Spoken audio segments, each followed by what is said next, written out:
and tailored to support the intensified fighting in the Donbass region, which is a different war than in other places because both topographically it's different. It's flat, it's not in the mountains, and it requires different kinds of weapons to be more effective. Today, I'm announcing another $800 million to further augment Ukraine's ability to fight in the east, in the Donbass region. This package includes heavy artillery weapons, dozens of howitzers, and 144,000 rounds of ammunition to go with those howitzers. It also includes more tactical drones. In the past 2 months, we've moved weapons and equipment to Ukraine at record speed.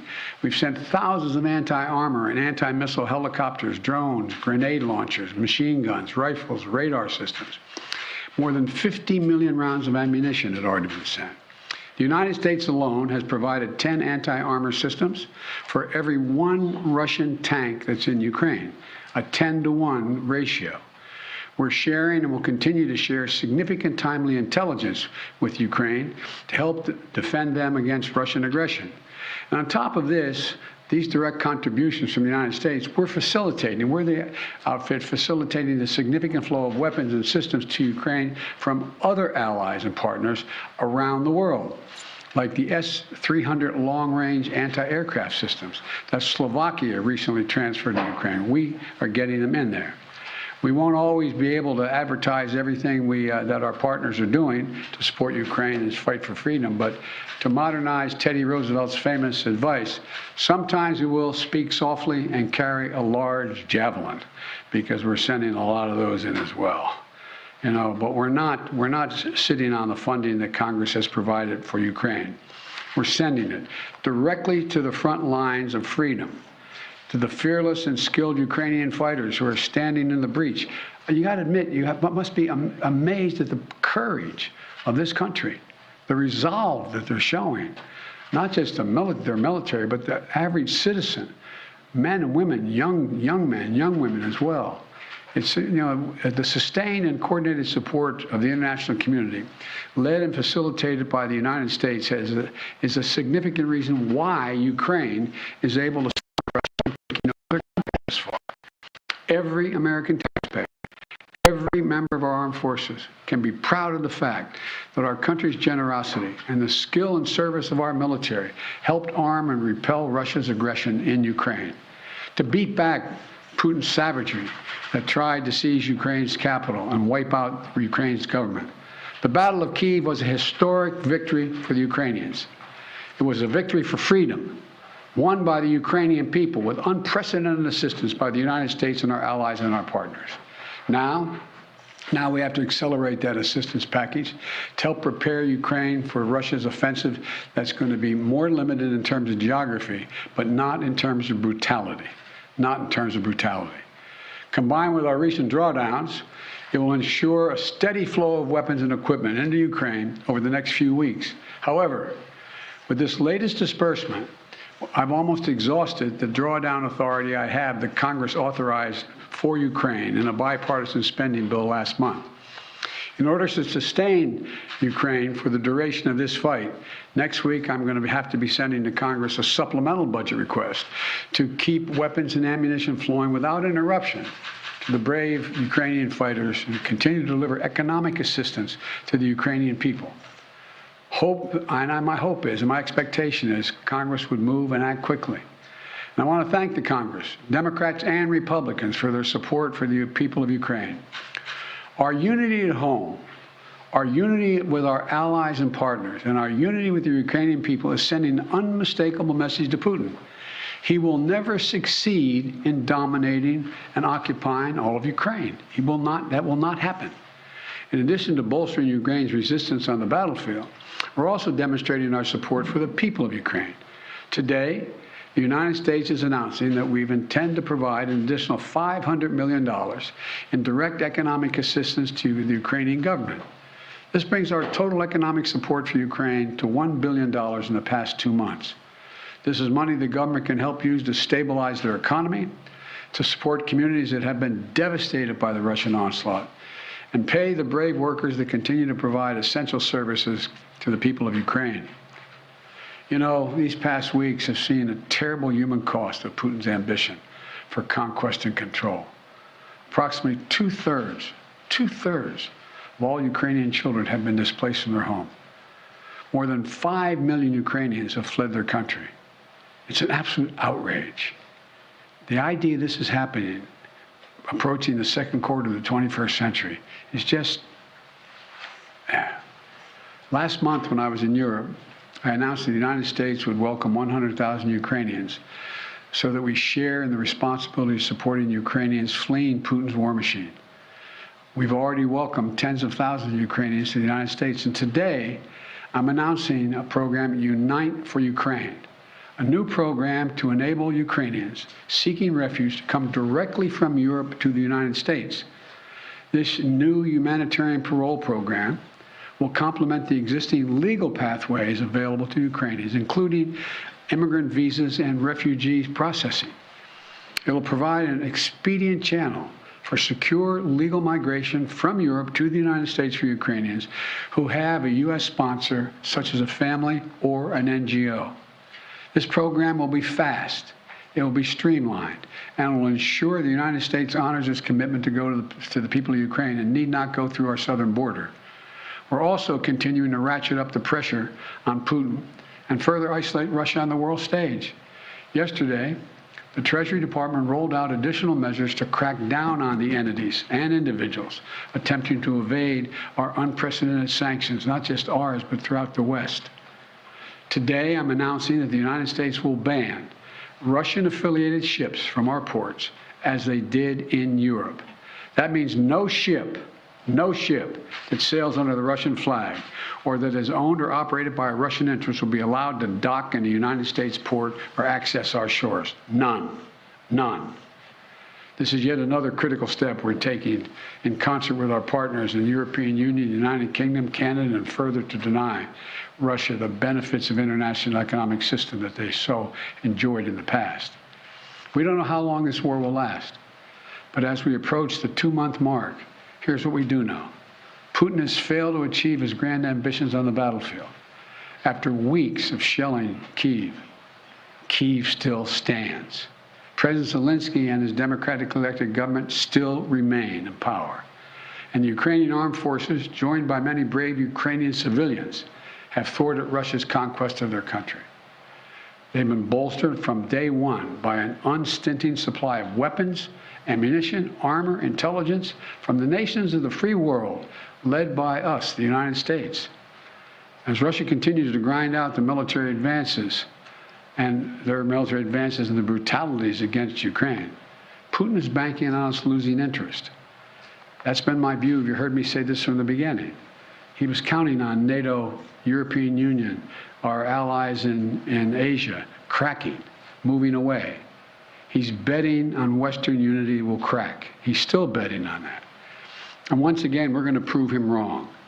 We will not lessen our resolve. We're going to continue to stand with the brave and proud people of Ukraine. We will never fail in our determination to defend freedom and oppose tyranny. It's as simple as that. So again, I want to thank the American people. Thank the American people for their support of the Ukrainian people. This is our responsibility, it seems to me, and we've been able to hold the whole world together in this effort. So thank you very much. Thank you. I'm going to take just one or two questions. I got a plane to catch. What does Putin claiming control over Mariupol mean? How significant is that? Well, first of all, it's questionable whether he does control Mariupol. One thing for sure we know about Mariupol, he should allow humanitarian corridors to let people on that steel mill and other places that are buried under rubble to get out. That's what any head of state would do in such a circumstance. And so there is no evidence yet that Mariupol is completely fallen. Mr. President, on Title 42, sir, are you considering delaying lifting Title 42?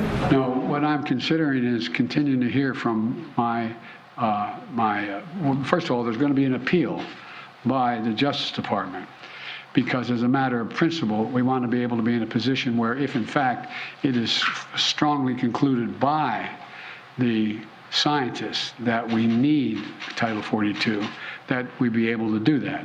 But there has been no decision on extending Title 42. Thank you. Mr. President, how long can the U.S. maintain the level and pace of this military support for Ukraine? Well, we have the capacity to do this for a long time. The question is, are we going to continue to maintain the support of the international community and keep the pressure on Putin to prevent him from overrunning the country, number one, and number two, make sure we continue to maintain the economic sanctions, which over time, and we're beginning to see it, are devastating their economy and their ability to move forward. So the most important thing right now is maintain the unity. So far, so good. Thank you very much. Mr. President, how much money are you going to ask for in the supplemental? How much money in the supplemental, The sir? answer is that's being decided now. I'm not asking the Defense Department to put together a budget for the unity. Thank you. Thank you.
Good afternoon, everyone.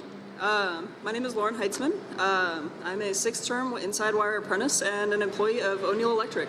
I'm a proud member of the IBEW Local 48 here in Portland.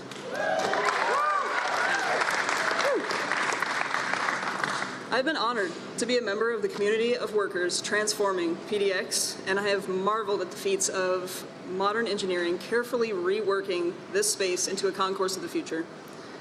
They say this project, built with the help of federal infrastructure dollars, will fuel industries, tourism, and allow the region's economic engine to take flight. I see this airport as an opportunity to hone my craft alongside the best workers in the world. This airport is an opportunity, this airport is the firm foundation for families to grow and flourish. I grew up in a single-parent home. My mother often went hungry so that I could eat. She had jobs, college degree, but no health insurance. We had a car, but not really any money for major repairs. I myself have been a barista, a TSA agent, an officer, and even for a short time, a professional mountain biker. That was fun. I could have taken one of a million paths. What drew me to Oregon is the wide open spaces. It was only by chance that I ended up an electrician. That's awesome. That chance has brought me to the IBEW.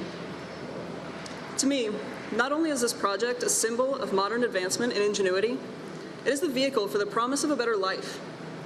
This airport is a landmark. I will forever drive by and see it as a symbol of how far I've come. Projects like this change lives and keep Oregon moving forward. Today, I can buy new boots, or even the latest and greatest mountain bike. But more importantly, I have health care, I have a pension, and I have the security of good pay. And that extra income, I can take my mom grocery shopping whenever she wants. Yes.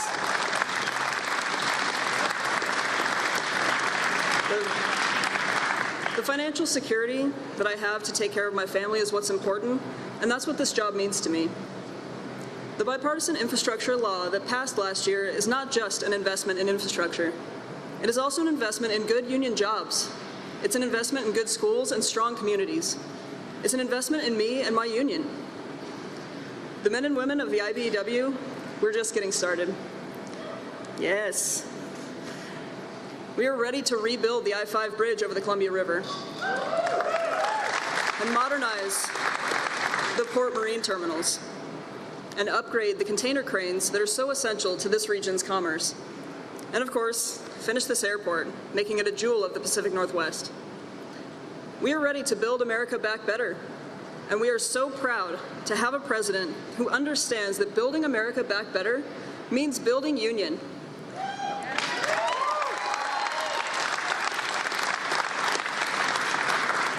And now, it is my absolute honor to introduce you to the President of the United States, President Joe Biden.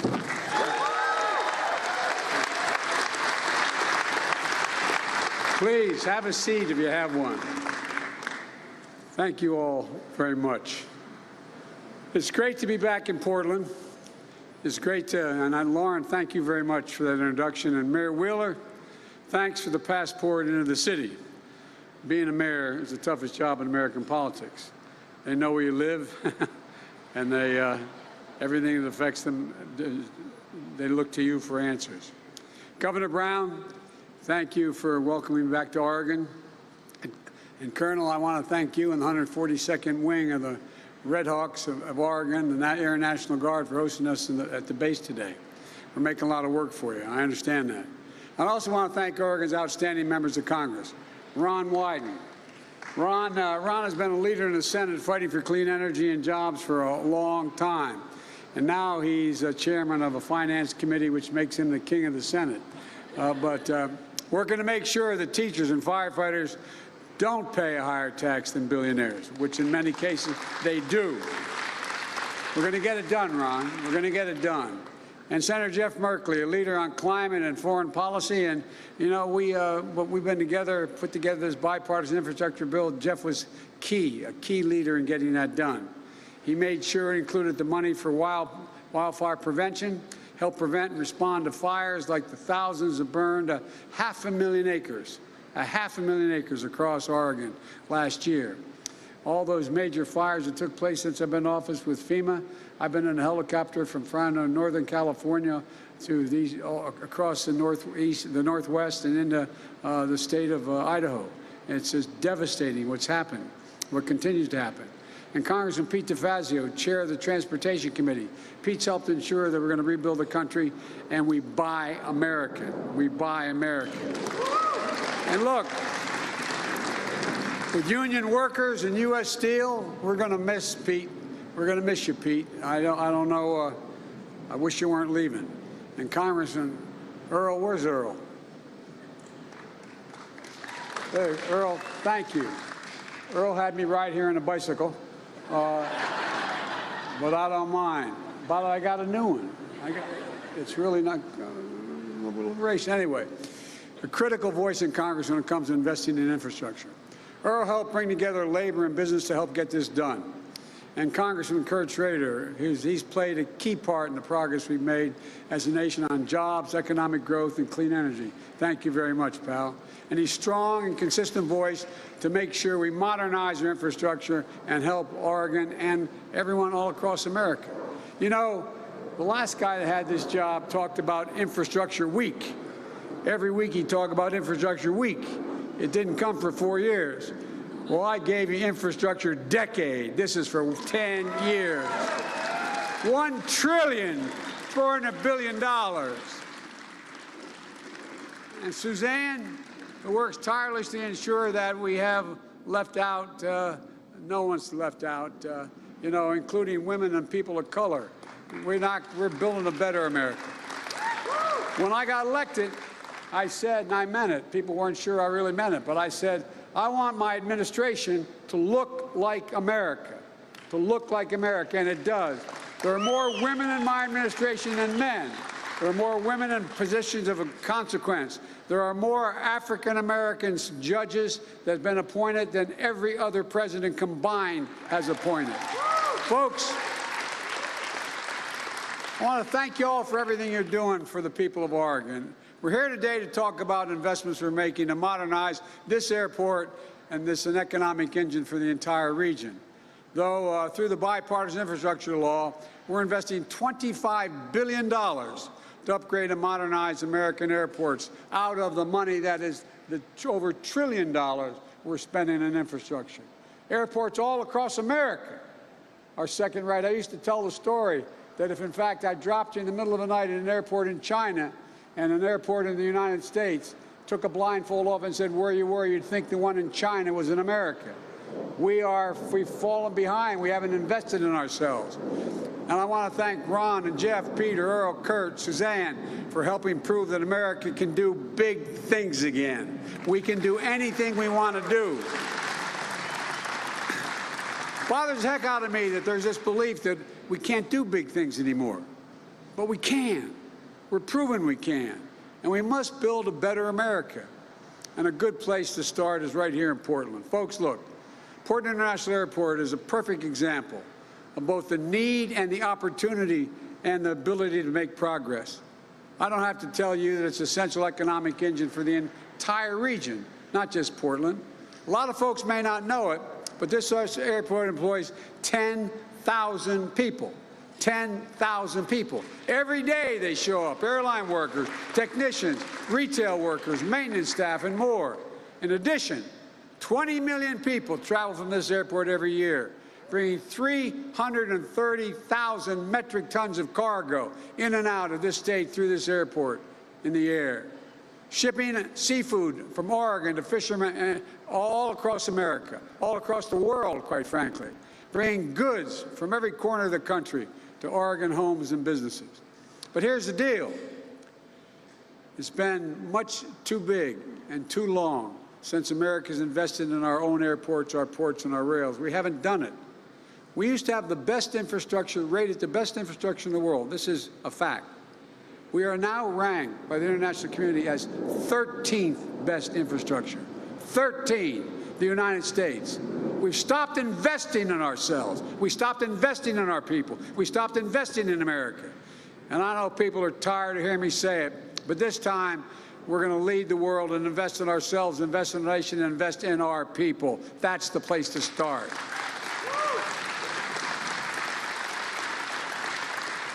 People kind of forget it. America invented modern aviation.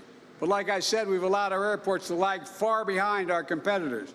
I remember when I was vice president, I was flying into New York to make a speech, and I landed in New York in Air Force Two in LaGuardia Airport. As I was walking through the terminal to get out to the vehicles, there was a sign on an escalator going to one of the gates saying that out of order, fixed in 2 months. Not a joke. The United States of America, one of the leading cities in the world, and it had a sign saying the escalator to the gate would take 2 months to be fixed.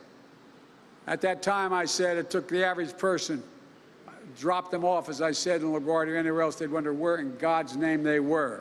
But look, they probably think they weren't in America if they didn't know better. But folks, by the way, LaGuardia I caused a bit of a stir because I said it publicly what was happening. And guess what?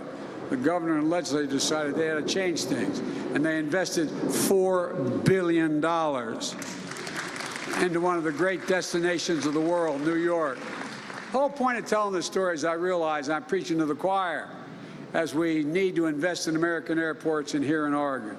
As I said earlier, through the bipartisan infrastructure bill, which I might add, I wrote the original one with my own paw. I wrote it, sat down and wrote it, because I was convinced There was no other answer other than begin to invest in our country again.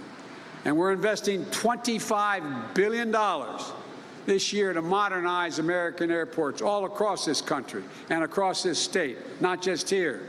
That includes $211 million this year in Oregon, $42 million being delivered this year alone, not just to modernize PDX, but for 50 additional airports across Oregon, because you've got more than one, as you all know. And that's in addition to the $20 million we invested in PDX last year. Look, here's just some of what this investment will do.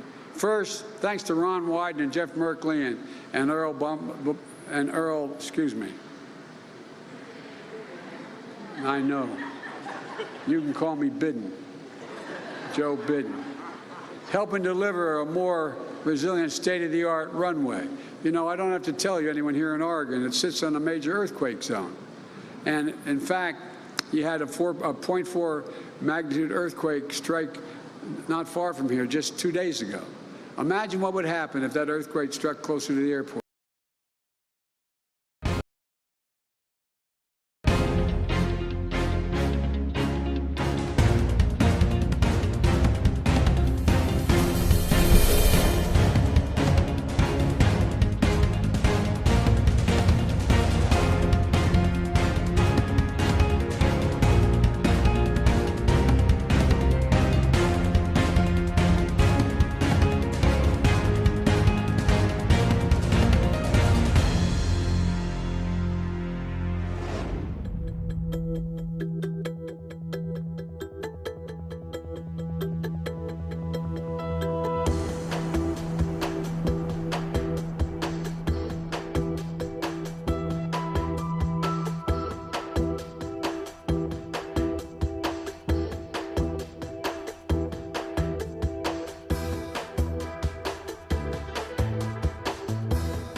It wouldn't just threaten lives, it would threaten to shut down the local economy for a heck of a lot longer than 2 months it takes to fix an escalator.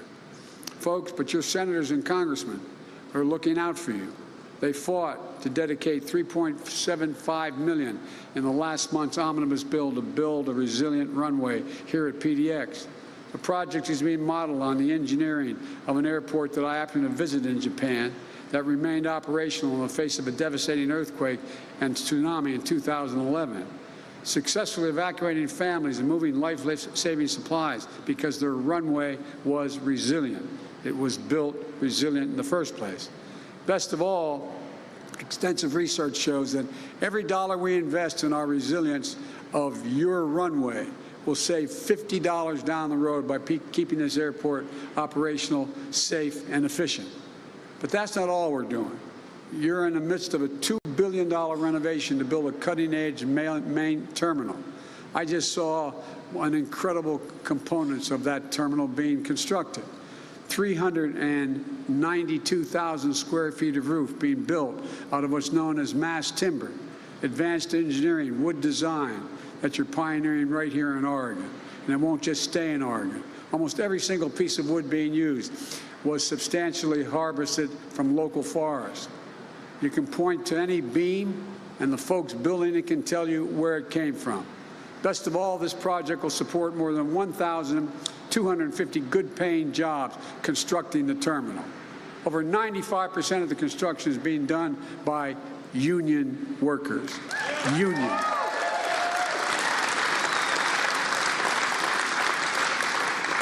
Someone criticizing me too, I guess it was now 2 months ago, said, you know, you use the word union more than all presidents combined.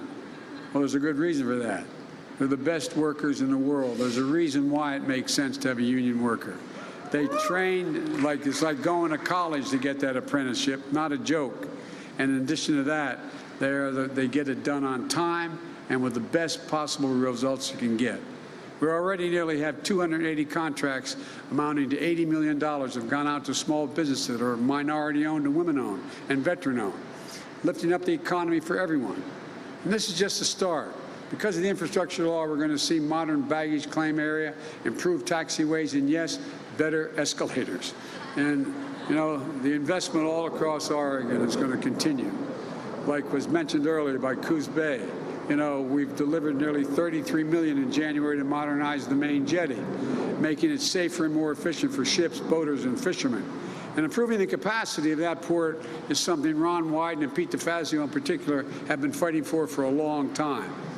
All across Oregon, we're sending the message. These ports and airports are open for more business. And we're sending the same message about your roads and your bridges. Right now, there are nearly 400 bridges and about 1,300 miles of highway in poor condition just here in Oregon. It's estimated that driving on those roads that need repair cost Oregon drivers an extra $256 a year in gas, repairs, and longer commute times. That's a $256 hidden tax on Oregon drivers. And thanks to the infrastructure law, we're making the most significant investment to modernize roads and bridges in the last 70 years since Eisenhower's interstate highway system. This year alone, we're delivering $662 million to fix roads and bridges in Oregon, plus an additional $53 million in dedicated funding for bridges. We're also going to start replacing 100% of the lead pipes and water lines that go into homes and schools in this country. You've got an estimated 14,000 lead service lines here in Oregon. Because of the infrastructure law, we're getting rid of the poisonous pipes and delivering $92 million to Oregon this year to provide clean and safe water. Because every American, every child should be able to turn on a faucet, drink water that's clean, and also create thousands of good-paying jobs for plumbers and pipe fitters in the process. Folks, Ron and Jeff and Earl and Kurt and Suzanne, we all share a core belief that high-speed internet is essential to success in the 21st century. But today, more than 1 in 10 Oregon households don't have high-speed internet. And this law delivers $100 million to Oregon to make high-speed internet affordable and available everywhere in the state, urban, suburban, and rural, creating jobs for union technicians laying down those broadband lines. Never again should a parent have to sit in their car, drive to a McDonald's parking lot, sit there with their child to get online so they can do their homework, which was happening during the pandemic. The law also builds up our resilience to extreme weather. Over the last decade, extreme weather has cost the state of Oregon at least $5 billion in damages. $5 billion. Our infrastructure law upgrades modernizing and strengthening transmission lines, helping communities to deal with floods, droughts, wildfires that are only coming with more frequency and ferocity. Folks, there's so much more in this law. We made a lot of progress, and the fact is we have an incredible opportunity ahead of us. But we also know that families are still struggling with higher prices. I grew up in a family where when the price of gasoline went up, it was a conversation at the kitchen table, because it made a difference to my dad. We felt it. Let's be absolutely clear about why our prices are high now. 2 reasons. First, COVID. The way the global economy works, if a factory in Vietnam makes a computer chip and shuts down due to COVID in Vietnam, the ripple effect can slow down automobile manufacturing in Detroit. So because of the pandemic, we've had disruptions in our supply of important materials. So prices went up. Just look at automobiles. Last year, they accounted for 1/3 of all the inflation in America. 1/3. was because of automobile companies couldn't get computer chips, and the price of automobiles skyrocketed because there was significant demand because the economy was growing, but no availability. So I'm calling on Congress to pass the bipartisan innovation bill to make more of these chips here at home and speed up the supply chains. And folks, with regard to supply chains, let me say one thing. There's a little outfit called Intel. The chairman of the board of Intel asked me to come and see me in Washington. And he said he wanted to invest $20 billion in a computer chip factory he was going to build just outside of Cleveland. $20 billion. He was going to create thousands of jobs building the facility and thousands of jobs running the facility. Average wage once the facility was built, $132,000. This is, and now if you guys pass and get me that other bill on my desk, he's prepared to invest another $100 billion, $100 billion in that same facility. And when everybody forgets, we invented the damn thing. We invented the computer chip, not a joke. And all the progress, all the change has come from American technology. We don't make them anymore, basically. But now we're changing that. The second big reason for inflation is gas prices.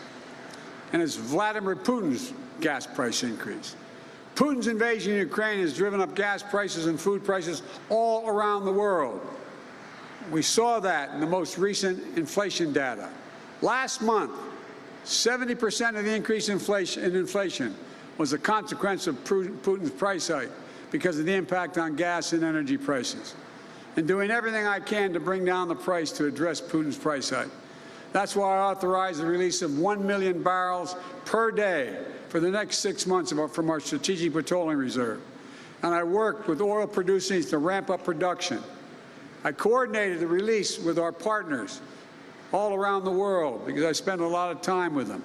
And they agreed, over 30 countries agreed to release 60 million additional barrels over the same period for another 240 million barrels over the next 6 months. The largest collective reserve release in history. Nations coming together to help deny ability to Putin to weaponize his energy resources against American families and families in Europe and around the world.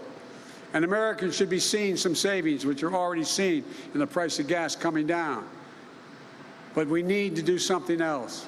We need to get off this roller coaster of relying on oil. We need to declare America's energy independence. We need to accelerate our path to clean, renewable energy that includes adoption of adaptation of electric vehicles like cars, trains, school buses, and transit. We found new battery technology that is just amazing. Beyond gas prices, I've called on Congress to move immediately to lower the cost of families' utility bills, prescription drug costs, while lowering the deficit and reducing inflationary pressures. Folks, give you one example. There's over 200,000 children in America with type 1 diabetes. They need that vial of insulin all the time. If they don't get it, you know what the average cost for that is nationwide? $647. That's how much it costs them a month. Not only is it a concern if you don't have the insurance, you don't have the income. Imagine being the parent, robbed of your dignity, knowing you don't have ability to help your child at all, and seeing what's happening. You know how much it costs them to make that one vial? $10, T-E-N dollars, $10. With a little bit of help, and I know my colleagues support me, with a little bit of help, and a few Republicans getting out of the way in the United States Congress, because none of them are helping, we can lower that price to $35 a month, and they still make 3.5 times what they paid for. Make a difference in families' lives. We can do it without raising taxes a penny, and anyone making under $400,000. No one making under 400 grand see a penny in their taxes go up. That's the best way Congress can address inflation right now. Lower the cost of other things for people, everyday people working like hell just to keep food on the table. Let me close with this. When I was running for office, I'm sure you heard me say 1,000 times, I was going to build this economy from the bottom up and the middle out. Because when that happens, everybody does well. The wealthy do very, very well. The poor have a way up, and the middle class can grow. as my dad would say, and just have a little bit of breathing room. Just a little bit of breathing room. So we're going to deal in the people and the places that have been left out and left behind. We're making progress. Over the course of my presidency, our recovery has created 7.9 million jobs. More jobs created over the first 14 months of my presidency than any presidency in American history.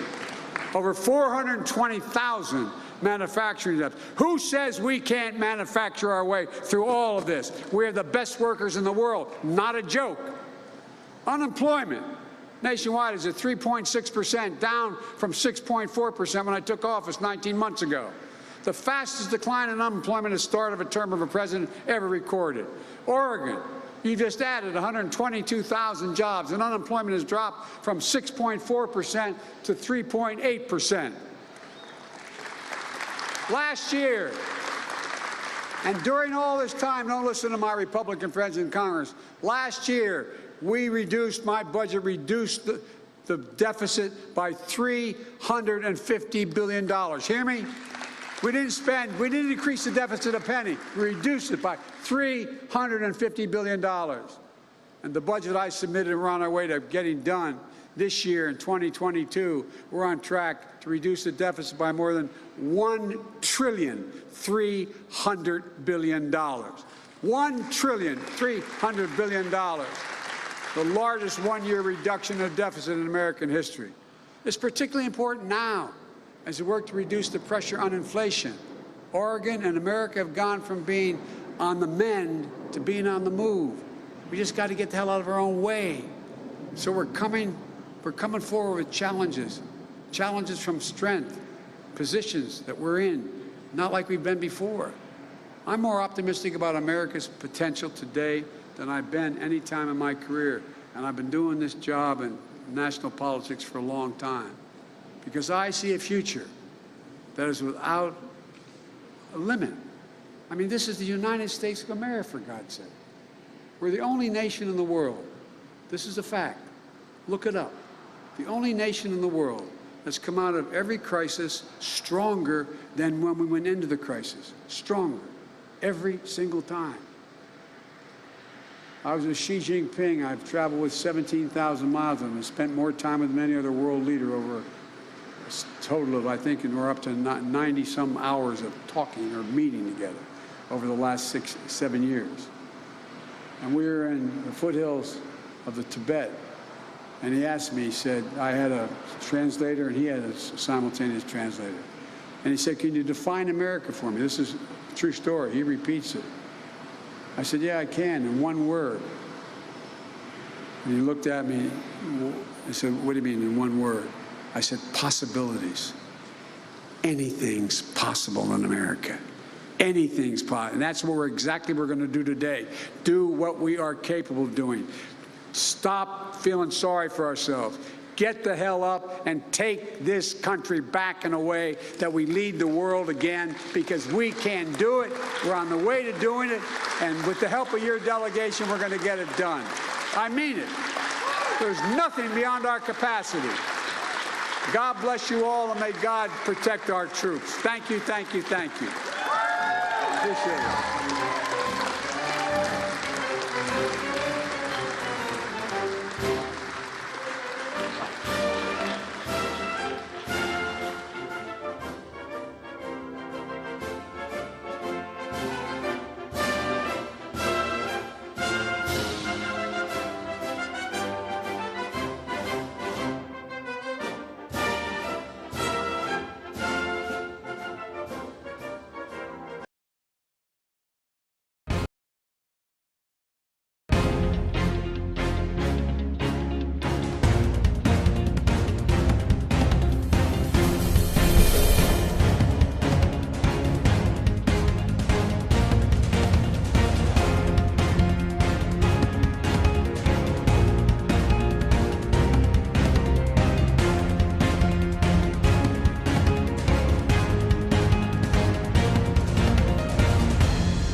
Good morning, everybody. Chief James Essig, Chief of Detectives, New York City Police Department. With me here today is from Patrol Services Bureau, Chief Carlos Valdez from Queens North, the Commanding Officer to 112, Inspector Joe Kappelman, the Assistant Chief Joe Kenny, the Citywide Investigation Chief, Julie Morell, the Queens Investigation Chief, who led this investigation, Lieutenant Timmy Thompson from Queens North Homicide, the two case detectives, Detective Carmine Caruso from Queens North Homicide, and Detective John Benzold from the 112 Precinct Detective Squad. So, good morning, everybody. Last night, while detectives were canvassing for video, they observed a male who was wanted for questioning in a horrendous homicide. He voluntarily came back to the 112 precinct and made incriminating statements. Today, that male, David Bonella, male, 44 years old, residing at 10418 114th Street in Queens, New York, is being charged with murder in the second degree, criminal tampering in the first degree, and criminal possession of a weapon in the fourth degree, in relation to the death of Orsolia Gal, female, 51 years old. This investigation is still preliminary. There is a lot of work left to do, but this is what I can tell you. On Friday night, April 15th, Miss Gal attends a show at Lincoln Center. She takes the train back to her neighborhood in Forest Hills. At 11:20 p.m., she stops in a local establishment for a short while before returning home. We believe she returns home at 12:20 a.m. We also believe Mr. Bonella arrives at her residence between 12:30 and 12:40 a.m. Mr. Bonella is a handyman who was employed by Mrs. Gal. They have been having an intimate affair for approximately 2 years. He is either let in voluntarily or he uses a key he has knowledge about hidden in the barbecue. A heated argument ensues between the two in the basement. A knife is brandished. A violent struggle ensues, resulting in our victim being stabbed ruthlessly and brutally in excess of 55 times, causing her demise. Recovered at that crime scene is a knife, which we believe was used. Mr. Bonella then retrieved a hockey bag belonging to Miss Gal's son, placed her in the bag, and as video showed, was seen rolling the body down the sidewalks, leaving a bloody trail through the streets of Forest Hills. At 7:50 a.m. Saturday, April 16th, that duffel bag was recovered at Metropolitan Avenue and the Jackie Robinson Parkway by a member of the public. We believe that after disposing of the body, Mr. Bonella fled through Forest Park, where investigators discovered the jacket believed to be worn by him during this vicious crime. Detectives also developed leads which led them to a location where boots, a T-shirt, and bloody bandages were discovered. Investigation also revealed that on Saturday, Mr. Bonella received treatment for wounds to both hands at an area hospital. As I said before, this case is still ongoing. We are still awaiting forensics evidence and are canvassing for more victim video as we speak. But detectives, through interviews, videos, and the public's help, and specifically the Queens DA, Melinda Katz, and her staff, who have been with us every step of the way, were able to quickly take this killer off the street. I just want to assure the public, and especially the residents of Forest Hills, that there are no outstanding suspects at this time. With that, I'd like to take any questions. Nicole? Can you talk about the suspect's background? Has he been arrested before in the system for anything domestic? At this time, he has no arrests that we know of. Juliet, hold on, ma'am. Ma'am, hold on. Juliet. Could you talk a little more about the nature of the relationship? Was this something that wasn't, was she rejecting him? Why were they getting into the argument at all? It's Lieutenant Timmy Thompson from the Queens North Homicide Squad. Good afternoon, everybody. We believe in the relationship that the Mr. Bonilla had with our victim was an intimate type relationship, and this stemmed to be a domestic type dispute that they were having. Over their intimate relationship, they started to get into just regular domestic issues that seemed to occur between them. Was he living at that house at any point in time, living in the basement? At this time, not that we know of. And also, do you happen to know, was this ongoing work that he was doing at the house? Was he there? Like, how often was he there? He has been doing work at that residence for approximately 2 years on and off. John? Chief, did he confess? And did he say why he did it? Did he give a motive of why? Well, I mean, he made incriminating statements. We're not going to go into what he talked about. This is still under investigation. But we, working with the Queens District Attorney's Office, we have enough to arrest him and charge him with the murder. Chief, were they breaking up? And what about the son upstairs? Was he alerted to this? Is that why he fled quickly with the duffel bag? First question first. I'm sorry, you said, were they breaking up? They had been off and on, and they had broken up prior, but had reunited early in the month of April, and their relationship was considered at an end. By her? By her? We don't have her statement, ma'am. Can you talk a bit about the alleged text messages that came to her husband who was out of town? Did he indeed get a message, and was it threatening in nature? A message was sent from the victim's cell phone to the husband. That message was, as previously reported, that there had been a crime in the past that was now that same person from the crime in the past was back again. We believe that to be completely false, as far as there was nothing to do with any crime in the past in this case.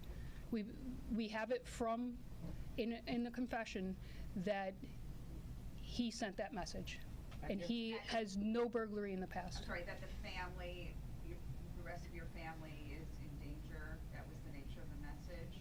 We understand that the rest of the family was in danger. That is the nature of the message. Back here. We don't believe there was any danger to the family. Any information on why he dragged the body out in the duffel bag to the fifth floor, like in such a sloppy manner?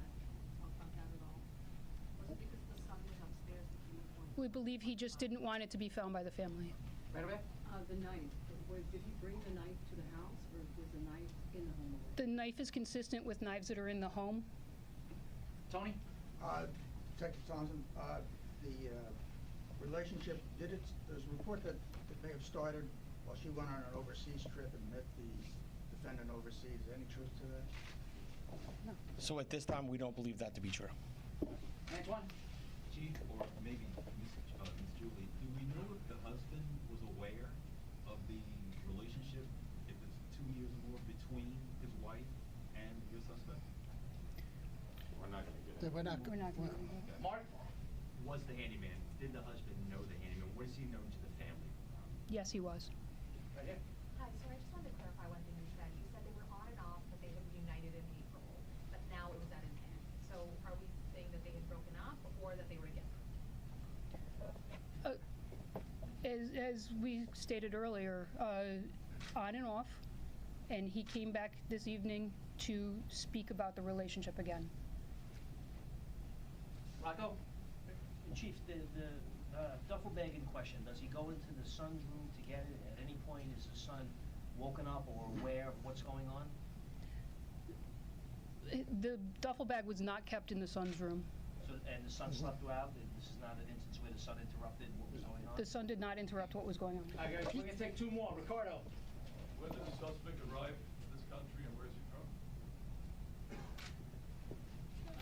He is a I can speak to that. Mexican. So we preliminarily, part of our investigation, we believe he arrived here approximately 21 years ago, and we believe he came from Mexico.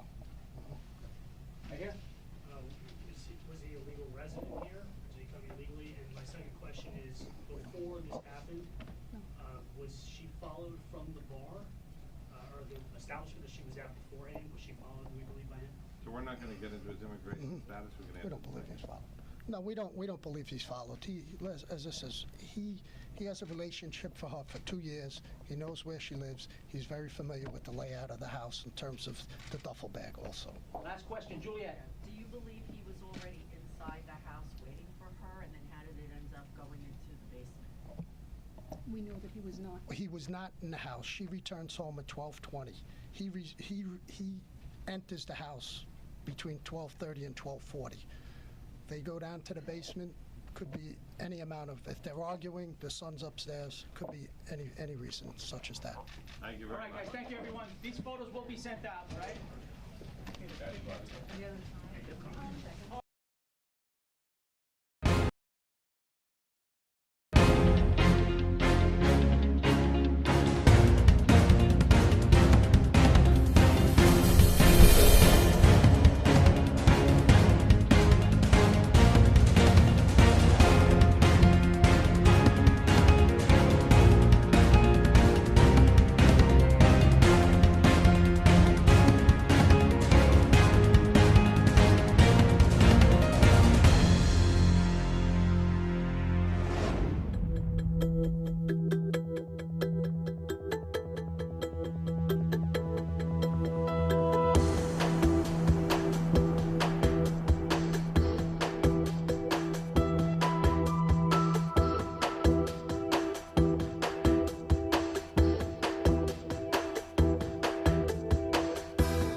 So we need a stable ceasefire. Unfortunately, you know, for 57 days, the city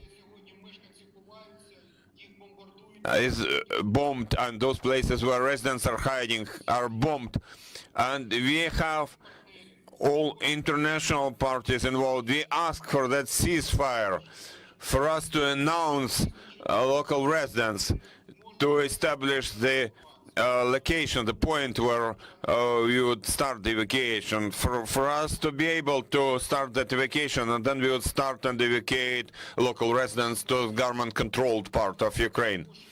We ask everybody. Yesterday, President Zelensky proposed, and other leaders of negotiations offered various exchanges and so on. But we have to understand that only the president of that criminal government, Vladimir Putin, believes he has the right to Mariupol. Thank you, Vadim, and I'd like to let journalists here in the studio ask their questions. Please introduce yourself and speak into the microphone. I'm Rula Al-Khatib from Al Arabiya and Al Hadath News channel. We came from Dubai. I have a couple of questions for you. First, what's your first comment about what the Russians said, that they occupied whole Mariupol and are getting ready for a parade? This is the first question. The second question, how long do you think the Azov and the civilians can survive inside Azovstal after Putin announced that they'll put them under siege? What do they have inside to survive from food, electricity, water? And we would like to know the numbers the exact numbers of civilians there and the Azov fighters. In addition, please, it was not clear for me the number of the people in Mariupol who were evacuated till now, the number of the killed civilians, and the number of people who are still in Mariupol. Thank you. I will start from your last question. As soon as the invasion started, it was still possible for people who decided to leave Mariupol. You know, some of them would live in their own cars, some of them would use trains which were still moving until the time when the Russian troops destroyed this possibility. So for that time, since the beginning of the invasion, about 100,000 people left Mariupol, 100,000. Then the Russian troops captured the whole Mariupol. The whole Mariupol became like prisoners. We were waiting. We launched various missions about evacuation. But as soon as people would reach the first roadblock, the first checkpoint, we would be told by those invaders that we don't have any instruction for you to leave the city, so get back to the city. That's what they told the people. So on the 13th of March, when all our international partners joined efforts for one goal, for one end, for residents of Mariupol to be able to evacuate, but, you know, without ceasefire. At that time, on the 13th of March, I personally led that mission, but we did not get to the city of Mariupol to enable it. But they opened this opportunity, and now residents started leaving the city using their private cars. And by now, until today, the number of people who left Mariupol to government-controlled part of Ukraine is in excess of 100,000 people. Now around the city, in Berdyansk, in villages, there are 50,000 people who are waiting for evacuation. There are also people forcefully evacuated to Russian Federation through that filtering.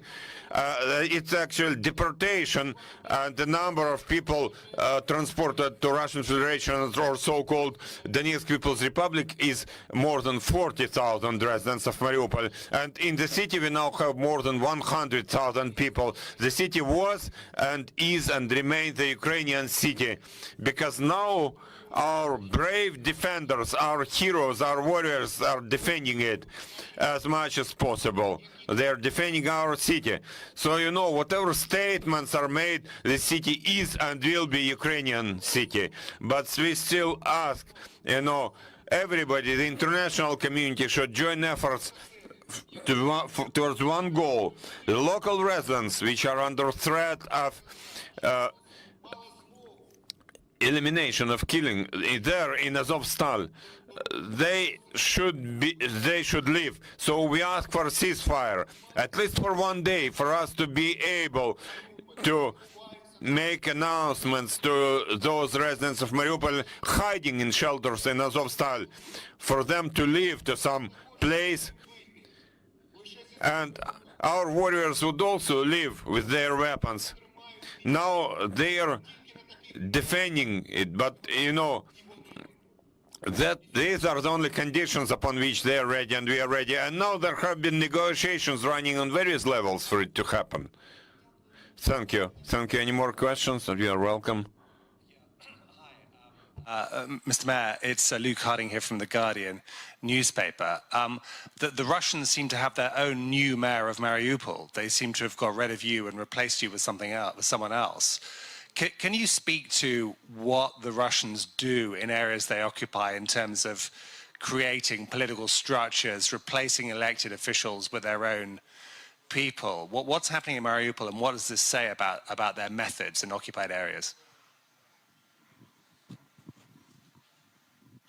Методи в них були і залишаються підсилені.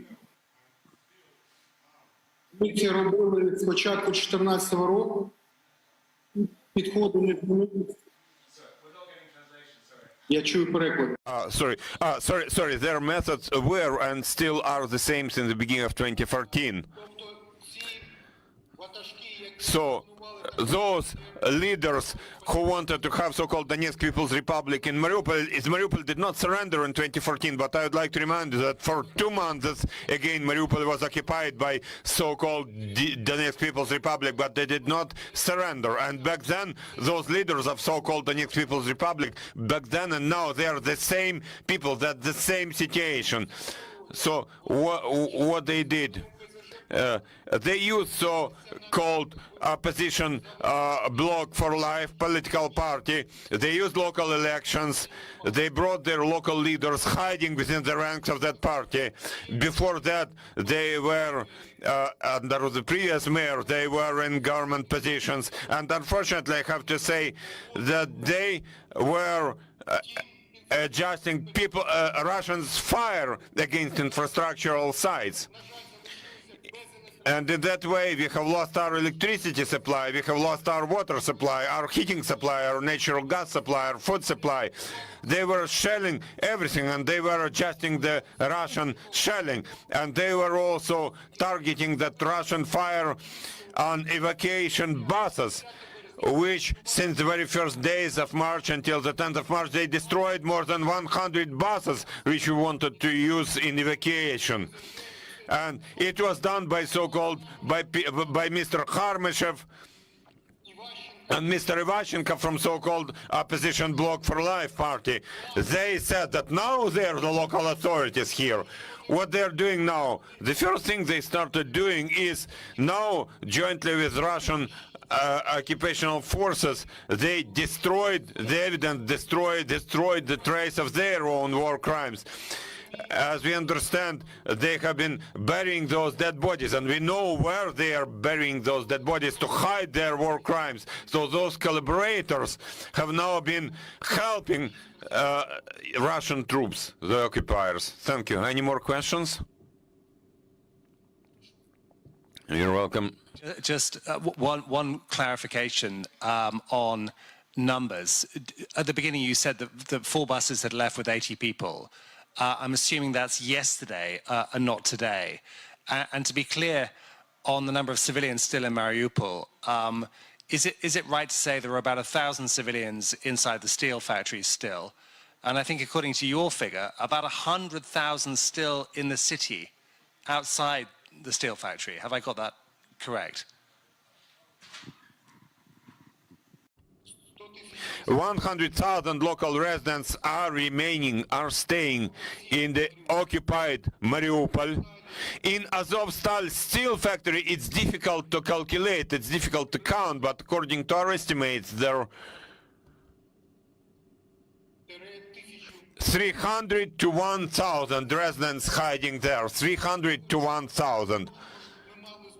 For us to be able to count them, we have to have a ceasefire, at least for 1 day, for us to see whether they are alive or not, for us to count, to calculate, to count how many of them are there, still there. Because unfortunately now there is still shelling, there is still bombing and all that, so it's impossible to count people, for you to understand. Now, in Mariupol, I am to emphasize, with the help of so-called leaders of that opposition bloc for life, who now became so-called local authorities, more than 20,000 residents have been killed in Mariupol. In the city itself, there are still 100,000 people remaining. Yesterday, unfortunately, it was announced that there would be many buses, that there would be wide-scale evacuation just before Easter, which is a great holiday. There would be a large-scale evacuation, there would be many buses, but there were just 7 buses arriving and just 4 buses reached the end point, and there were just 80 residents of Mariupol, but we thank even for those, because it means 80,000 lives rescued. Any more questions? Thank you. Thank you, Mr. Boychenko, thank you for finding time to join us on the air. Thank you. Dear friends, I would like to remind you that you're welcome to monitor our announcements. We're developing our schedule for tomorrow. Stay with us. Thank you. Bye.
Yes. Welcome back. Thank you so much. Good to see you. Good to see you. Okay, lots to get through to start. So first off, I think you all know the Secretary had a chance to meet with with the Ukrainian Prime Minister Denis Shmyhal at the Pentagon here today to affirm our unwavering U.S. support for Ukraine and the humanitarian situation in that country. The Secretary highlighted the authorization of a presidential drawdown, the additional drawdown that you saw today of $800 million that's tailored to meet critical Ukrainian needs for today's fight as Russian forces launch a renewed offensive in eastern Ukraine. This authorization is the 8th drawdown of equipment from DoD inventories for Ukraine since August of 2021. Capabilities include, and you can see it up there, 72 155 millimeter howitzers and 144,000 rounds. 72 tactical vehicles which are designed to tow the howitzers. More than 120 Phoenix Ghost tactical unmanned aerial systems, as well as, of course, field equipment and additional spare parts. This commitment, together with the 18 howitzers that were announced on the 13th of April, provide enough artillery now to equip 5 battalions for Ukraine for potential use in the Donbass. And I want to stress again that what we're providing is done in full consultation with the Ukrainians, and that they believe that these systems will be helpful to them in the fight in the Donbass. Where and when they employ them and how they employ them, of course, is going to be up to them. The United States has now committed more than $4 billion in security assistance to Ukraine since the beginning of the Biden administration, including $3.4 billion just since the beginning of the invasion on the 24th of February. The United States also continues to work with its allies and partners to identify and provide Ukraine with additional capabilities. And we're going to continue to utilize all available tools to support Ukraine's armed forces in the face of Russian aggression. Additionally, earlier today, the Secretary met with his Czech counterpart, Defense Minister Jana Černochová, to discuss ongoing security assistance for Ukraine and continuing efforts to help strengthen NATO's eastern flank. And then finally, of course, I think you know the Secretary conducted calls with his counterparts in Germany and France to discuss ongoing security assistance efforts in Ukraine and for Ukraine. He thanked each of these leaders as well for all their contributions, and we'll have a full readout of those discussions a little bit later. But it is, again, of a piece of the Secretary's continued efforts to consult and to communicate with allies and partners, not only in Europe but around the world, to try to improve Ukraine's ability to defend itself, because some of these allies and partners have capabilities that they can provide that we can't. And so he has been literally working this personally every single day. And to that end, I can announce that the Secretary will be hosting a number of his counterparts for a Ukraine Defense Consultative Group at Ramstein Air Base on the 26th, next week. The goal was to bring together stakeholders from all around the world for a series of meetings on the latest Ukraine defense needs and this is critically important, ensuring that Ukraine's enduring security and sovereignty over the long term is respected and developed. Topics will range on the agenda from obviously the latest battlefield assessment of the renewed Russian offensive in eastern Ukraine to energizing the defense industrial base in an effort to continue the steady flow of security assistance, and again, in taking a longer, larger view at Ukraine's defense needs going forward, beyond the war that they're facing right now. We think it's time to have that discussion as well. So the Secretary is very much looking forward to getting over to Ramstein early in the week to have this meeting. And with that, Bob. Thank you, John. On that last point, I'm sorry I missed it. Did you say how many countries are represented? We are still working through all the invites, so I don't have a total list for you now. As soon as we can get you one, we will. It's more than NATO countries? Yes, not just NATO countries. Okay. My questions, actually, I have two questions about your list there on the board. Okay. On the drones, the Phoenix Ghost drones. So what can you say about their role? In other words, broadly speaking, are they intelligence-oriented or are they attack-oriented? And when did you begin developing that asset? And the second question is on the artillery, the howitzers. In layman's terms, what is the significance of 5 battalions worth of artillery that you're helping the Ukrainians develop? 5 battalions of additional artillery will add to their complement of their own artillery battalions. It's added firepower. Now, we're not putting U.S. troops in with these systems, so they're going to have to provide the artillerymen, of course, but it's added capability. It's 5 more battalions, which is quite a number. You know, hundreds of additional troops to field these systems, but they are additional systems. And what makes it important is the kind of fighting that we expect in the Donbass, because of the terrain, because it's open, because it's flat, because it's not as urban. We can expect the Russians to rely on long-range fires, artillery in particular. In fact, Bob, we've seen them move in artillery units even before they started moving ground forces in. Or I should say traditional infantry in. So we know that this is going to be part of the Russians' playbook, the use of long-range fires, which are assisted by artillery. Understanding that terrain, understanding the geography, understanding Russian doctrine here, we believed, but more critically, the Ukrainians believed, that they needed additional artillery firepower, and that's what these will offer, in addition to the 18 that are already beginning to move in as well. So we're going to continue to have a conversation with the Ukrainians about their needs going forward. But given the kind of fight that we expect is coming, we believe that this will be a force multiplier for them.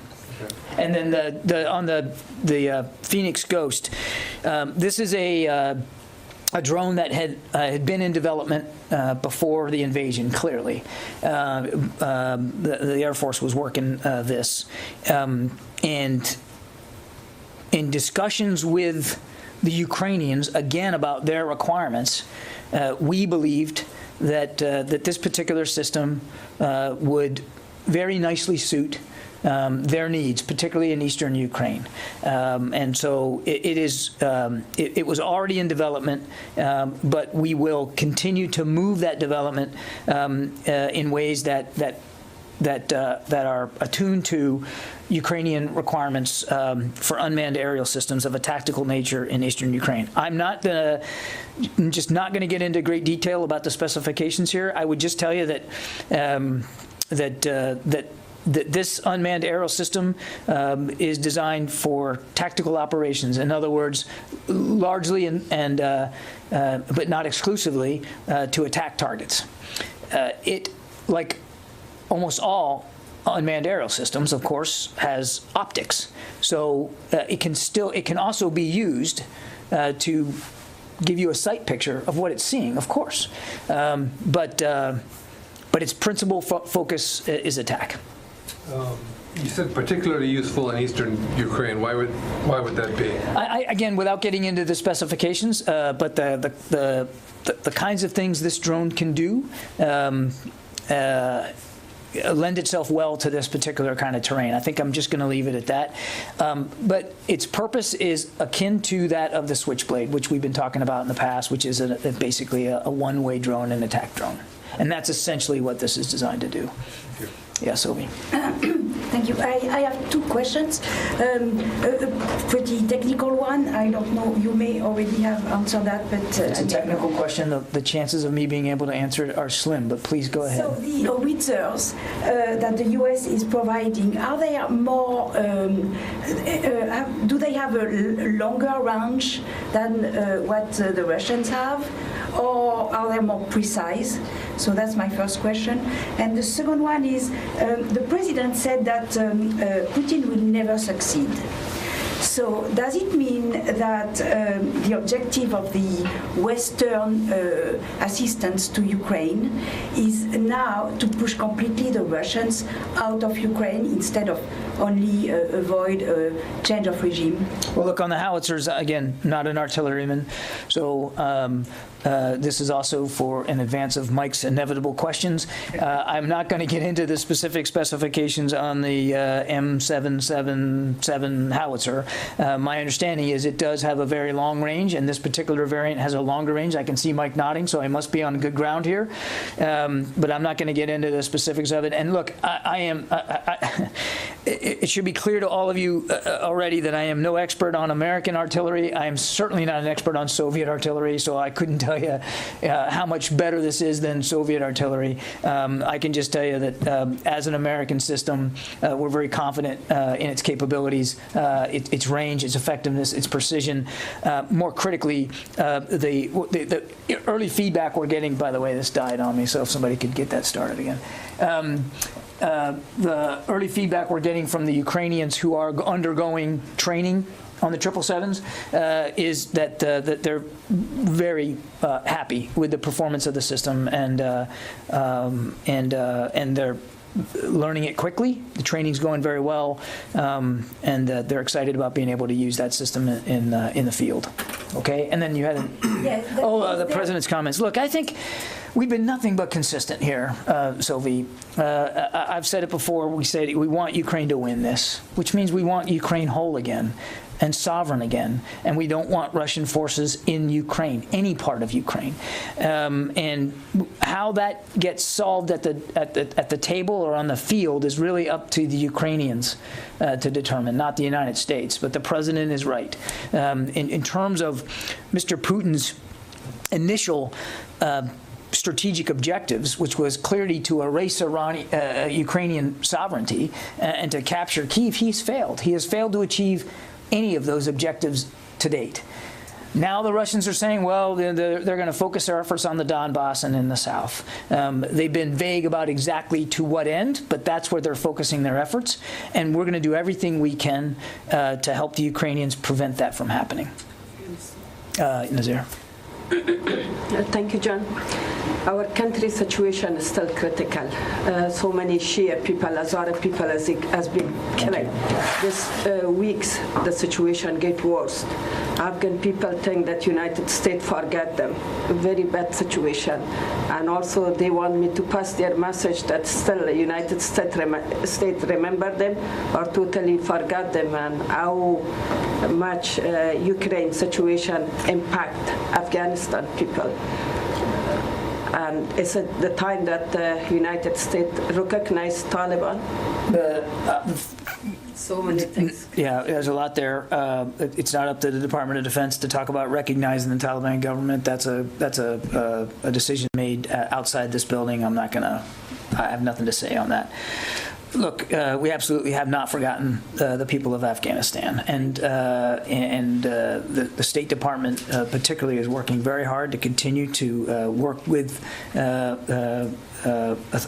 non-government agencies as well as the Taliban to continue to be able to get people out of Afghanistan, and that effort continues. There's not a Defense Department role in that, but clearly we are supportive of that. Yeah, in the back, Kasim. Thank you. Can you just clarify something about this drone to us? You said it is developed for the specific needs of Ukraine, and it was developed before the invasion. So it was still when it was in developing phase before the invasion. I don't have an exact start date.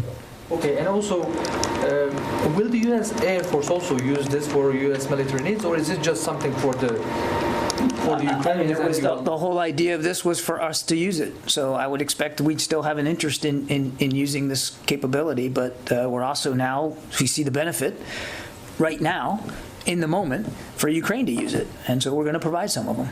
And also, about this meeting in Ramstein, you said it's one of the goals is ensuring the Ukraine's enduring security and sovereignty over the long term is respected and developed. Are we talking about the post-Russian war or Russian invasion conditions, and then you are talking about the post-war type of security for Ukraine? What do you mean? Can you just kind of elaborate on this? Yeah, post-war, long-term, absolutely. Yeah, Gordon, did you have a question? No? Yeah, I just wonder if you could speak to the capacity issues on the Ukrainian side for getting all this stuff, flowing all this stuff in. Do you guys see on this side of the border any capacity concerns? And secondly, are there any issues that, I know you guys are moving stuff in as fast as you can, but are there any issues that's governing or slowing down any of the throughput? So far, no issues in terms of slowing it down. 8 to 10 flights a day are going into the theater. Not all of those flights are American flights, but most of them are. And every single day, including this day, there has been ground movement inside Ukraine. So we have seen no slowing down. As for absorption on inside Ukraine, I mean, that has not it has not proven to be a problem because it's factored into the discussions and the scheduling in an iterative way, Gordon. So clearly absorption rate is an issue. I mean, they have to be able to receive, to transport, to store temporarily if need be, and then to deliver to units. That's a Ukrainian responsibility. So far, that's that from our perspective and from what we're hearing from our Ukrainian counterparts, they're able to do that and do it quite effectively. But that's always a factor in discussing what gets sent in and how it's packaged for them. We're doing this in tranches. We talked about this the other day. Part of that is because the war is changing, and we want to keep a pace with that. And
alter what's in the packages based on what's going on the ground and what the Ukrainians say they need.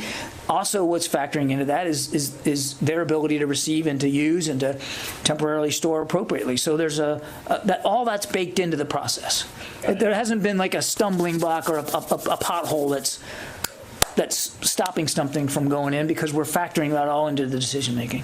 Got it. And to clarify on the training, we understand that some of the training of the howitzers has begun, I think, this past week or whenever. Correct. Started yesterday. Is that also true for some of the other platforms that also need training? And to clarify, does the Phoenix Ghost need the same kind of training as the Switchblade? We believe that the Phoenix Ghost will require a little bit of training the way the Switchblade's kind of akin to what the Switchblades require, because it's not all that different a system. It's different, but the same basic tactical purpose. So we do believe it will require some training, and we're working that out right now. But there's no, the training. The only training that is going on right now that I can speak to is the training that's being done outside Ukraine on the howitzers. But we fully expect that there'll be some additional training and familiarization done on some of these things, like the counter-artillery radar, the Phoenix Ghost, even the M113 armored vehicles will require a little bit of familiarization. So we're baking that into the process as well. Megan. On the howitzer training, is this first cohort going to be the only cohort, or do you need to do? We anticipate there'll probably need to be more. Okay, and also, where is the training happening and who is doing it? It's outside of Ukraine, and I'm not at liberty to talk about exactly who's doing it. Are U.S. troops doing the training? I'm not at liberty to talk about who's doing it. Travis. Thanks. I wasn't sure if you would see me back here in this dark corner. There's been a cluster of suicides on the George Washington carrier. And I know the Secretary has an ongoing effort to try to understand suicides. And he's looking at, I think, 8 different facilities. And you had said before that that list could grow. Are there any plans to look at ships? And do you think that ships provide unique circumstances that need to be understood when it comes to suicide? Well, the Navy's still investigating these deaths, and so I don't want to get ahead of that, as you might understand. So let's put that aside for just a second. But each death is tragic in its own right, regardless of how. Our thoughts and prayers continue to go out to the families and frankly the shipmates, because they're affected too. They're part of a sailor's family. I know that from experience. The Secretary's expectation for the IRC on suicide is that it will look across the force. So absolutely, he wants it to look at shipboard life, shipboard duty, just as well as duty in remote locations. Alaska has had this issue. He wants a broad scope and view of suicides across the force, so not just at installations, if you will. And certainly he would like that to include conditions of shipboard life. And I think, I've served at sea on ships. I've served on ships that were in shipyards. In each of those environments is challenging. I think we have to be a little humble when we're talking about suicide, and it's just human nature to want to point to something and say, well, that's the reason. It's this problem or this culture, or it's because the ship is doing this instead of that.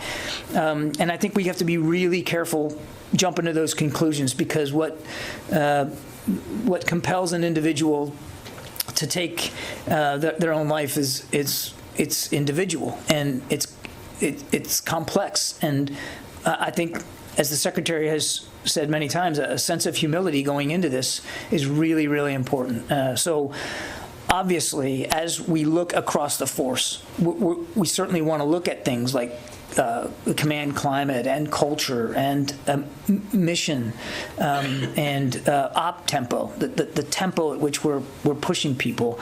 All those things are stressors in life. Some of them could contribute to the problem of suicides, but again, it's a very individual thing. The other thing we want to do, Travis, is is again, with humility, be willing to consider what we don't know and to talk to experts who are smarter about this than we are. We have terrific mental health professionals in the military, but there's people outside the ranks that in the private sector that really do focus in on this particular issue, and we want to avail ourselves of their knowledge and wisdom and be willing to, again, be humble about what we don't know and ask tough questions. When the Secretary was in Alaska, several months ago, he took time to sit with mental health professionals from the local university who specialized in issues surrounding suicide, and he found it very illuminating. Also, very daunting, because they conveyed very clear to him how tough this is, an issue to wrap your arms around. Do you know if the situation with the GW is going to be folded into this larger effort on suicides? Is it something that we're still waiting to see how it turns out? Yeah, I mean, again, I don't want to get ahead of the Navy's investigation here. The IRC isn't really designed to look at a specific issue or a specific individual act of suicide. It's really designed to look across the force at the factors that compel an individual to take their own life, and what those factors are, and how we can, as an institution, how can we help mitigate those. Yeah, it's not designed on a particular incident. Yeah, John. Thanks. Are these Phoenix Ghost drones also already in the Air Force arsenal, or are you sending all of them to? They're already in. I mean, when you draw down authority, you're drawing down from your inventory, so it's in our inventory. Yeah. Are these more capable than the Switchblade? Is that why? They have different capabilities than the Switchblade. Okay. Are you able to say? No, that's about as far as I'm going to go on it. And speaking of unmanned systems, have those unmanned coastal defense vessels arrived in Ukraine yet? And can you shed any more light on what those are beyond what you've said? I don't have an update for them. Yeah, in the back there. Thank you, sir. Today, Russia announced that they are sectioning dozens of U.S. officials, and I believe that your name is one of them. So, do you have any response about that? This is the first question. The second question, how much these sections make your communications with Russian counterparts more difficult, especially in military issues? I'm sorry, say the last one again. How much these sections make the communications between you as DOD officials and the Russian sides more difficult? The sanctions aren't having an effect on communications. We've been trying to have communications at the higher levels with the Russians now for several weeks, and they clearly aren't interested in that. And the fact that there are sanctions levied against either side, I don't think that's a factor in the lack of communication. And right now, we believe is. We have believed, but certainly today, as offensive operations begin anew in the Donbass, that this is exactly the kind of time that we need to be talking to Russian leaders at senior levels. But so far they've been unwilling to engage in that. And as for me, I mean, I looked at everybody else on the list. That's a pretty fine group to belong to, so I'm okay with that. Yeah, Tom. For those of us of the Vietnam generation who were draft eligible, the Battle of Khe Sanh captured. I just want to make it clear, Tom, that I was not in that grouping. You said we. I don't want you putting me in that group, pal. Those of us, and not you. Yeah, but I didn't. I just wanted to state for the record that I'm not those of us. Thanks for reminding me. Khe Sanh was a big battle in Vietnam where the U.S. was able to supply a surrounded Marines until they were able to succeed in liberating them. Then fast forward to the Bosnian War, when we'd fly into Sarajevo, on the planes would do a maneuver called a Khe Sahning, where they would come in and dump down to avoid ground fire. I reference these points thinking of what's happening in Mariupol, where it's surrounded. How has the U.S. military progressed since the days of Khe Sanh and through Bosnia to be able to supply, should a case come up where the U.S. military is in a Mariupol situation, are they able to supply them, to relieve them, to provide ammunition? Are you referring to like airdropping? I'm referring to whatever possibilities there are. Airdropping is one of them, yeah. Well, look, the president's been very clear. We are not going to have U.S. forces fighting in Ukraine, and that includes in the skies over Ukraine. And that policy has not changed because of the potential that it could lead to direct armed conflict with Russia. I wasn't asking about the U.S. in Mariupol. I was citing Mariupol as a reference point. If that happened in the future, has the U.S. changed its way of delivering supplies as it did in Kherson and so forth? In other words, we're talking about the U.S. military capabilities in a situation like I'm afraid I am not only not an expert on artillery, I'm not an expert on airdrop supplies and logistics. We can get you in touch with somebody here at the Pentagon who can give you a much deeper dive on how we do resupply from the air. Obviously, we have that capability, but I'm afraid I'm not qualified to offer much on that. And anybody who looks at you realizes you're not part of the Vietnam generation. I hope so. Yeah. I hope so. Thank you. I want to tap your expertise on defense contracting. Can we just go to another question now? This is going to be a short exchange, Tony. Well, April 1st, you guys announced $300 million for the Ukraine Security Assistance Initiative. That's not drawdown authority, that's contracting. So far, you've done one contract for Pumas, but not for the breadth of the other list, including Switchblades and laser-guided rockets. Where are those right? Where are those contracts? Yeah, we're working hard on that. I mean, I can tell you, Mr. LaPlante, our new Undersecretary for Acquisitions and Sustainment, is personally leading this effort. You're right, the Puma contract is the first one let. It won't be the last, but we're working hard on that right now. I'm asking, energizing the defense industrial base, you guys keep talking about that. Has the Pentagon, has Secretary Austin or Secretary Hicks decided to invoke the so-called the DX rule on programs? DX is the highest rated acquisition program. It's like MRAPs in the Gates era. Are any programs being eyed to consider them DX highest priority? I don't have any decisions to read out with respect to the DX rating, Tony. I mean, this is something that we look at periodically. What is and what isn't given a DX rating and what that rating should be. I don't have any updates for you on that, and I don't want to get into internal deliberations about the contracting process.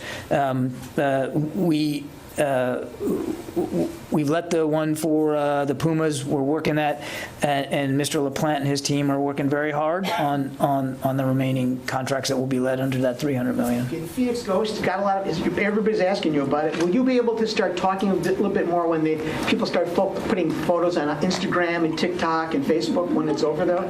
We'll see. Well, seriously, you should. I appreciate. Take a look at that. No, I appreciate the advice, and we'll. Look, I'm only going to be able to go so far here, and I hope you guys can understand why we're doing that. There's some things that we can talk about more plainly and openly than others. We are never straying from our desire to help Ukraine defend itself. And there's going to be things we can talk about clearly regarding our effort to do that, and there's going to be things that we're just not going to want to talk that much about, despite what's on Instagram or TikTok or whatever other social media site you named. Just because it's out there doesn't mean that we're always going to be able to be fully candid about every single capability. It's not. I mean, it's of a piece of so many of the things other nations are doing. That there's a lot of security assistance going to Ukraine that doesn't come from the United States, and those countries don't always talk about it. Some do, some don't, and we have to respect that. And we would hope that you would understand that as well. I mean, the goal here is to help Ukraine defend itself. The goal here is to help Ukraine have its sovereignty respected, have this war end, have the Russians leave. And if that means in the pursuit of that goal that we're going to be a little less transparent about a capability here or there, we can live with that. Yeah. Yeah, go ahead. Either one of you. Mike, I know what you're going to ask about. Go ahead. Hi, Brian Everson with Aviation Week. I was hoping you can further clarify the Phoenix Ghosts. There's 121 that were in the Air Force stock. stocks. Earlier today, in the senior defense official briefing said that these were developed by the Air Force in response specifically to Ukrainian requirements. It was developed before. Obviously, this was a system in development before. I mean, you're not going to have 120 on your shelves if you just started buying them on the 24th of February. What I it probably wasn't as well worded as I should have been, or it should have been, but it was developed for a set of requirements.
That very closely match what the Ukrainians need right now in Donbass. Okay. And the Air Force is referring everything to OSD, so I'd ask you, do you know where this lived in the Air Force? Was it a research lab thing? Was it a rapid capabilities office? I don't. Mike, please don't ask me an artillery question. Actually, well, thanks for identifying them as M777s. That was one of my questions. I do. That's why we put it up there. I appreciate it. And I want to ask you about the disposition of the fuses that will be going with the artillery rounds. But I was asking, you did talk about that they're coming from Army and Marine Corps stocks. So are they in like storage somewhere? But I mean, you're not stripping them from units and sending them out there, right? I mean, we're canvassing the force. I suspect that these 72 will also come from a mix of Army and Marine Corps stocks. But I honestly don't know where every system's coming from, like whether it was a system in storage or one that was being used by a unit. I suspect it'll be a blend of that. But as with every other system we're providing, we are mindful of our own readiness concerns, and we want to make sure that that our own combat readiness is not affected in a negative way by these provisions. So I couldn't tell you where each and every howitzer is coming from, okay. But it'll clearly be a blend of Army and Marine Corps. I do have a non-artillery follow-up. Thank goodness. Times of London said that a Navy P-8 Poseidon from Sigonella was tracking the Moskva before it was attacked by Ukraine and provided them targeting information. Can you confirm or say anything about that one way or the other? Yeah, I mean, I saw some of that reporting. I'm not going to get into great operational detail here, but as part of our bolstering NATO's eastern flank and our air policing efforts, P-8s have been a part of that, and that includes air policing missions in the Black Sea region.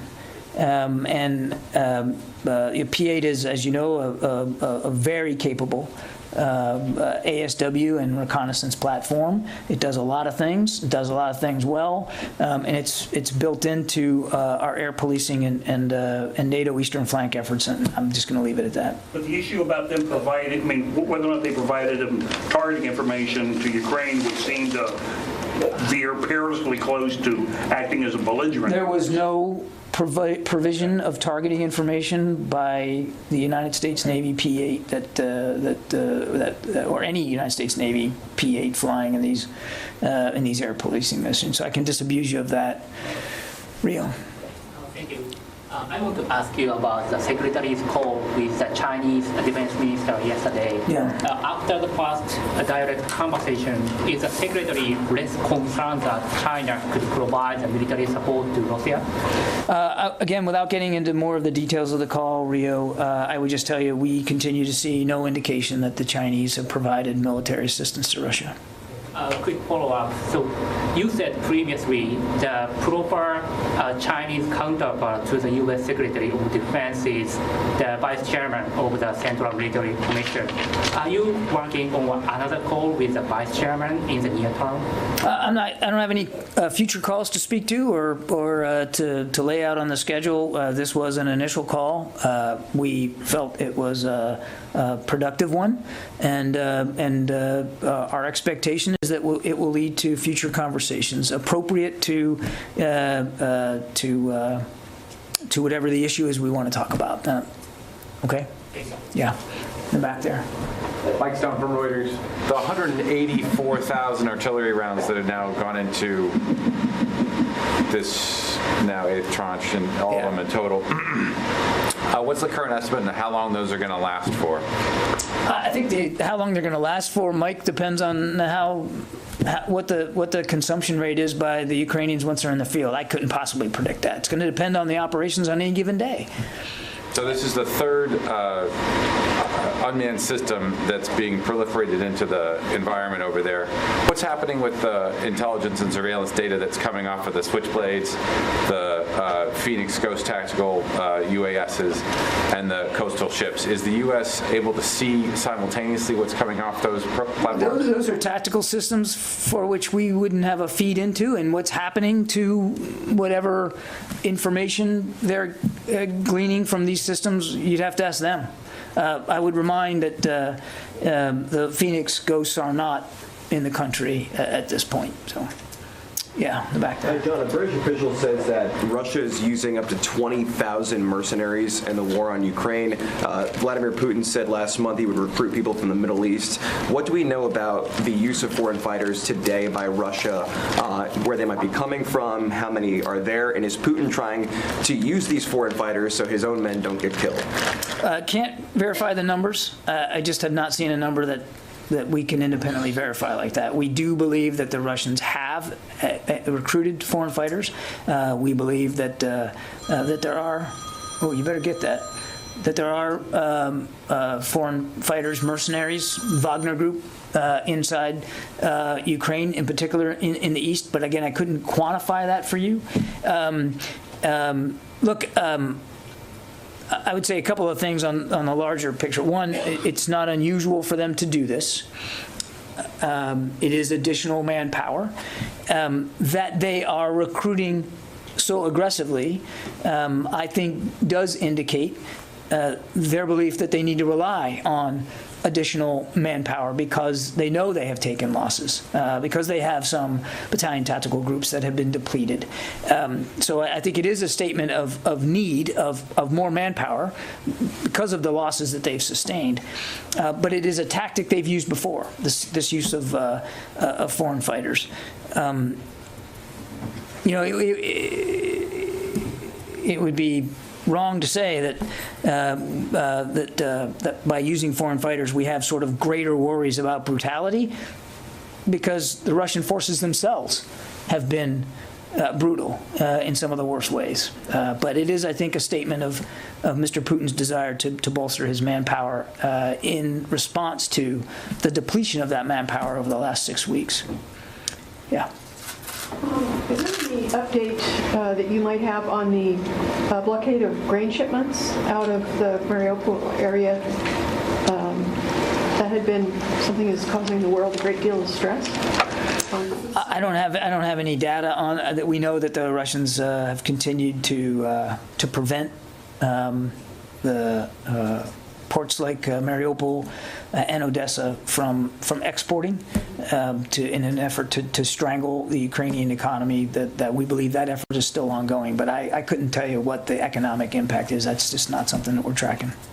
But the status of the blockade and any efforts to stop the blockade or to break it, is there any organized discussion about that you know of that how to address that blockade and break it so that the world actually can receive some of these food sources?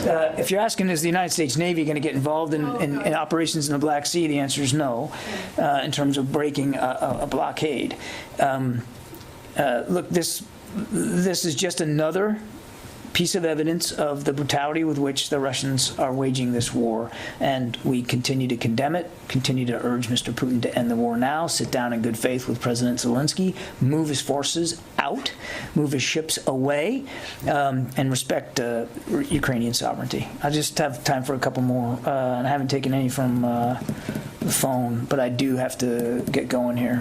Tara Kopp. Hey, John, thanks for taking this. I wanted to get back to something you said at the top about the consultative group next week at Ramstein. You said you feel it's time to take a longer view. Do you mean to say talking about the long-term footprint in Europe or the longer-term view for the Battle of Ukraine? And what does that mean, really?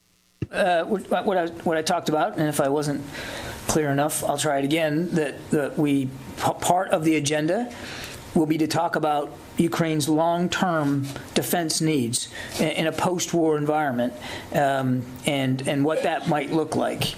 So the Secretary wants to, he believes that it's not too soon to begin to have a longer-term discussion with allies and partners about what Ukrainian sovereignty needs to look like going forward. So you're talking about like reconstruction funding and stuff like that? Not necessarily reconstruction funds, but defense needs, their security needs, longer term. Caitlin from Stars and Stripes. Hi, John. About the sanctions that you were issued with, you were also listed with several journalists as well. I'm wondering what you think this says about the effects of American media and your own public information about those efforts, and what have they had on this conflict, especially internationally and in Russia? It's a good group to belong to, and I think it does say a bit about the fear of fact, the fear of truth that Mr. Putin continues to demonstrate every day. And you can see that by the way he has shut down information inside his own country. The only way the Russians can get any kind of information is through state-run propaganda voices and organs. And I think it demonstrates a sense of weakness, not strength, that he so abhors the work of independent journalists and the coverage of the brutality and the atrocities that his troops are conducting inside Ukraine. So I have nobody called me from the Kremlin to advise me that I was being sanctioned or why, but I have to assume that that this effort, both by the United States government, certainly the Department of Defense, as well as you and your colleagues in covering this war, unsettles Mr. Putin. Frankly, I think that's a good thing. Okay, listen, I got to go. I ran a little bit long. I apologize I didn't get to everybody, but we'll see you again tomorrow. Wasn't that a spam call you got last night?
afternoon.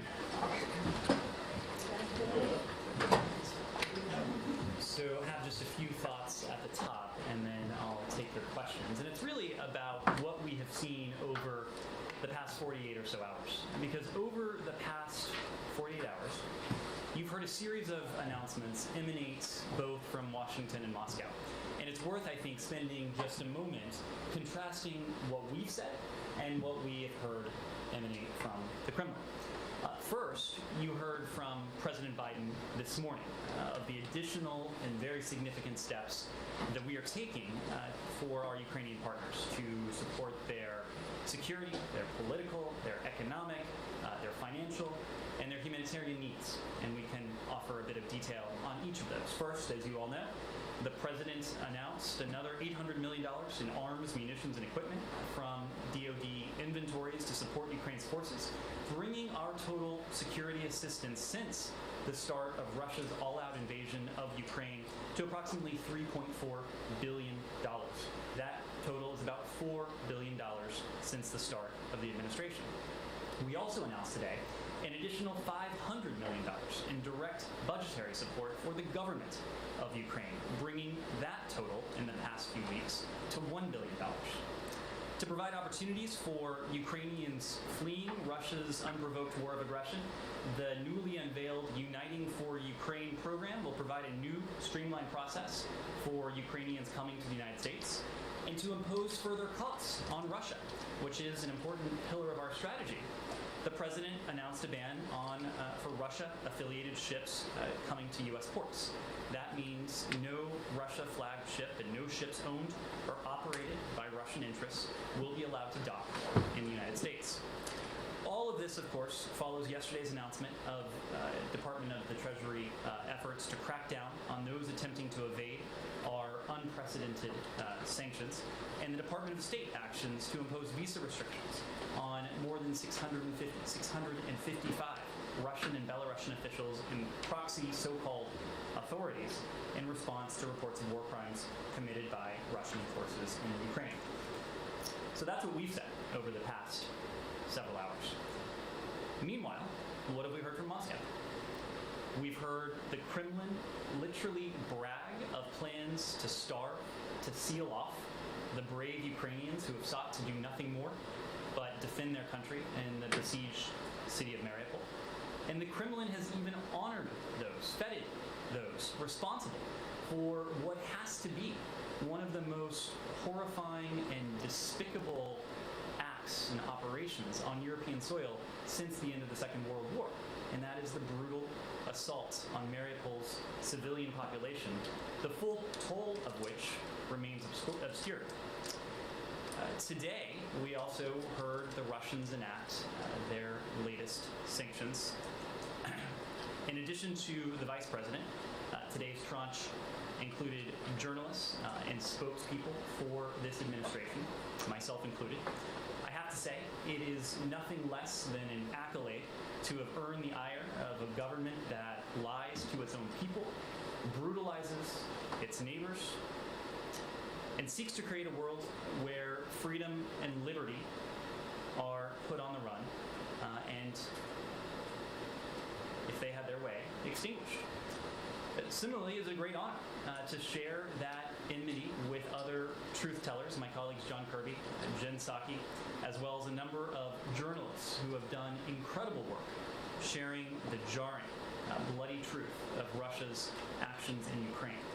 It is the clearest signal we could ask for that the Russian government sees truth as an enemy in this battle, literally pursuing those who are doing nothing more than trying to spread that truth. And they see that as an enemy in that battle that they are very clearly losing. So with that, happy to take your questions. Thanks, Ed. Welcome back. I trust your Panama experience was truly palindromic. And we miss you. You get that. I do. And we miss you very much. Yes. And I guess congratulations on your already so happily accepted. Just on the actions that were taken yesterday, and then I got two extremely brief non-Ukraine questions. On the visa bans that the Secretary imposed, do you have any idea how many of those people, and I know you're not naming them, and I know that in some cases you can't, but how many actually had visas? So, in other words, how many were actually notified that an existing visa in their passport book has been revoked? Do you know how many that is? And at the same time, do you know how many do not have currently have valid visas? Well, so we announced really two things yesterday, Matt. There were two elements of this. The Department of the Treasury designated entities and individuals involved in attempting to evade the sanctions that have been imposed by the United States and our international partners on Russia. And then, similarly, Secretary Blinken, and this is what you were referring to, announced steps to impose visa restrictions on a total, as I said before, of 655 Russians and Belarusian officials and so-called proxy authorities in response to war crimes committed by Russia's forces in Ukraine. Those restrictions, these restrictions include those implicated in domestic repression against the Russian people, in the Lukashenko's regime continued violent crackdown on the people of Belarus and their democratic aspirations, and misconduct by Russia's proxies in the Donbass. Treasury also designated entities, but you're asking about the visa restrictions. As you know, visa records are confidential. We, of course, do have a record of everyone who has been granted a U.S. visa, but for these 655 individuals, Russians and Belarusians, who were designated yesterday, they will not be getting a visa should they apply. That's not my question. My question, and I don't, frankly, don't know if you have the answer. How many of these 655 actually had valid or current valid visas that have been revoked, and how many of them are not notified at all, but would be notified should they show up someplace to apply for one? And sorry, you're on the list. Well, they would be notified were they to apply for a U.S. visa, and of course that follows yesterday's action. But visa records are confidential, so we're just not in a position to provide numbers of this list of 655 of those who may have had visas already. So then it's really impossible for anyone to know what the impact of this is. Not if they try to travel to the United States. They'll see that they want to. But you don't know that they want to. I mean, yes, it's an avenue that has been cut off for them, but they don't necessarily know it. Have we spoken to each of these 655 individuals to determine their aspirations or not to travel to the United States? I don't suspect we've done that, but people who do have current visas you have to notify them that it's being revoked. I mean, it's no longer valid. And so I just want to know if you know the number of how many of these 655 actually had visas. We know which of them had active visas in their possession. I'm just not in a position to offer you a number. Is it more than one? I mean, is it more than a handful, or is it zero? Matt, I'm not in a position to offer you a number. As we said, visa records are confidential. On the two other ones, and it's going to be very brief. I'm just wondering if you can tell us anything about the migration talks with the Cubans today, and then secondly, if there's any update on this delegation visiting the Solomon Islands. Sure. So first on the migration talks that we've announced with the Cubans, these provide an opportunity for discussion of migration issues between Cuba and the United States. They represent a continuation of our nearly 30-year engagement with Cuba on migration matters as neighboring countries, as neighboring states. We do maintain, as you know, diplomatic relations and discussions on safe, orderly, and legal migration. That remains the primary U.S. interest. It's the precise reason why we are having these discussions with the Cubans as well as with other partners in the hemisphere. And based on U.S. interests and our support for family reunification for the Cuban people, we did resume these migration talks between the United States and Cuba. They started this morning. They're occurring over the course of the day today. We have seen, and this I think underscores the imperative of undertaking these talks, we've seen a significant increase in irregular migration on the part of Cuban migrants coming to the United States. That includes both via overland routes and maritime routes. These talks have been long-standing. They've evolved since they were first taken on in 1984. They've since become a biannual occurrence following the signing of an accord in 1994 and 1995. The talks, of course, have been paused in recent years. They had not occurred since 2018, but they had occurred consistently across administrations since 1995. They do provide an opportunity for important discussions on mutual compliance with migration accords and the commitment of the United States and Cuba to safe, legal and orderly migration. And that's the interest of ours, is ensuring safe, legal, orderly migration between Cuba and the United States is consistent with our interest in fostering family reunification and the promotion of greater respect for freedom and human rights in Cuba. Topics for the talks have included well-established mechanisms to address irregular migration and compliance with U.S. immigration law, migration via both land and sea, migration trends, returns and repatriations of citizens, embassy functions, and other related issues. I understand that we'll have a little bit more to offer upon conclusion of the talks today. Is it safe to say that you would like to see a reduction in the significant increase in irregular migration that you've seen coming? Is that part of what's being discussed? It is safe to say that we would like to see a process that is safe, orderly, and legal, and not one that is dominated by irregular migrants seeking to make a dangerous either overland journey or maritime journey to the United States. Just Solomon Islands real quick. In terms of the Solomon Islands, the delegation is going to arrive to the Solomon Islands later today, Eastern Time. These are discussions that will take place over the day on April 22nd in the Solomon Islands. This visit, and it's being led by our Assistant Secretary Dan Crittenbrink and the White House's Indo-Pacific Coordinator Kurt Campbell, will follow up on Secretary Blinken's visit to the region earlier this year. It was during that visit where he announced plans to reopen an embassy in the Solomon Islands.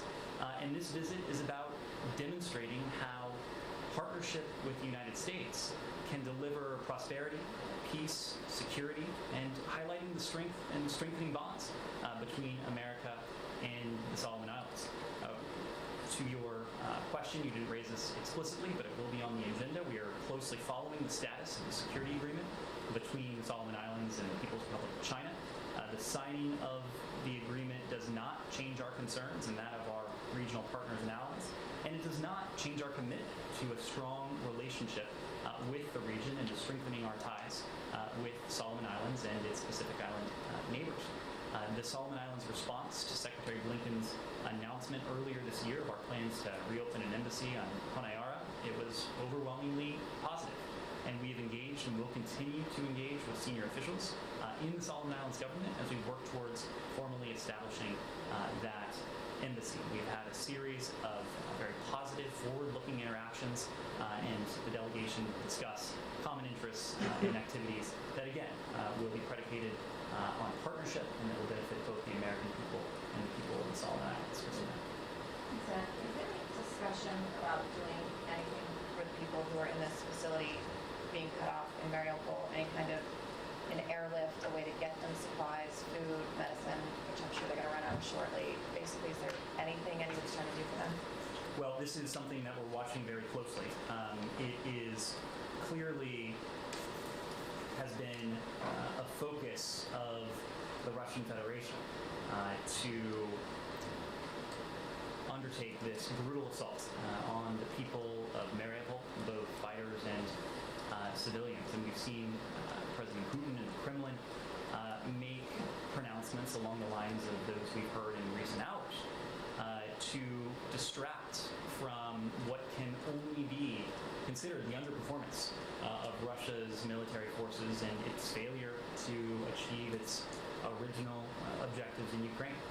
We understand that Ukraine's forces continue to hold their ground, and there is every reason to believe that President Putin and his defense ministers show for the media what we saw in recent hours is even yet more disinformation from their well-worn playbook.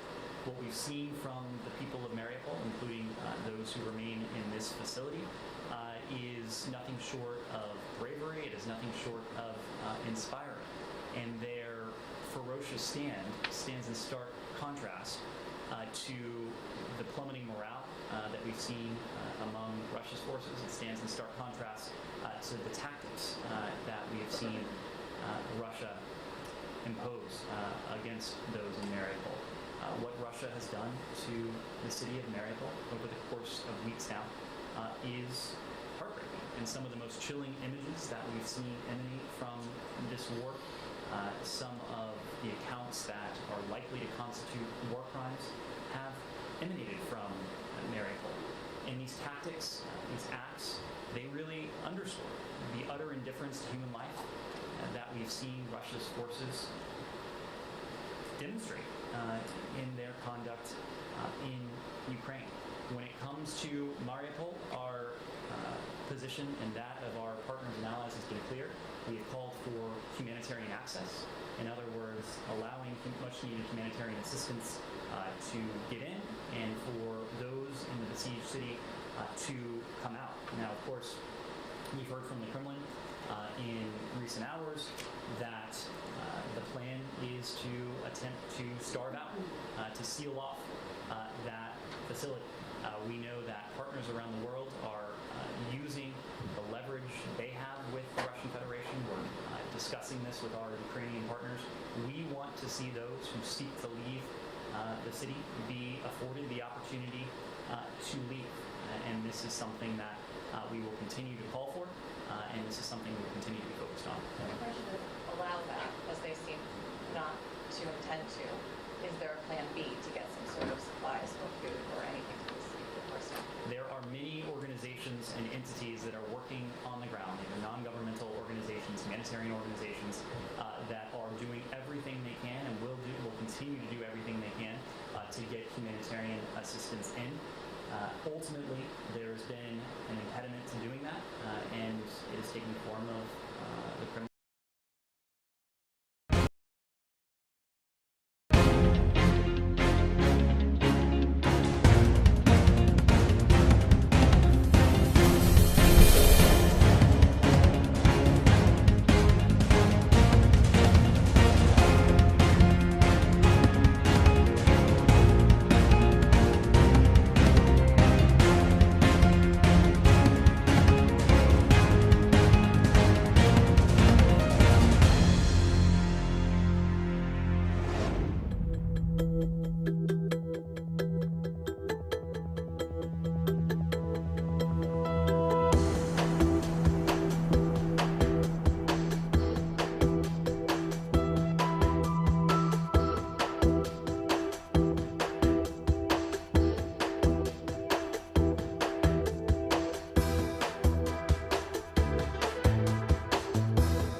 humanitarian corridor and the promise of a humanitarian corridor arise, it has been promptly put to an end by the actions of the Russian government.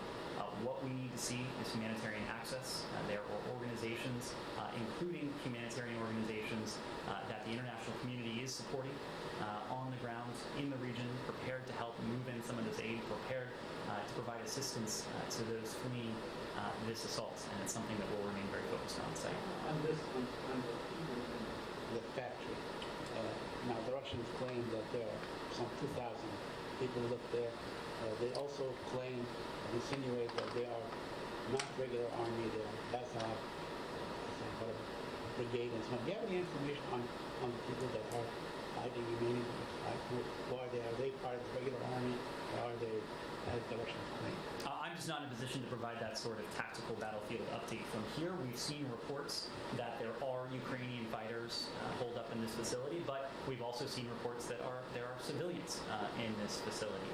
So again, the imperative needs to be humanitarian access for those who wish to leave the city of Mariupol, who wish to leave any besieged facilities in and around the city. When you began with the $3.4 billion bill of arms, that's a lot of arms. You guys track these weapons, or why are you concerned that it may actually, you may lose track of it eventually or in the future and so on? How do you account for it? Well, these are weapons that are being delivered from the United States in the case of this $3.4 billion that is being sent over into Ukraine. Of course, our goal is for this security assistance to be put to extraordinary use and effect by our Ukrainian partners, and that's precisely what they've done. The fact that Russia essentially had to concede defeat in its initial plans to take the capital city of Kyiv within 48 or 72 hours time frame that the Kremlin initially envisioned. The fact that Russia has been forced to focus on a narrower part of the country, to focus on the south, to focus on the east, is a testament to the effectiveness that with which the Ukrainians have defended their own country, but also the effectiveness with which they have used the security assistance from the United States and the 30-odd countries around the world who are providing assistance from their own stocks. The Russians never really stated they want to take over Kiev before they have.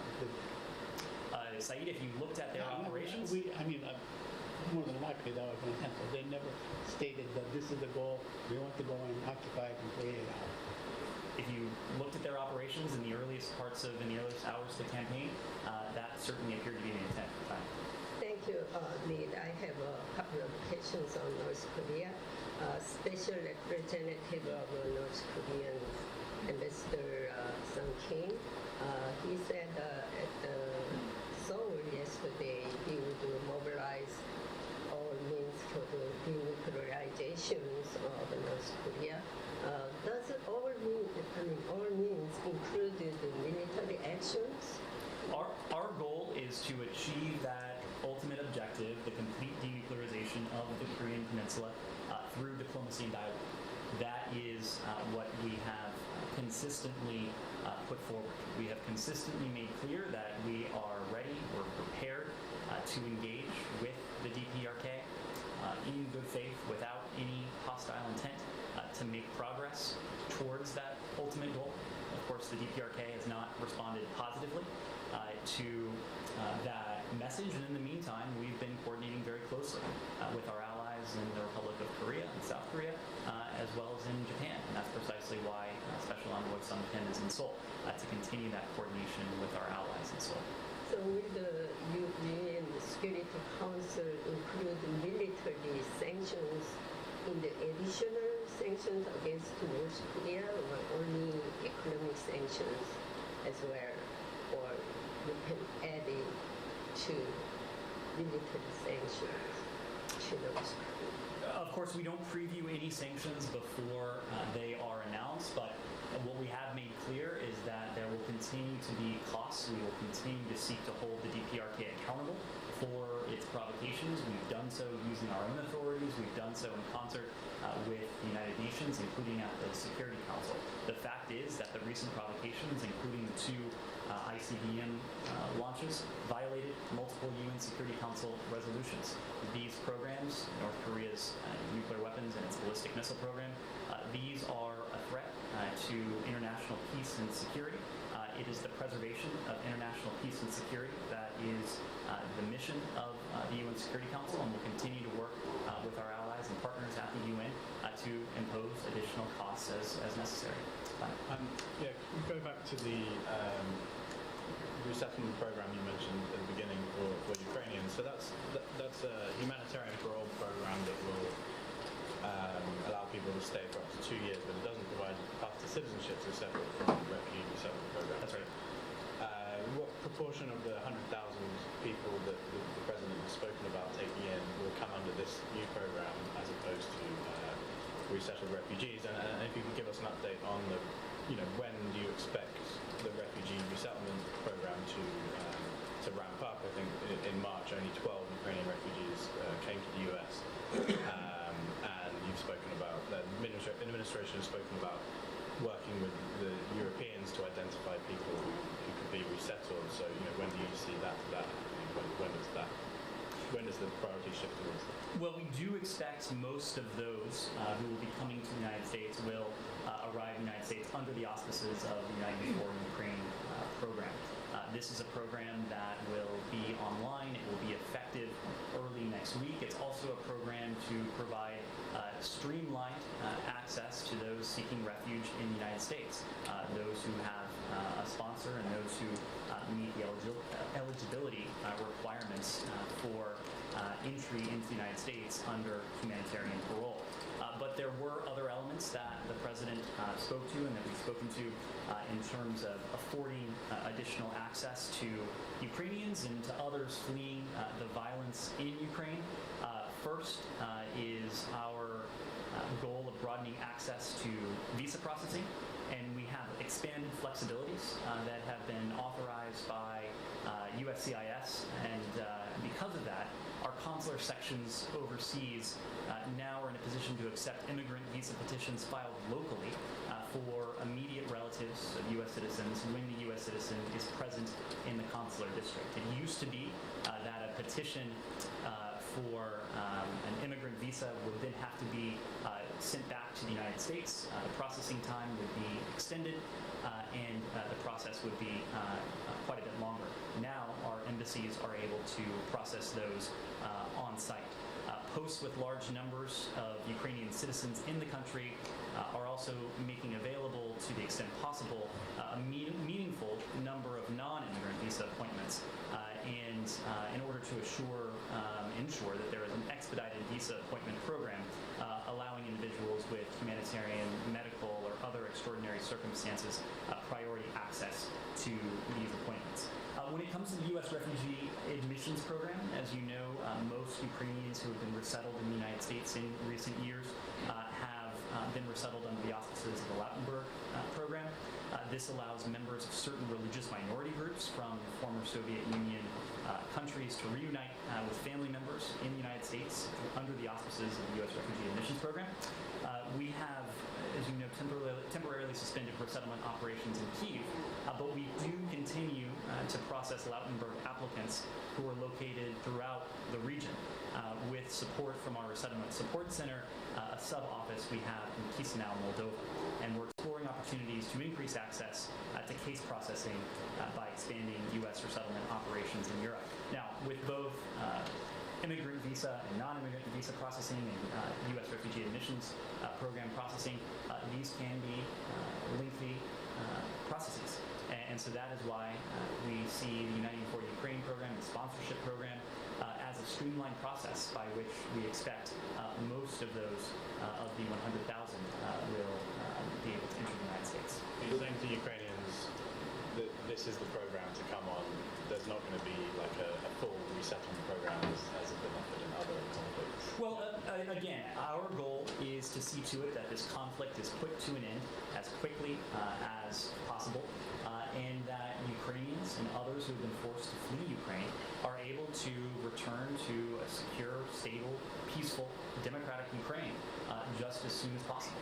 We also know that many Ukrainians have left behind brothers, sons, fathers, individuals who are there defending their country. And so for many Ukrainians, they are looking for a temporary safe haven. In the United States, for some individuals may be appropriate. We also know that other countries in Europe, including many of our NATO allies, have generously opened their doors, opened their borders to now more than 5 million Ukrainian refugees who have been forced to flee their country.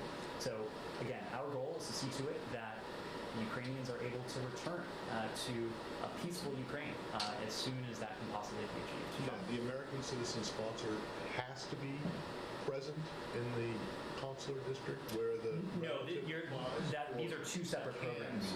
These are two separate programs. So for visa processing, if the American citizen sponsor is present in that consular district overseas, that's what we're talking about. The American citizen sponsor for the Uniting for Ukraine program, typically that person will be here in the United States.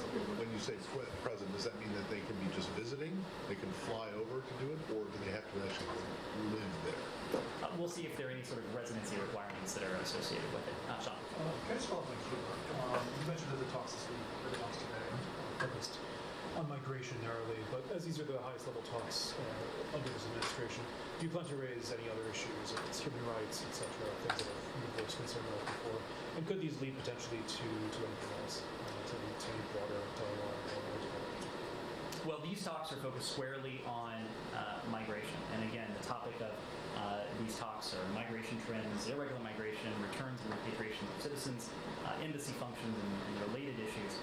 The goal of the talks is to promote safe, orderly, and legal migration between our two countries. Now, of course, our broader policy is predicated on support for the Cuban people, support for their democratic aspirations. There's a migration element of that. There's a family reunification element of that, but these talks are migration talks. Yes. Azerbaijan President Muhammadov has appealed to international organizations to help Azerbaijan to clear mines in the liberated territories of Karabakh. More than 200 Azerbaijani civilians have been killed or injured in the mine explosion since the end of Karabakh war. My question is, how could the United States help Azerbaijan to clear mines? Well, we have an active demining program around the world. In fact, we recently released our annual report called To Walk the Earth in Safety. We had a key official here from our Bureau of Political and Military Affairs, as well as our Undersecretary for International Security Affairs, Bonnie Jenkins, here to speak to that. So we do have such programs around the world, and the report that we recently concluded is available online, and will detail where those activities are taking place. Yes? I don't have an update beyond what we discussed the last time you asked, I think a day or two ago. We, as we know, have made significant progress in recent months, but an agreement is uncertain. There are differences that remain. We continue to actively seek to resolve the remaining issues because we continue to believe that a mutual return to full implementation of the JCPOA would afford us non-proliferation benefits that are very much in our national security interests. At the highest level, re-implementation of the JCPOA, of the restrictions on the Iranian nuclear program, would reimpose the verifiable permanent limits on Iran's nuclear program. It would be a means by which to see to it that President Biden's commitment that Iran will never be able to acquire a nuclear weapon is guaranteed. That said, along with our allies, we're preparing equally for scenarios with and without a mutual return to full implementation of the JCPOA, because this remains a very uncertain proposition, and ultimately we'll make a judgment call. We will only enter into an agreement that the President determines is in the best interests of the security of the United States.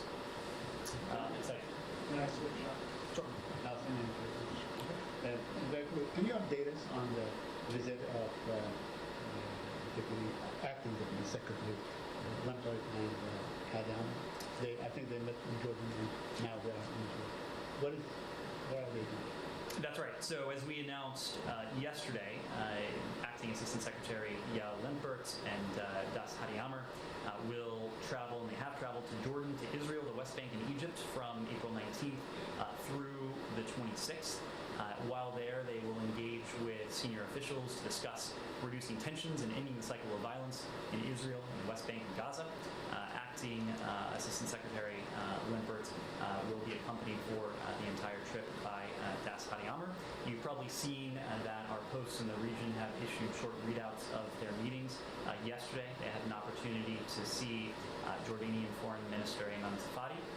They had a conversation with the foreign minister, again, about reducing tensions in Jerusalem and of exercising restraints, avoiding provocative actions and rhetoric, and upholding the historic status quo of Jerusalem's holy places, including the Temple Mount Haram al-Sharif, of which Jordan plays an important role.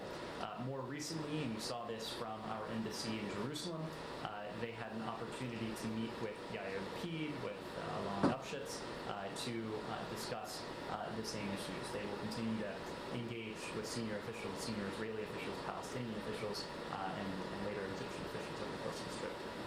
I just want to ask a question about the consulate. Any update on the status of the opening of the East Jerusalem consulate, the American consulate in Jerusalem?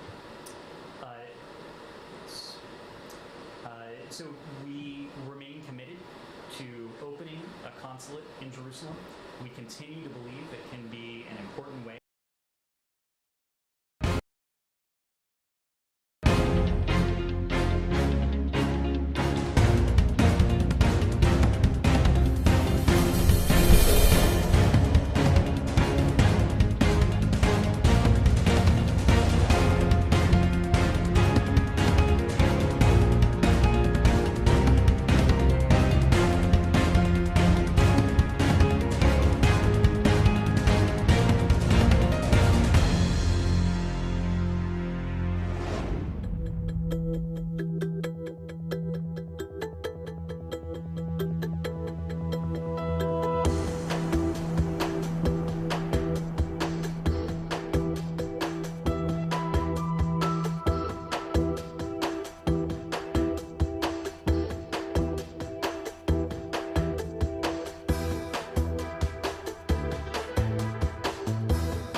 to engage with and provide support for the Palestinian people.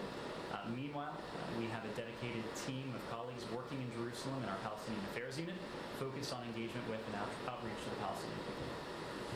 Yes? Thank you, Ned. I want to ask a few questions about Georgia.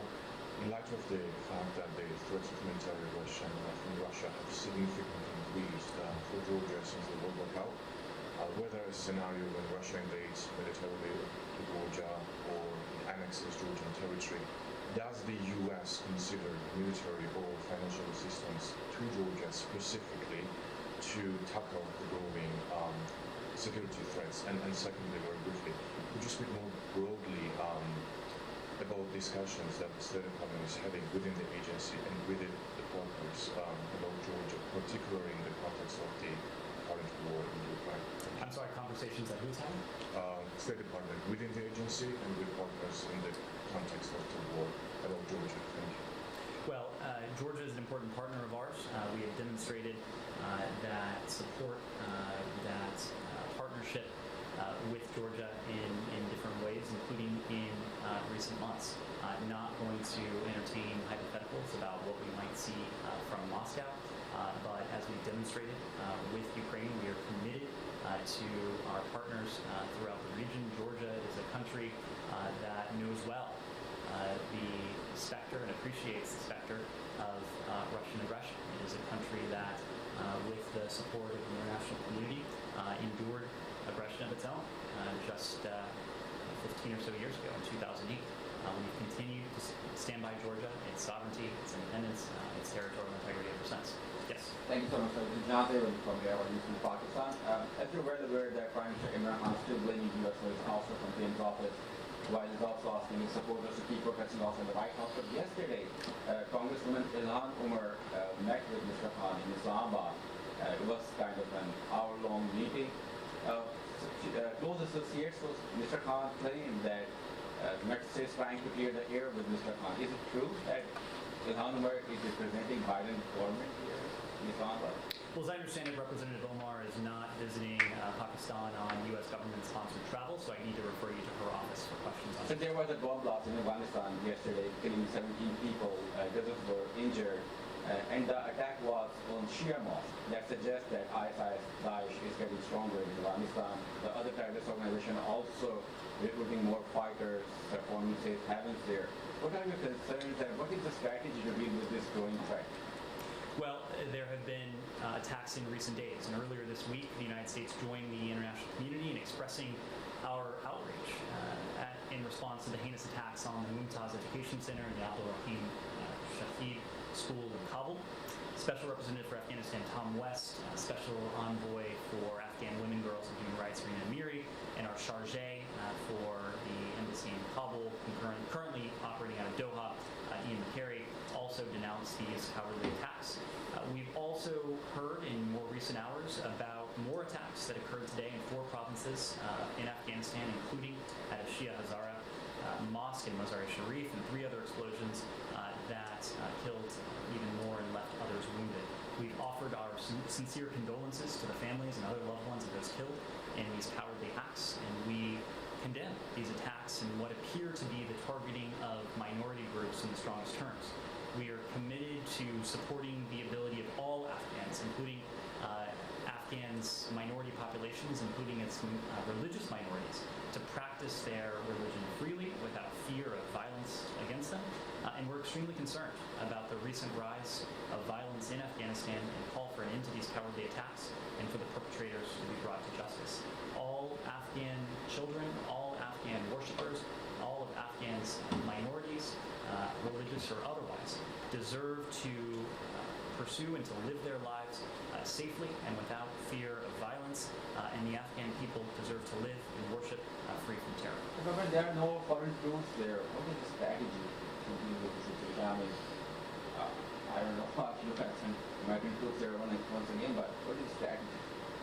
So that is not a tool that is in our toolkit when it comes to addressing this, but our strategy for Afghanistan principally entails supporting the humanitarian needs of the Afghan people. And we have made tremendous commitments to the people of Afghanistan in recent months. We've continued to be the world's humanitarian leader in our support for the people of Afghanistan. In every engagement we have with the Taliban, we address with the Taliban our core interests. And among those interests is to see to it that the rights of the Afghan people are respected. That includes by the Taliban, but doing everything that ruling authorities in Afghanistan can do to provide security for all of Afghanistan's people. That include its women, its girls, its religious minorities, and others who face persecution. This is a point that we always raise with the Taliban, and the Taliban know that in order for us to achieve progress, in order for us to have improved relations with them, in order for them to have improved relations with countries around the world, they will need to demonstrate progress on these interests that are core to us, that are important to us, but also important to countries around the world. So. On China, President Xi Jinping today spoke about his proposal for a global security initiative, and he's talking about this, invoking the principle of indivisible security, obviously Kremlin's favorite phrase. I wonder if you had any response to that, and in particular, are you concerned that this is something that China could use in relation to Taiwan or the South China Sea to push back on actions by the US and support from the US countries in China's neighborhood and potentially acting in a similar way to how Russia acted? Well, we did take note of the remarks, also took note of the reference to indivisible security, which is interesting in that we have continued to see the PRC parrot some of what we have heard coming from the Kremlin. This apparently applies to the concept of indivisible security. The Kremlin continues to maintain that attacking another country in an unjustified, unprovoked way, in a brutal manner, somehow bolsters security in the region.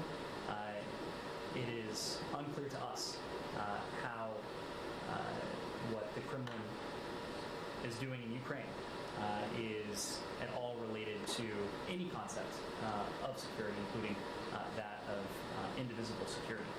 But there are broader principles at play, and we've always said that this is about Russia's war against Ukraine, but at the same time, it is about the principles and the rules that over the course of now 7 decades have governed the international system. This is about the rules-based international order that has ushered in the most peaceful and prosperous period in modern history. And along with like-minded partners around the world, this is a system that we helped build. It's a system that countries around the world, United States included, continues to help shape. And it's a system built on shared values, including respect for human rights, sovereignty, self-determination, those principles that are meant to undergird and to fuel our ability to address our biggest global challenges. So especially as we face threats from Russia's unprovoked war against Ukraine, COVID-19 and climate change, we are committed to upholding the very system that certain countries around the world, and Russia and PRC are among them, seek to challenge and in certain instances seek to tear down and even destroy. This is at the heart of why the international community has stood with the government of Ukraine, with the people of Ukraine, supporting their own aspirations for freedom, independence, democracy in a country of their own, but also recognizing that what Russia is seeking to do, to challenge the international system and to undermine it, is precisely what other countries have sought to do around the world, including in the Indo-Pacific. We understand that when this international system is undermined anywhere and done so with impunity, without challenge, that it is degraded everywhere. And so that is why not only have we stood up for these principles in Ukraine, in the context of Ukraine, but also in the Indo-Pacific as well. Okay. So, Deputy Secretary of State Lee Sherman is in Brussels talking to U.S. counterpart in New York. She also expressed concern over China's amplifying some of the Russian disinformation. Could you give us an update? In the U.S. assessment, is China providing financial and material assistance to Russia in Russia's war on Ukraine, or is just rhetorical support? So first on the deputy's trip, as you alluded to, she is in Brussels, and she led the U.S. delegation for the 3rd high-level meeting of the U.S.-EU-China dialogue on China, and tomorrow she'll lead U.S.-EU consultations on the Indo-Pacific. She also participated today in a moderated discussion at an event hosted by the Friends of Europe think tank about U.S.-European collaboration on a wide range of shared challenges, including our shared approach to the PRC, our cooperation in the Indo-Pacific, our assistance to Ukraine, and sanctions on Russia as well. She will have an opportunity to speak publicly tomorrow during a press availability with European External Action Service Secretary General after the U.S.-EU consultations on the Indo-Pacific. She will also meet with NATO allies and EU partners to discuss our continued close coordination on President Putin's war of choice against Ukraine and other global issues. In addition to her engagements today and tomorrow, she, over the course of yesterday and today, held meetings with the NATO Deputy Secretary General, the NATO Permanent Representative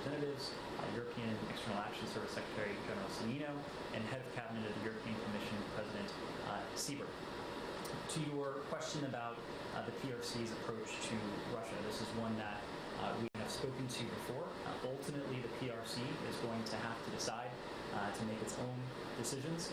It is our task to speak of the consequences for those decisions. And we made clear that if the PRC or any other country were to seek to offset Russia's losses or to seek to provide weapons, supplies, needed material for its war effort in Ukraine, there would be serious consequences for any such country. We've been watching them very closely. We offered an assessment a couple weeks ago that we had not seen any such support on the part of the PRC. That remains the case today, but we continue to watch very closely. Speaking of consequences, could PRC face secondary sanctions if they support material and ammunition? Again, we've made clear that any country that seeks to undermine our sanctions regime or seeks to provide support to Russia's war effort in Ukraine would face consequences, yes. Regarding the security agreement between PRC and the Solomon Islands, do you think this is a first step for PRC to militarize the Pacific Islands regions? And secondly, regarding the historical issues between Japan and the Republic of Korea, South Korea's incoming Foreign Minister Park acknowledged yesterday a bilateral agreement signed with Japan in 2015 over conflict agreement is official. What is your reaction to it? So on the Solomon Islands, as we said before, we are concerned that the agreement, which was concluded in a non-transparent process, follows a pattern we've seen before. It's a pattern of the PRC offering shadowy, vague deals with little regional consultation in fishing, resource management, development assistance, and now security and security practices.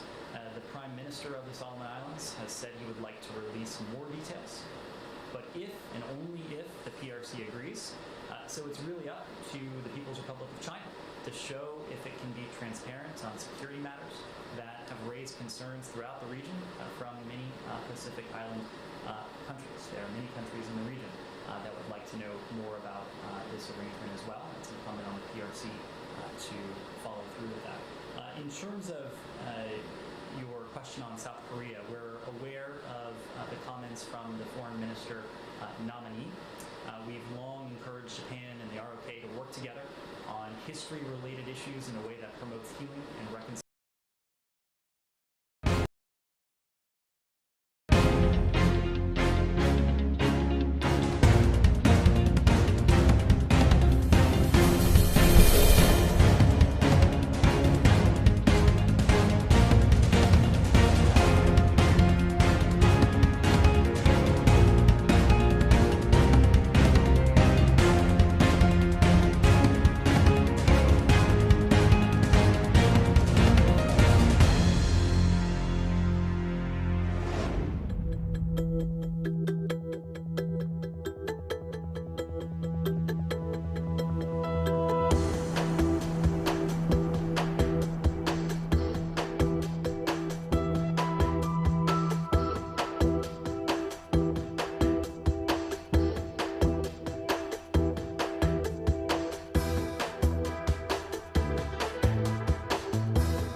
advance our common regional and international priorities.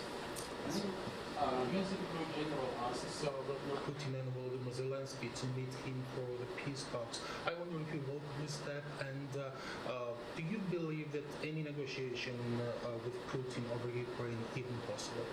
Do we believe that any negotiation? Yes, with Vladimir Putin even possible over Ukraine?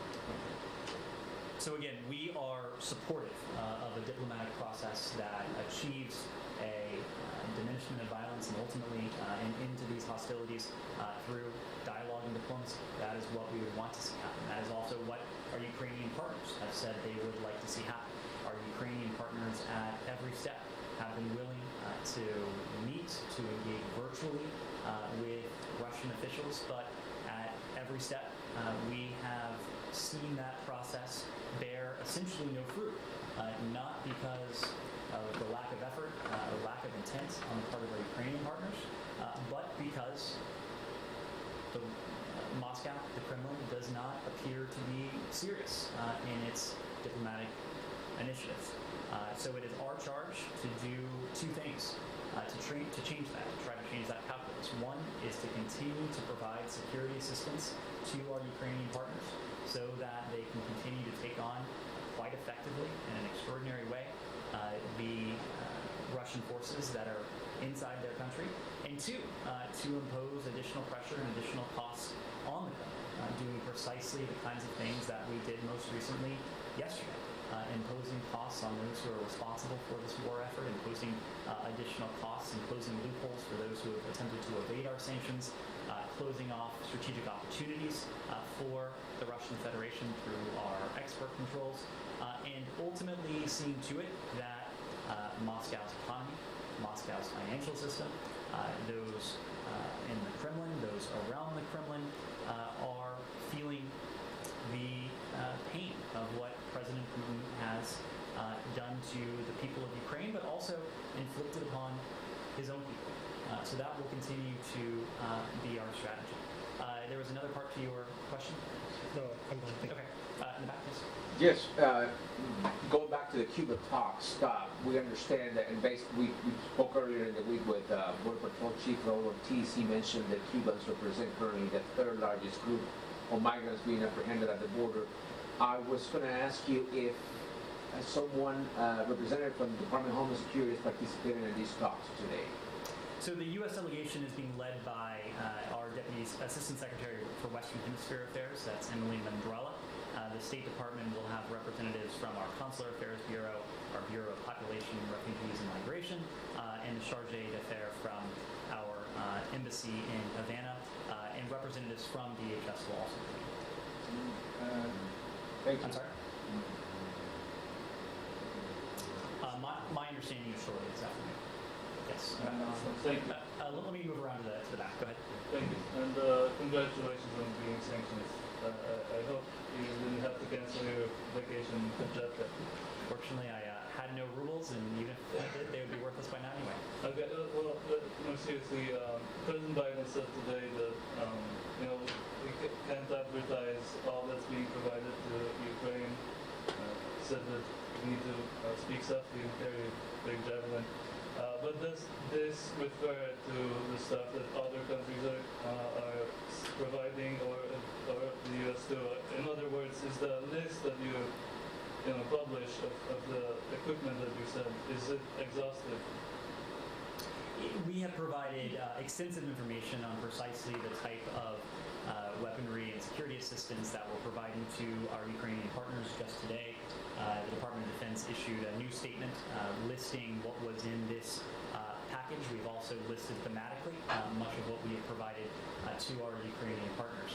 It is, in all cases, not for us to say what each and every partner is supplying, but it is for us to work with our European allies, other partners, to see to it that elements that they may have in their inventories that are responsive to the needs that we're hearing from our Ukrainian partners are made available to Ukraine. And oftentimes we can help support that process. One example we've talked about was Slovakia's provision of the S-300 long-range anti-aircraft system. Slovakia was able to do that precisely because we were in a position to backfill Slovakia with provision of a Patriot missile battery. So there have been arrangements like that where we have provided something to a partner, and a partner has in turn provided it to the Ukrainians. And was that the topic of conversation today with Slovenian Prime Minister Janša? There were reports that they were ready to send tanks to Ukraine. Our support for the people of Ukraine was absolutely a topic of discussion. I know last Monday, you suggested in this morning that if Iran wanted to have the Revolutionary Guard lifted off the terror list, there had to be some kind of reciprocity. I did not use those words. Okay, maybe I misunderstood what you said.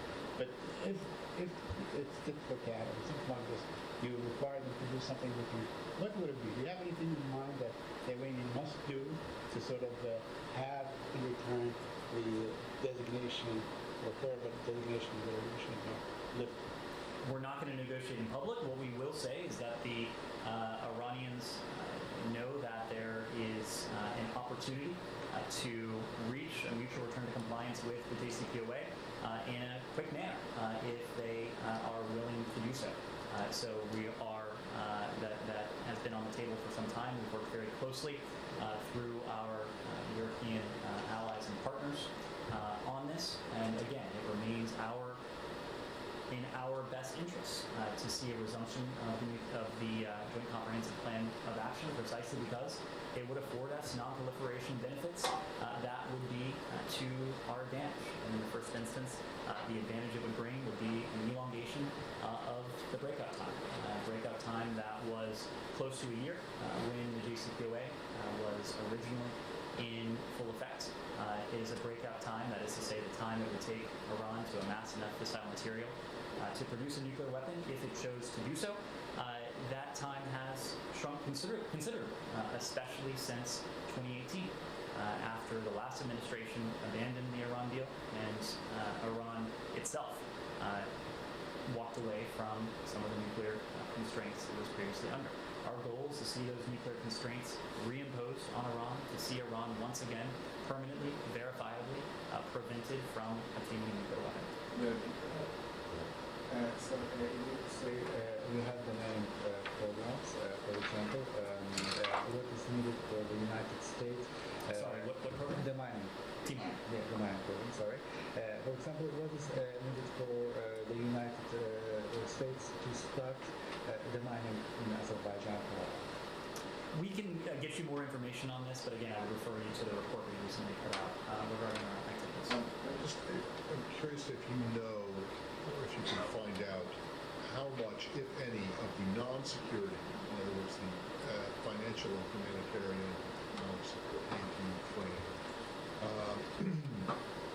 has been kind of earmarked for the treatment or the transport of wounded Ukrainians out of Ukraine into other countries for medical treatment, if any, if you don't, and even if you don't know, is there a concern that there are people, Ukrainians who've been wounded, civilians and soldiers who've been wounded and may die because they can't get the proper medical treatment in We'll see if there's anything we can provide you on a specific earmarking like that. But the other point I would make is that we've also provided, as of today, $1 billion in direct budgetary assistance. And so we've provided the Ukrainian government with resources it can use as it best sees fit. But if there's anything we can add on. Right, and that would presumably be for care that they would provide inside Ukraine. And there may be instances in which they are not able to adequately treat it. We'll see if there's anything we can add there. Thank you. One last one at the back. Just a couple of follow-ups on Iran. You mentioned the breakout time. Do you have an estimate of what that's down to? And then there was a report in Israeli media that a senior Israeli official said the U.S. had notified European counterparts that the administration doesn't plan on delisting the IRGC. Is there any truth to that?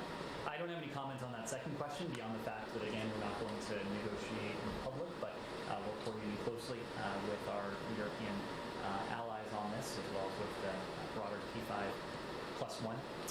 On your first question on the breakout time, what I can say is that when the JCPOA was in full effect, the breakout time was measured at about 12 months. It was always measured in months. Now the more appropriate and accurate measurement is weeks, but I'm just not able to give additional detail. Thank you all very much.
This has been a very productive week, and I'd like to thank the IMF and the World Bank and my counterparts in Germany and Indonesia at the G7 and G20, respectively, for their leadership.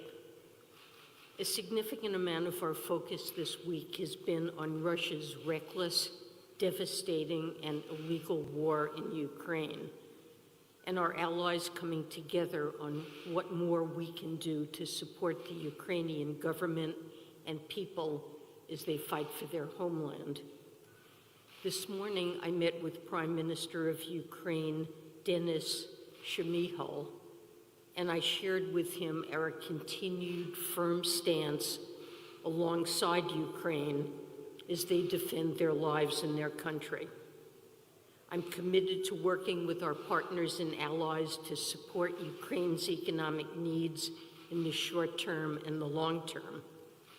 In the meeting, I shared the United States' commitment to another $500 million of immediate funding to help Ukraine continue critical government operations, such as salaries, pensions, and other social assistance programs necessary to avoid a worsening of the humanitarian situation in Ukraine.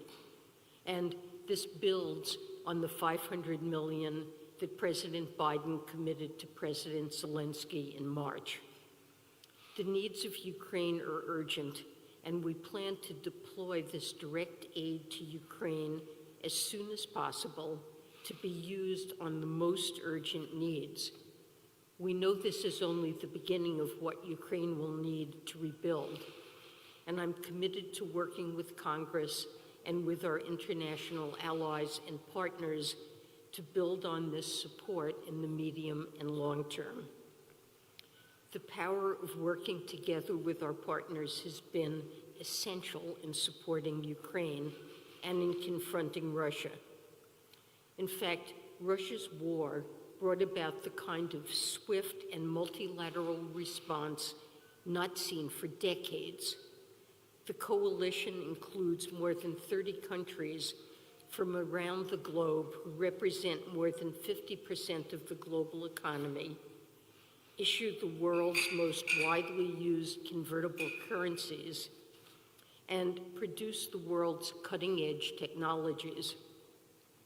The tremendous blow on the Russian economy resulting from our sanctions is only possible because of the breadth of our coalition.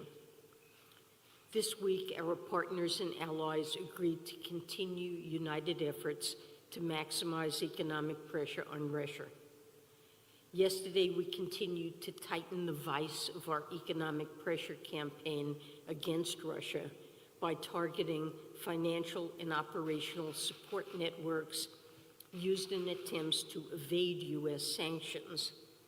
Treasury sanctioned a Russian bank at the heart of such efforts, as well as a network of cutouts, proxies, and facilitators used by the oligarch Konstantin Malofeyev.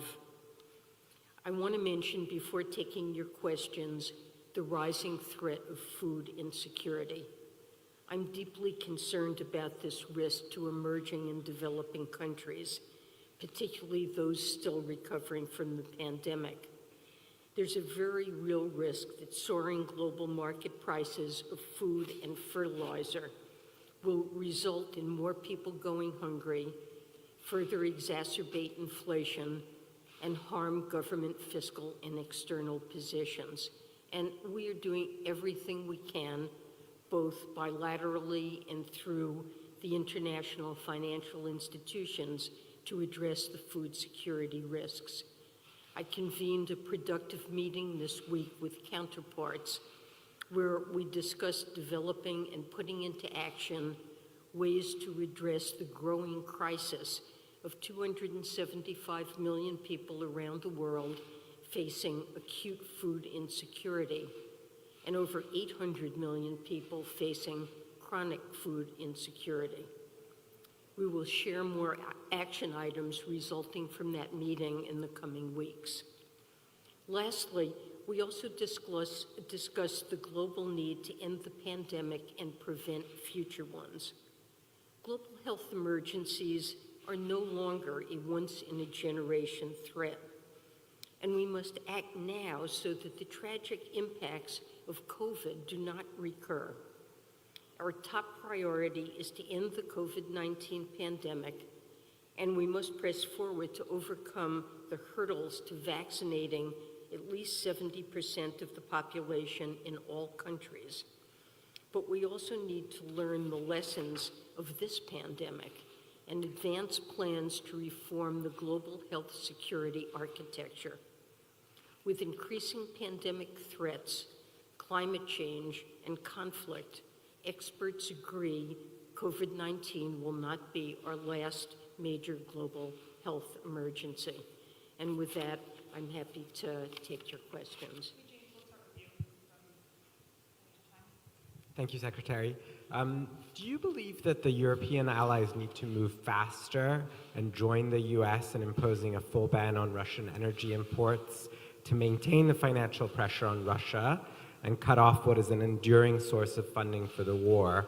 Or are you concerned that such a step would be too drastic in damaging European economies with possible spillover effects on the US? I'm sorry, did you say to ban energy imports from Russia? So our objective from the outset has been to impose maximum pain on Russia while attempting to mitigate damage to the United States, to Europe, and throughout the global economy. And in the case of oil and natural gas, clearly Europe's situation is different than that of the United States. So we did ban Russian energy imports of all types, but we imported very little from Russia to start with. That isn't true for Europe. Medium term, Europe clearly needs to reduce its dependence on Russia with respect to energy. But we need to be careful when we think about a complete European ban on, say, oil imports. We want to harm Russia. That would clearly raise global oil prices. It would have a damaging impact on Europe and on other parts of the world. And counterintuitively, it could actually have very little negative impact on Russia, because although Russia might export less, its price it gets for its exports would go up. So I think it is important, of course, proceeds from sales of oil and gas are an important source of income for Russia. It would be very useful to try to devise a way to reduce Russia's proceeds from those sales, and that really is the proper objective, I think, of a ban. But if we could figure out a way to do that without harming the entire globe through higher energy prices, that would be ideal, and that's a matter that we're all trying to think through together.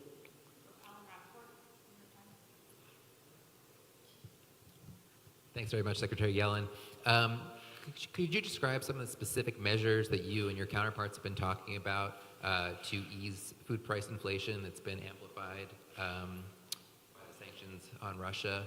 And are you concerned that greater fragmentation of the global economy, where friendly countries concentrate trade amongst each other, could lead to permanently higher prices? So with respect to specific measures, we will have a little bit more for you with specific detail in the coming weeks. There were technical discussions among experts, but certainly taking every measure that we can to bolster food supplies, which means we make sure that plantings continue. After all, the price of fertilizer has gone up, making sure that yields are preserved so small farmers can afford fertilizer. So taking all the steps we can to bolster the supply of food, while taking steps as well to make sure that the social safety nets are working in countries with food insecurity, because often when there's a shortage of food and prices are high, you can see export controls or hoarding or things that even when hypothetically there's enough food to supply the needs of a population, it doesn't get to the poorest people who need it. So measures on both the supply and demand side, I think, are appropriate, and we're thinking through concrete steps that we'll get back to you on. Sorry, you asked a second.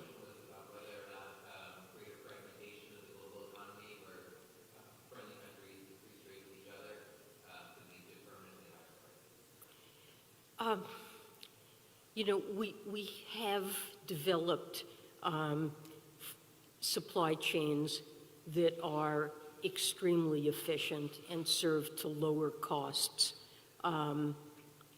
But as we discovered during the pandemic, and more recently now with the Russian invasion of Ukraine, our supply chains are not secure and they're not resilient. And I think that that's something in terms of long-term risk to the US and to other countries that's a threat that needs to be addressed. And I think if countries go in a fully protectionist direction, saying we need to do everything ourselves at home, that could be a lot more expensive in terms of costs that producers face, which is why in the talk I gave last week at the Atlantic Council, I mentioned this idea of networks or friendshoring, trusted networks. Ideally, we would have a large group of trusted partners so that we could maintain the efficiencies that come from the global division of labor, but also feel more secure about the supplies that we have. And so there may be some cost that we do bear. I don't think it would be permanently higher inflation, but just a somewhat higher level of costs, a somewhat less efficient system, but one that's more resilient. But I think this approach of friendshoring is a way to manage that trade-off. Thank you, Secretary Yellen. So there have been a number of suggestions that the U.S. should use some of the frozen central bank reserves from Russia to help support Ukraine as it rebuilds from the war. Do you think the U.S. has the authority to do that, or would it require some legislative change by Congress, and would the Treasury support such legislation? You know, it's clear that the rebuilding costs ultimately in Ukraine are going to be enormous. And certainly looking to Russia one way or another to help provide some of what's necessary for Ukraine to build is something I think we ought to be pursuing. In the United States, I'm unclear whether or not it would be possible without legislation authorizing the use of those assets. More generally, I'd say that is a very significant step, and it's one that we would carefully need to think through the consequences of before undertaking it. I wouldn't want to do so lightly, and it's something that I think our coalition and partners would need to feel comfortable with and be supportive of. And I think we would need to have all those discussions and think through those issues before I would want to say what our position would be on that.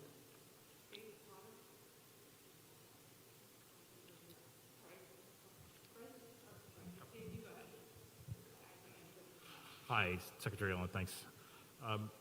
Yesterday, you and a number of U.S. allies walked out of the G20 meeting when the Russian officials started to speak.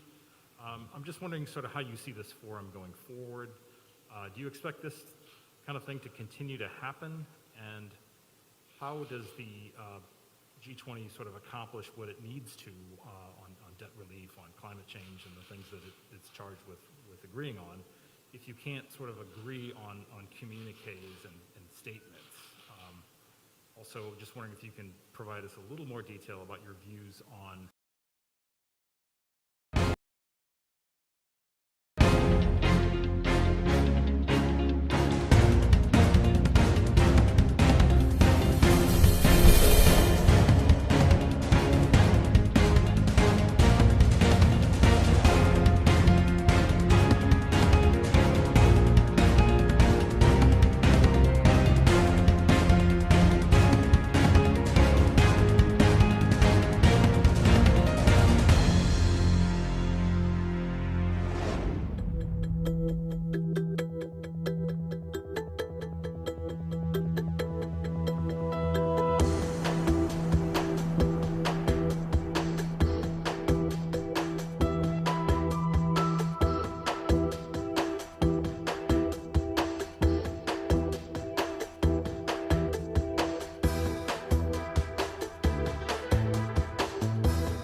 international financial architecture like you discussed the other day at the Atlantic Council, what does that look like? Thank you. Sure. So, I think it simply cannot be business as usual for Russia in terms of its participation in our global forums, whether it's the G20 or other forums where we meet to address common challenges. I think participation in those forums really requires a commitment on the part of countries to obey the fundamental norms and values underlying international cooperation. And my decision, along with that of others, to leave when the Russian finance minister began to speak was intended to make clear that Russia's behavior so violates, is so offensive to international norms that we're not willing to allow Russia to participate or to listen to what the Russians have to say. Now, it does, to remove a country from any participation, really requires a very high level of agreement in many fora, including the G20, and there wasn't that level of agreement. But I think we looked for a way to make our disapproval known while still recognizing we have a lot of work to accomplish. And a key piece of that work is needing to discuss the impact of Russia's horrible war of choice against Ukraine on the global economy, to talk about food insecurity, rising energy prices, and the like. And we are continuing to get that work done in all the fora that I'm participating in this week, while making clear that we thoroughly disapprove of Russia's involvement. So, President Biden has made clear his view, with which I agree, that Russia should be removed from participation in the G20, but we'll see where we go moving forward.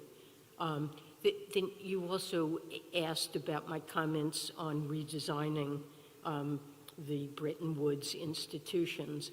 So, I think after World War II, we set up the WTO, or its predecessor, the GATT, the IMF, the World Bank, and I think they've played a very constructive role in managing the challenges of integrating global economy in the entire post-war period. So we need those institutions, and they continue to do very important work. But there are challenges they face in this day and age they weren't really designed to deal with.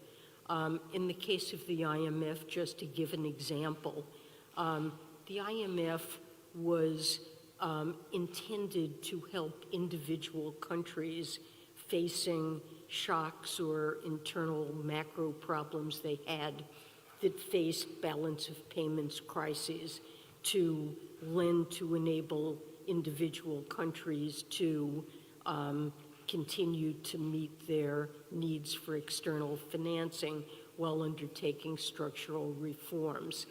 It wasn't designed to address a global challenge like the pandemic that created broad problems for the largest number of countries, and especially all low-income countries participating in the global economy, or the challenges that the entire global economy faced after the global financial crisis in 2008, or today, when we have a Russia-induced crisis that's causing, especially when coupled with the pandemic, a host of low-income countries with already high debt now facing really unmanageable debt in many countries, and not due to any failings of their own macroeconomic policies, but really due to huge external shocks.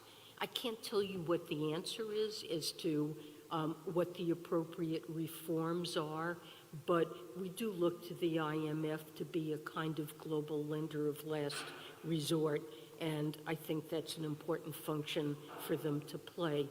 In the case of the World Bank, I think the original idea was a large number of countries don't have access to capital in global markets, and we created an institution that could provide project financing.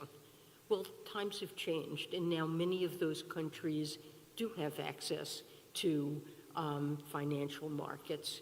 And we face challenges that require investment on a scale that an international institution can't manage on its own, like climate change.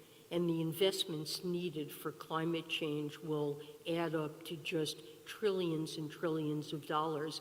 We have pools of private capital that are clearly ready, willing, and able to make investments throughout the world in emerging markets, in infrastructure, in energy, renewable energy to address climate change, but maybe the conditions need to be right that in the World Bank and other multilateral development banks need to figure out how to pool that capital and make the investments that are required a bit safer. So I think that's a new function. The other aspect of it is that there are global public goods, and we've been discussing this in connection with preparing for future pandemics. We need countries around the world to have basic public health infrastructure that will let us rapidly respond to the next pandemic. And many low-income countries don't have that in place. And that's not something that's just to the benefit of the individual country, it's to our benefit, because as we know, when you have a pandemic, if you don't treat it, address it throughout the entire world, no one around the world is really safe from the development of new variants. So we hope to create, the G20 did set up a finance and health ministers task force. We're discussing the creation of a special fund at the World Bank called the Financial Intermediary Fund, to which members might make contributions that could be used to meet this need. But just the provision of global public goods in general, it seems like a logical mission for the World Bank and the multilateral development banks, but perhaps requires some slightly altered mandate and governance of the multilateral development banks to succeed. So those are the kinds of things I was referring to.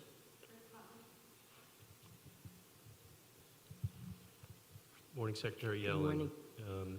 I also would like to refer back to the speech that you gave last week at the Atlantic Council, in which you said the world's attitude towards China and its willingness to embrace further economic integration may well be affected by China's reaction to our call for resolute action on Russia. I'm wondering if China is judged to not be contributing to this resolute action on Russia, can you be clearer or more specific about what exactly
you're proposing the U.S. and its allies would or should do with respect to China? So I don't mean to be making any specific proposal. I didn't have anything specific in mind, but you know, this is a time when those who are in favor of the core institutions in the global system and core set of values are standing together to address threats to that system. And China has been a part of it. And China has benefited from that system and over decades wanted to participate in the system. And I simply think that not only the United States, but many countries want to see China show that it understands the threats that the global system faces because of China's behavior, and to show their own adherence and appreciation of the values of that system, and be on the side of being helpful to all the countries that are trying to protect core functioning of our global system, and that going forward we'd be less trustful of China if China fails to show that adherence to core values. And, you know, it could play out in a whole variety of ways, but, you know, when you think about trusted and secure trading networks, supply chain networks, it could play a role there, and probably many other ways as well.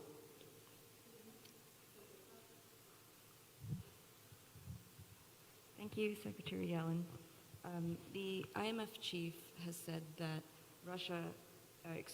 that Ukraine needs $5 billion a month in order to sustain its economy and rebuild, and that number could go up. Where exactly is this money going to be coming from? And secondly, yesterday there was this new set of sanctions that were imposed, including on a cryptocurrency firm. And the administration and Treasury have said that cryptocurrency is not a major way of evading sanctions. And we're curious if this new set of sanctions on a crypto firm indicates rethinking of that line of thought. I'm sorry, remind me the first thing that you asked. You asked about crypto, and before that you... Where the money is coming from. Where the money is coming from. Well, we're having discussions this week in the G7 and with the international financial institutions. And in fact, we have a meeting this afternoon that I'll be attending, that the heads of the IMF and World Bank, the Ukrainian president will be speaking to the group, and we will discuss financing needs and how to raise that money. But, you know, we've, as I mentioned, doubled our contribution today. We've given $1 billion that will be immediately available to Ukraine. There have been other contributions. I think we stand united in recognizing we've got to find ways to meet Ukraine's needs. And, you know, on our part, it will involve going back to Congress with a supplemental request. I'm not in a position to give you any details, but I'm certainly committed to working with Congress to ask for their help to meet Ukraine's needs. I think all of us are, we've met with the G20, met with the finance minister, the Ukrainian finance minister. I met just before this with Ukraine's prime minister and finance minister, and we're inspired by their courage and stand with them, and we'll do everything we can to pool our resources to support the needs that are identified. I'm sorry, what? On cryptocurrency.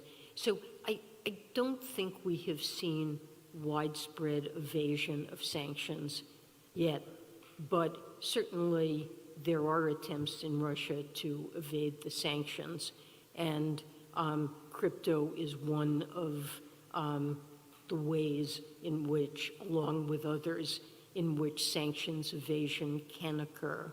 And we've said that although we haven't seen, broad evasion, and it's hard to imagine that occurring using crypto, we intend to make sure that our sanctions stick. And when we discover routes that are being used to evade them, we intend to crack down on them, and that's what we've done. Thank you, Secretary Yellen. The World Bank president has talked of a humanitarian catastrophe from this combination of food crisis and sovereign debt crisis. These countries were advised to increase borrowing during the pandemic, and now they face rising interest rates, partly because of the actions of the US Federal Reserve and impossible borrowing costs. Do you think the Federal Reserve should take into account the impact on potential developing country crises when it sets interest rates? And more generally, is it time for a widespread systemic series of debt relief for these developing countries that can't afford their pandemic debts? Well, let me say that even before Russia's invasion of Ukraine, we have been quite concerned, and it's been a regular matter we've discussed in G20, IMF, and other fora, that many low-income countries have unsustainable debt burdens. And first we had the DSSI debt suspension and sustainability initiative, and then designed a process called the Common Framework that was intended to manage debt restructuring for countries with unsustainable debt. And we've been very disappointed, at least I will say I have been very disappointed by the failure of that framework to deliver relief for more countries. And I've explicitly called out China. China is a very significant lender to many of these low-income countries, and China needs to participate along with the Paris Club and private creditors. And I've called on China to specifically, for example, participate right away in a meeting for Zambia that wishes to undergo debt restructuring. And I'm hopeful that China will agree to play a more constructive role. But there are quite a number of countries who ought to be candidates for that.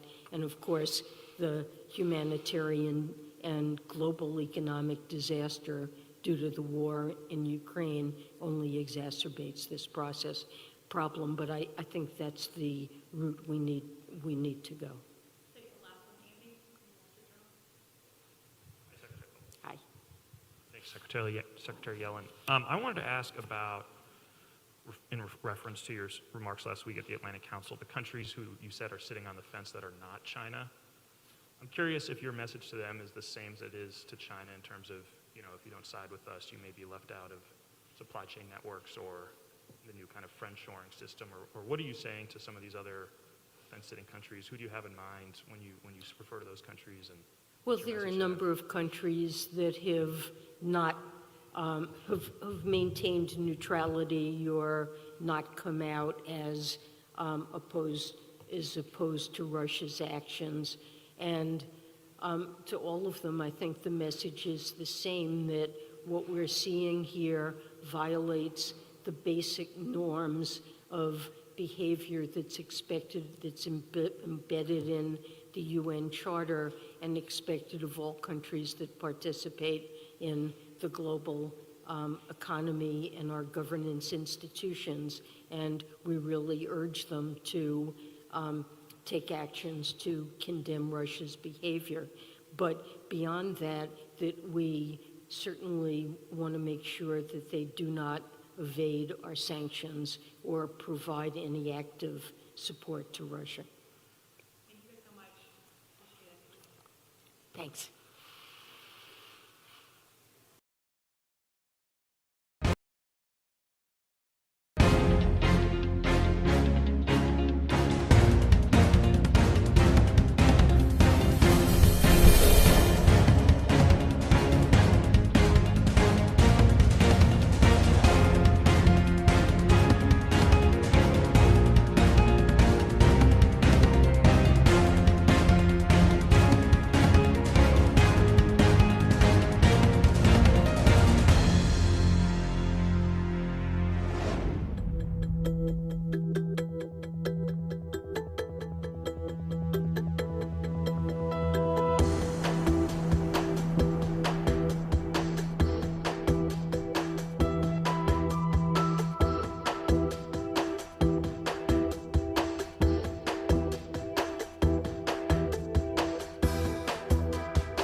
capital of the United States. I do so with great admiration and respect for the people of Ukraine, for their courage, for their commitment to democracy, for their love of their country. I do so on behalf of bipartisan support in the Congress of the United States to help with those aspirations, because the fight of Ukrainian people for democracy is a fight for democracy even beyond the borders of Ukraine, the fight against dictatorship and autocracy. We're very proud to be working with our president, President Biden, who has been a unifier within NATO, a unifier in terms of the U.S. government, and now unifier with the Ukrainian people in so many ways.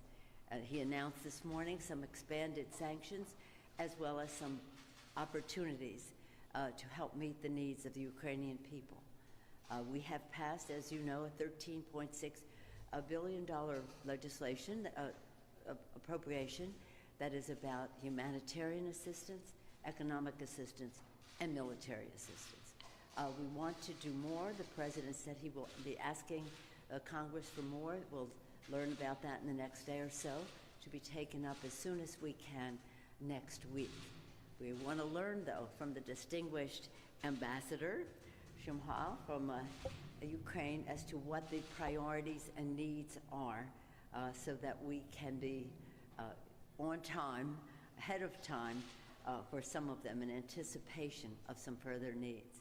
So again, I just say that what Russia is doing in Ukraine is outside the circle of civilized human behavior. It's horrible. Words are almost inadequate to describe it, and that's why we're so privileged to have received the permission from the Ukrainian government to display their photographs and public manifestations of the war. Starting on April 28th, will be in the capital of the United States. In the hallowed halls of the capital of the United States, we will be demonstrating for a number of weeks the photographs of what is happening in Ukraine, the impression. So it'll be, again, another manifestation of our ongoing commitment, respect, just being in awe of the leadership of President Zelensky, of President Shimha, and we welcome him to the Capitol. Mr. Prime Minister. Dear Madam Speaker, dear colleagues, it's a big honor to be here. 57th day of terrible war in my country, but we are fighting.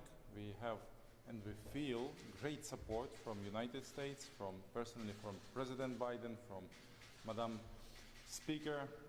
We have now the main task: to have ammunition, to have sanctions, to have finances, and to have European perspectives for my country. We have all of this. We have supplying new technologies, ammunition.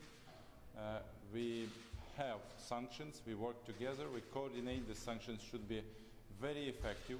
We need secondary sanctions. We need 6 package of sanctions, and we work closely together. And we also need some finances to finance internally displaced persons, to finance our refugees all around the world, especially in European countries, but all around the world, in all democratic countries. We need money for mine cleaning activity, because it's a terrible situation. More than 120,000 square miles are under mining in my country, and we need again develop this activity, which is not regular activity for a normal country in 21st century, but we need money, we need technologies, we need support in this sphere. We also need support these people which suffering on the territories where the big battles, or near of which big battles are continuous, because more than 10 million people are suffering because of there is no food, no water, no electricity or water supplying. So we again support them, and we have support from our partners in this activity. And thank you, the United States, for its leadership position in this. Thank you personally to Madam Speaker for your leadership in support of Ukraine, and actually for your understanding which problems, which challenges we have in our country because of this terrible war and terrible crimes and atrocities which we have in my country, unfortunately, in the 21st century. So thank you to people of United States for grateful support of my country, and we hope that we will win and all together, because now the aims of Russia are to create next crises. An energy crisis, we go through this in the winter time. Now they create migration crisis. Now their purpose and the aim is create food crisis in African, Asian and European countries. So I hope that United States also will take leadership position in this issue, in this directions, and will support Ukraine and all of the countries to stop and do not let Russians create next and next crises in the democratic countries all around the world. So thank you, and big honor for me to be here. Thank you, Mr. Thank you, Prime Minister Shmihal. We will now go to a bipartisan meeting, leadership meeting, where we will again be inspired as well as informed by the Prime Minister as to the priorities that we need to be addressing. Our support has always been bipartisan. It will continue to be. Thank you, Mr. Prime Minister.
Of bail reform. We've seen most prolifically in Harris County, but also in some other counties, the horrific practice of having criminals arrested and then released on either no bail or low bail, only to go out and actually kill somebody after being released because of that low bail. We passed a law this past session to crack down on those lax bail practices. We also need a constitutional amendment to make that bail reform complete.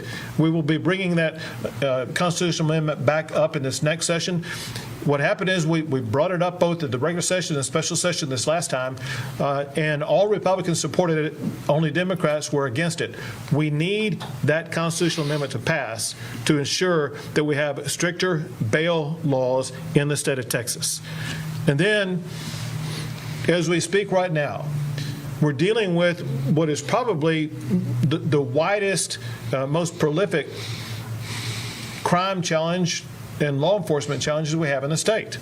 And that is the open border policies that have been imposed by the Biden administration.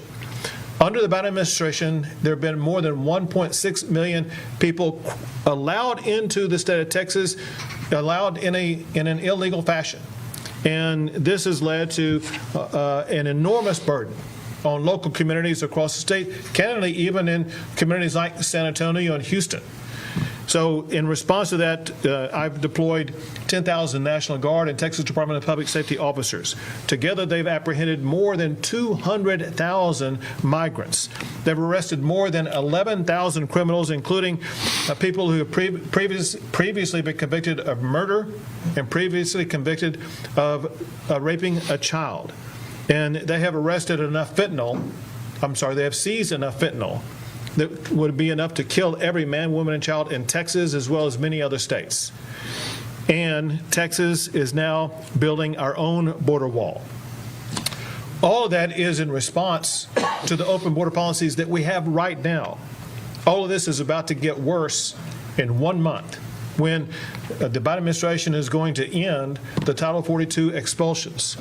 When that happens, according to the Biden administration itself, it should lead to about 18,000 people crossing the border illegally a day.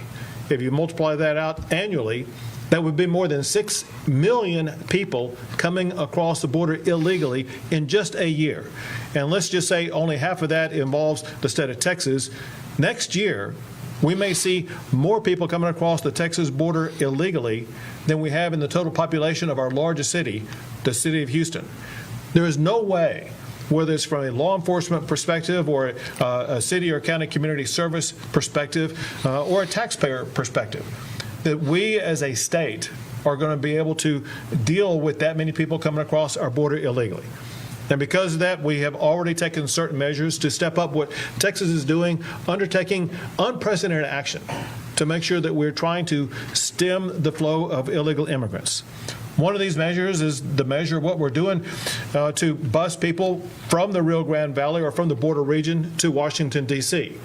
The catalyst for this was in my talking with local officials on the border. They were having the Biden administration just drop off dozens, if not hundreds, of migrants into their community that they had no capability of dealing with whatsoever. Some of those local communities were putting people on buses, sending them right here to San Antonio, Texas. I said, I have a better idea. Let's not send them to San Antonio. Let's send them to Washington, D.C. And ever since then, we have now sent a total of 10 buses of migrants from the border region to Washington, D.C., including 3 that are arriving today. Typically, until yesterday, we've been sending about 1 bus a day. Yesterday was the first day that we sent 2 buses in 1 day. Other strategies involve things like establishing boat blockades to prevent people from being able to cross the river. Now, also, very importantly, historically, candidly, because the Biden administration is, for one, not imposing federal law and securing the border. And then for another, Biden administration is not doing what other presidents have done, and that is to work with officials in Mexico to try to resolve this problem. It has fallen on the shoulders of the Texas governor, myself, to negotiate with the governors of Mexico for better border security. That's exactly what I did last week, establishing 4 historic agreements with the 4 governors of the 4 Mexican states that are adjacent to Texas that have border bridges coming into our states. And what they've agreed to is heightened border security measures on their side of the border that will reduce illegal immigration into Texas.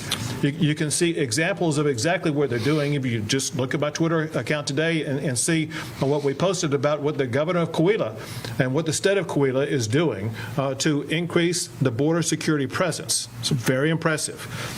Bottom line is this on the border, and that is in just a matter of a few weeks, I have done more to secure the border with Mexico than President Biden has done in his entire time in office. The bottom line is this: Texans deserve safe communities, whether it's on the border, whether it's in San Antonio, whether it's in the Panhandle, it does not matter. Safety in your communities is of paramount importance in Texas. Safe communities is a Texas value. Safe communities need law enforcement officers to help keep those communities safe. Law enforcement officers like those here today. The reason why I came here today is to meet with these representatives of law enforcement to learn more about what we as a state can do to address crime in our state, as well as to address the challenges that these law enforcement officers are having. These are ideas and strategies on top of the ones I just told you about that we've already undertaken. And I wrote some notes down about some of the things that came up that I'll be taking back to Austin, Texas, and working with members of the legislature on. One is there is a need for increase in funding. As was pointed out, it's one thing to prevent cities from defunding law enforcement, but when you look at the increase in population, that leads to an increase in demand for law enforcement, an increase in demand that's not being met with the funding that's being provided. And so we will look into strategies to provide more funding and establish higher staffing levels to ensure that law enforcement will be able to achieve our common goal, and that is to provide safe communities. Another thing that was brought up today is something that legislators in Austin, we grappled with this past session, but were unable to come up with an answer to. But because I heard it again today, we're going to go work to tackle it again this next session. And that is, we as a state need to hold district attorneys accountable for their lax policies and not prosecuting certain crimes that either let dangerous criminals out of being prosecuted, or because of their lax policies, it leads to more crime. An easy example is some DAs have a practice of not prosecuting people who steal under a certain dollar amount. If that's going to happen, that's going to lead to great devastation for the stores that are providing goods that these criminals can just walk in and walk out with. And so we will once again be addressing whether or not there are strategies that the state of Texas can use to hold district attorneys accountable for not enforcing the laws that are policy decisions by the legislature that are imposed in statute. Another thing brought up, which I thought was interesting because it's contrary to what I hear from other voices. The comment was more law enforcement officers who focus on mental health. So that there are certain crime scenes or certain situations where a law enforcement officer will be called out to that does require someone with mental health expertise. Some have said that, well, as opposed to sending a law enforcement officer, something like a social worker should be sent. And as was easily pointed out, those situations can quickly escalate from something that's not potentially criminal or not potentially dangerous to something that is both dangerous and criminal, which is why you need a trained law enforcement officer who's also trained with mental health skills to be able to de-escalate that situation in a very peaceful way. And then I could go on. I'll mention one last thing because it's something that I thought we had taken care of, but apparently not. And that is, we're finding here in San Antonio, Texas, a proliferation of cartels advertising on TikTok, recruiting teenagers to assist the cartels in their crimes, whether it be smuggling people, smuggling drugs, or other crimes. That's something that must stop. And we're going to stop it first by talking to TikTok. I'm talking to TikTok directly right now. TikTok, stop allowing your platform to be used for cartels to advertise to recruit Texans or Americans to commit crimes aiding and abetting cartels. Otherwise, TikTok, you are a part of a criminal enterprise of aiding and abetting cartels committing crimes in the United States of America. Texans want a law and order state. I will work with our law enforcement officers to achieve that goal. Someone I work with every day to achieve that goal is the Director of the Texas Department of Public Safety, Steve McCraw. Thank you, Governor. You know, one of the consequences of an unsecured border, sadly, is that our police officers and deputies in Bexar County now serve on the front line of combating transnational crime. It's one of the things you heard again and again, Governor, during this conversation. And they're concerned. They're battling the cartels. They're battling, you know, certainly gangs that work with the cartels. San Antonio has become a transshipment center for people and drugs, not just for Texas, but for our nation. And it's a retail distribution for drugs.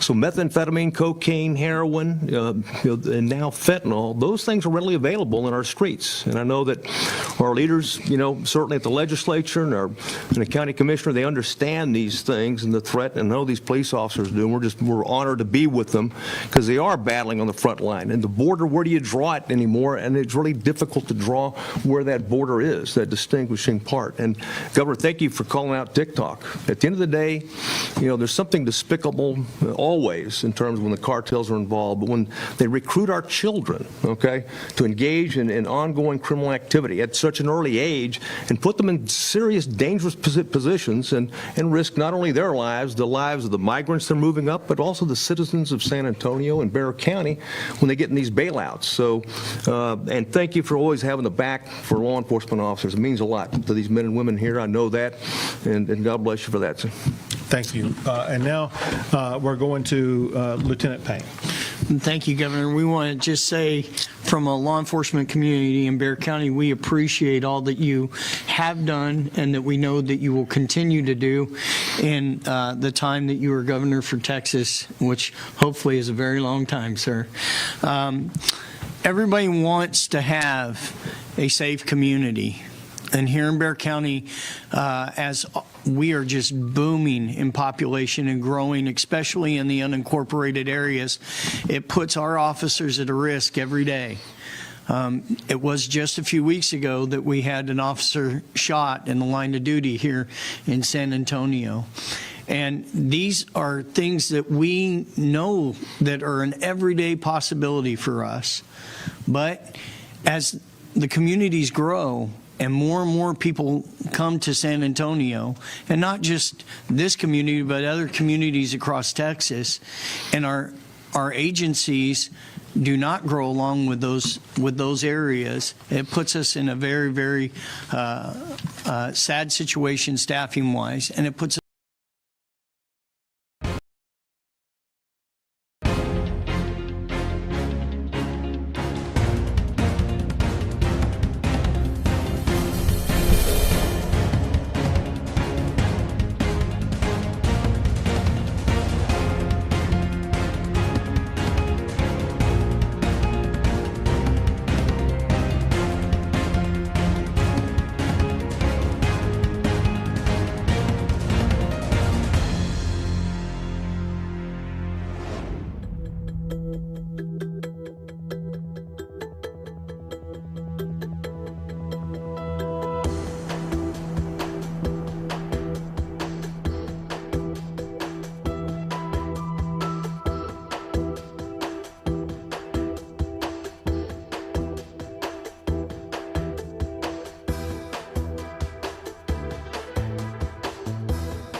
in a very unsafe situation for our officers, but not just our officers, but for those who live in our communities.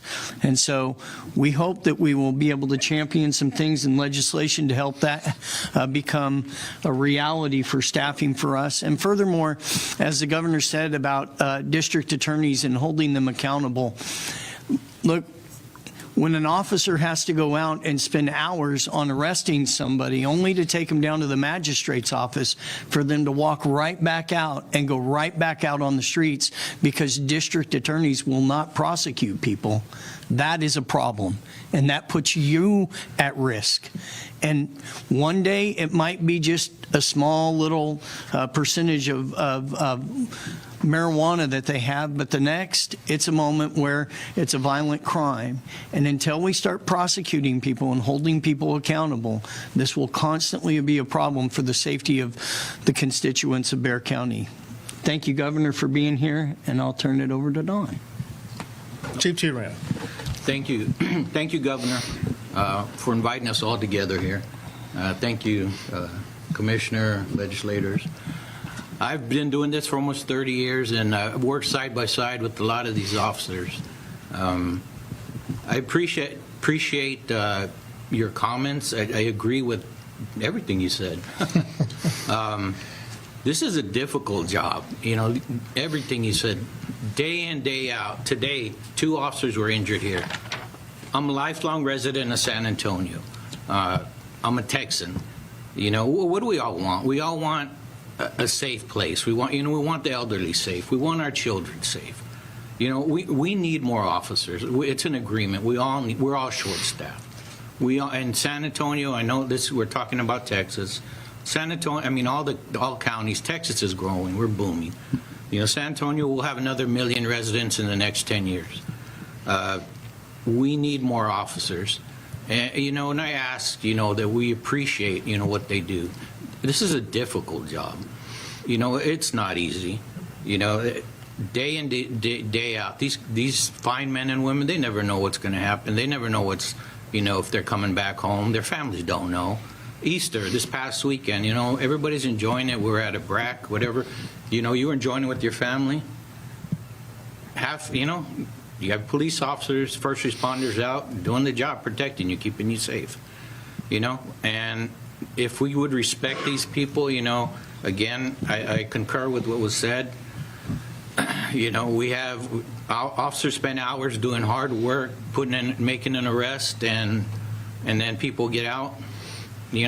People don't see that. All the hard work, the physical work, the injuries, everything that goes into what an officer does, and the disrespect, and again, they get it. Officers get it. It's part of the job. But if we would, that's part of the issue here is if people would just appreciate a little more. Say hi, whenever. I've been doing this for almost 30 years. Whenever somebody, and we have a lot of support out there, and this is Texas, we still appreciate it. And whenever somebody comes up and gives a compliment to me because they see me, they see some stars on my, I always tell them to say thank you to my officers, okay? And if, I tell my officers, hey, they gave us a compliment because they need to hear that. So please thank your officers, your first responders, okay? Again, we do need staffing. I know, we're all aware it's a funding issue, but it's a priority. We all want safety. We all, that's when we look at priorities. Businesses want a safe environment for growth. We all want our families safe. So let's find a way. It's something that would benefit us all. And again, it's about national security, public safety. I don't have any stake into what it is. It's immigration. That's a difficult issue. But it's national security and public safety. Like we discussed, I've been there myself too. Those Border Patrol, those officers, I mean, God bless them. That's a difficult job. I mean, those guys are so, you have to see it with your own eyes. If, you don't want to, but if you were to see it, the things that they put up with, so, and again, to me, I don't have this, I'm not taking a stake other than it's public safety and it's national security. That comes our way. San Antonio's so close, Texas, we're a gateway. So, we need to be aware of that. Think of your own families. Think of their safety. We all want safety. So, Governor, I appreciate you getting us all together, you listening to us, and I appreciate it. You did listen. You took a lot of good notes there, and You understand what we're talking about. Really appreciate it. Thank you, sir. I understand and I care. And I'm grateful to all the law enforcement officers here as well as across the state of Texas. We'll take a few questions. Governor, Matt Roy, WOAI-KABB. A couple days ago on Hannity, you were talking about the border issue, saying that you can turn on the DPS inspections again and snap a finger, destroying Mexico economy. But are you at all concerned what that's going to do to the Texas and San Antonio economy if you were to do that? So obviously there are concerns about the economy, but there are even larger concerns about the unabated illegal immigration that the Biden administration is promoting. What is the cost imposed on Americans by the more than 2 million illegal immigrants who have come across the border under the Biden administration?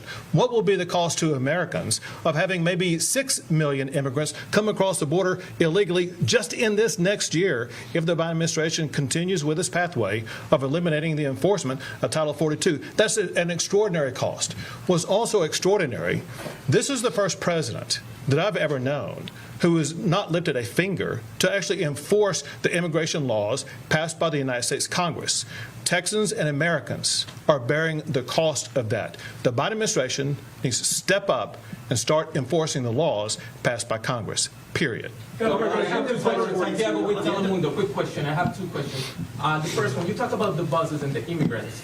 Some of the immigrants that arrived to Washington, D.C. are very grateful that you gave them a free ride to the Northeast. Was that part of your plan to help the immigrants reach the final destination? And the second question is about Melissa Lucio. She's about to be executed next week for a crime that she said she didn't commit. There's new evidence. Do you know about the case, and when are you planning to say something about it? So first, with regard to the death penalty that could arise next week, and that is, I still have not received a report from the Texas Board of Pardons and Parole. That's a requirement for the governor to receive that before any action is taken. And when I receive that, I'll consider it and take whatever action I think is appropriate. The first part of the question, I want to explain this, and that is, the decision and the action to bus people from border communities was to alleviate the strain that's put on the local communities along the border. They were having the Biden administration just dump on these local communities dozens, if not hundreds, of illegal immigrants that these communities had no way of dealing with whatsoever. And so we are aiding those local communities by busing them out of there. And as opposed to busing them to a location somewhere in the state of Texas, we want to take them all the way to Washington, D.C. I'm going to tell you something that's just astonishing. The biggest challenge that the President of the United States is dealing with, which also involves national security, by the way, is the open border. And not once has President Biden been to the border to see exactly what's going on. If he will not come to the border, I'm going to take the border to President Biden. He will see by these daily flows of buses of what it's going to be like, what Texans are dealing with. And he and the members of Congress are going to have to deal with it directly. You face some pressure, some of it political, some of it not political, to invoke Article 4, Section 4 of the U.S. Constitution to declare it an invasion and devote state resources accordingly. Is that something you're considering? So this is something that I began studying back when I was the Attorney General of Texas, something that I've continued to study. And there are some issues that we're looking at that we've been provided no answer on. The operation as it would work is to put these people and deport them immediately. These are people who already have papers to roam freely in the United States. As soon as we drop them off across the border, they would just come right back across the border. And so all we would be doing is creating a revolving door. The second thing is I received my general counsel received a memorandum from the former head of Border Patrol about this very issue. That memorandum had multiple references in there to understand that if we do use this strategy, it could expose law enforcement in the state of Texas to being prosecuted. And so no one has talked about that. And then if you were to look at the opinion that was written by the Attorney General in Arizona, they said, a governor can invoke Article 1, Section 10, et cetera. If you look at the next to last paragraph, it then concludes, of course, any action by the governor must be consistent with federal law. And what that is suggesting is that there are federal laws that law enforcement could be prosecuted under if they were to take someone without authority and immediately return them across the border. So is it something we're looking into? Yes. You know me well enough to know I will look at every legal issue about a policy before we undertake action on that issue. Two more questions. How many migrants were on that bus? You said there's What 10 is buses? specifically what the governors of Mexico promised you to try to deter, do something? Because remember, that border, that piece of land is also federal government issue. Right. Just like here in the States. So I want to know exactly what the governor of Coahuila, what is what they told you? Because we know that these people are managed by cartels. So are the governors of Mexico, those 4 governors, willing to do something against the cartels that are trafficking these people? What is exactly what they And it depends on which state, but in general, one strategy is to reduce the illegal migrants. They're all coming from the south, and they will work on their southern border to reduce the illegal migrants coming forward from the southern border. In addition, once or if they do get into their state, they will use strategies to disrupt those and to apprehend them and turn them over to the federal government before they make it to the border. If they make it to their border, one strategy they are deploying as we speak today, that you can find out on what I posted on social media, they have on the border their same level of law enforcement like what we have on our border. Then in addition to that, specifically identified in these agreements, they are taking on the responsibility of preventing anybody from coming across the border at these low water crossings where people are just walking across the border. Those are just some of the many strategies that were included in those agreements. Last question. Last question. Buses, you said there's been 10 that have been sick, but how many people have actually been on the buses? Yeah, so the number of people on the buses varies because it depends on how many people are in these local communities that are just standing around that the local community has us put on the bus.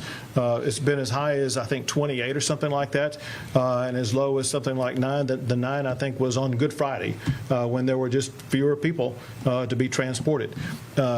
We will transport as many people as we can, and this is going to be an ongoing process. So less than 300 people in 10 buses? I don't know the total number. Great, thank you guys so much.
mediating institutions that once served as kind of communal glue. Internationally, the rise of China, as well as chronic political dysfunction here in the U.S. and in Europe, not to mention the near collapse of the global financial system in 2008, has made it easier for leaders in other countries to discount democracy's appeal. And as once marginalized groups demand a seat at the table, politicians have found a new audience for old-fashioned appeals to racial and ethnic, religious, or national solidarity. And in the rush to protect us from them, virtues like tolerance and respect for democratic processes start to look not just expendable, but like a threat to our way of life. So if we're going to strengthen democracy, we'll have to address all of these trends. We'll have to come up with new models for a more inclusive, equitable capitalism. We'll have to reform our political institutions in ways that allow people to feel heard and give them real agency. We'll have to tell better stories about ourselves and how we can live together despite our differences. And that's why I'm here today on Stanford's campus in the heart of Silicon Valley, where so much of the digital revolution began. Because I'm convinced that right now, one of the biggest impediments to doing all of this, indeed one of the biggest reasons for democracy's weakening, is the profound change that's taken place in how we communicate and consume information. Now, let me start off by saying I am not a Luddite. Although it is true that sometimes I have to ask my daughters how to work basic functions on my phone. I'm amazed by the internet. It's connected billions of people around the world, put the collective knowledge of centuries at our fingertips. It's made our economies vastly more efficient, accelerated medical advances, opened up new opportunities, allowed people with shared interests to find each other. I might never have been elected president if it hadn't been for websites like, and I'm dating myself, MySpace, Meetup, and Facebook that allowed an army of young volunteers to organize, raise money, spread our message. That's what elected me. And since then, we've all witnessed the ways that activists use social media platforms to register dissent and shine a light on injustice and mobilize people on issues like climate change and racial justice. So the internet and the accompanying information revolution has been transformative, and there's no turning back. But like all advances in technology, this progress has had unintended consequences. It's sometimes come at a price. And in this case, we see that our new information ecosystem is turbocharging some of humanity's worst impulses. Not all of these effects are intentional or even avoidable. They're simply the consequence of billions of humans suddenly plugged into an instant 24/7 global information stream. 40 years ago, if you were a conservative in rural Texas, you weren't necessarily offended by what was going on in San Francisco's Castro district because you didn't know what was going on.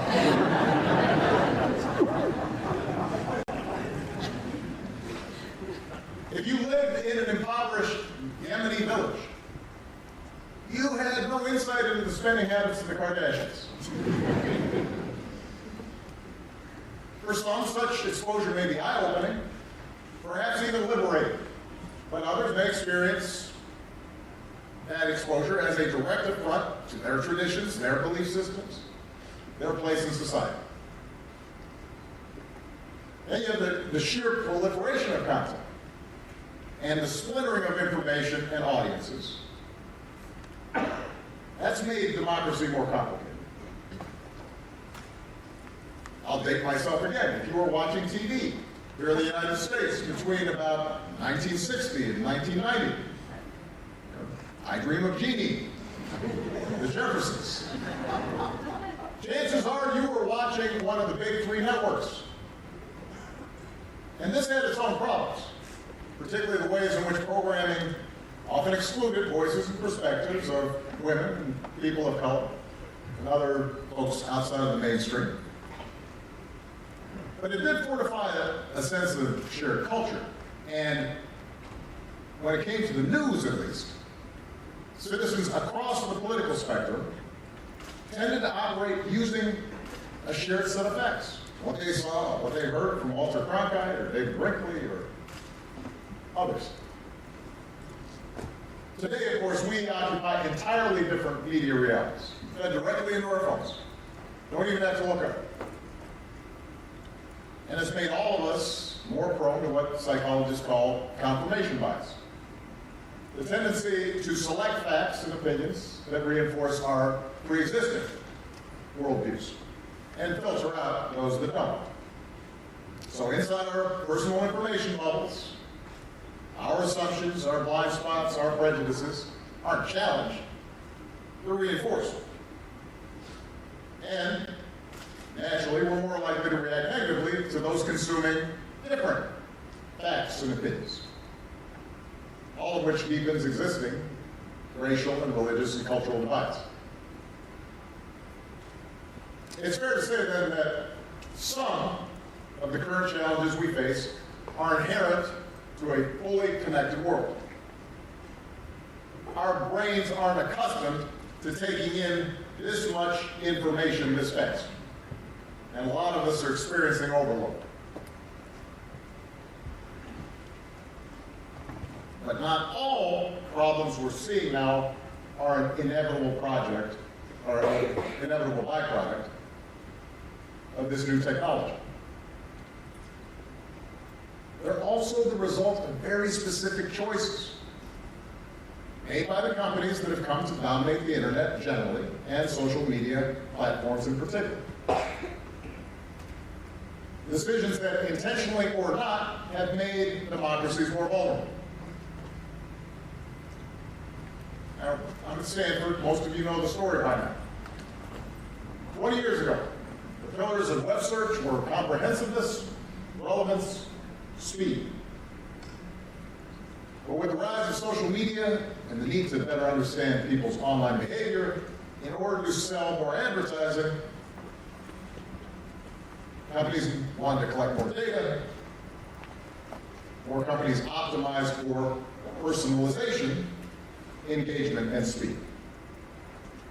And unfortunately, it turns out that inflammatory, polarizing content attracts and engages. Other features of these platforms have compounded the problem. For example, the way content looks on your phone, as well as the veil of anonymity that platforms provide their users, a lot of times can make it impossible to tell the difference between, say, a peer-reviewed article by Dr. Anthony Fauci and a miracle cure being pitched by a huckster. And meanwhile, sophisticated actors, from political consultants to commercial interests to intelligence arms of foreign powers,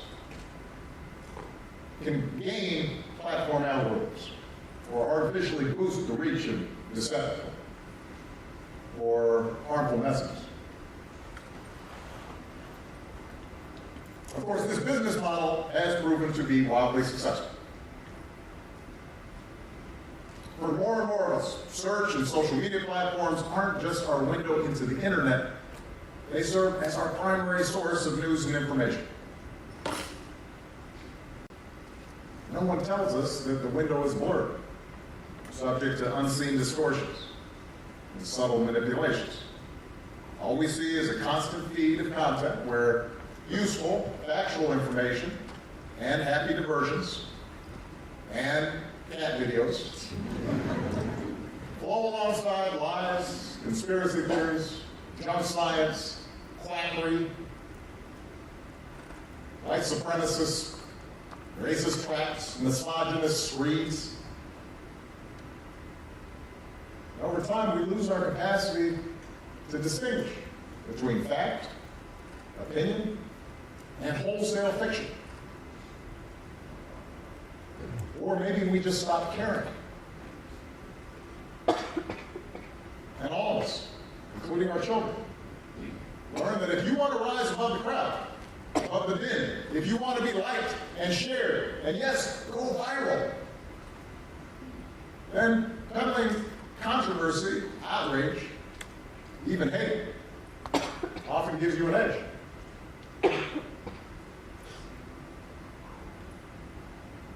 Now, it's true, tech companies and social media platforms are not the only distributors of toxic information. Promise me. I promise you, I spent a long time in Washington.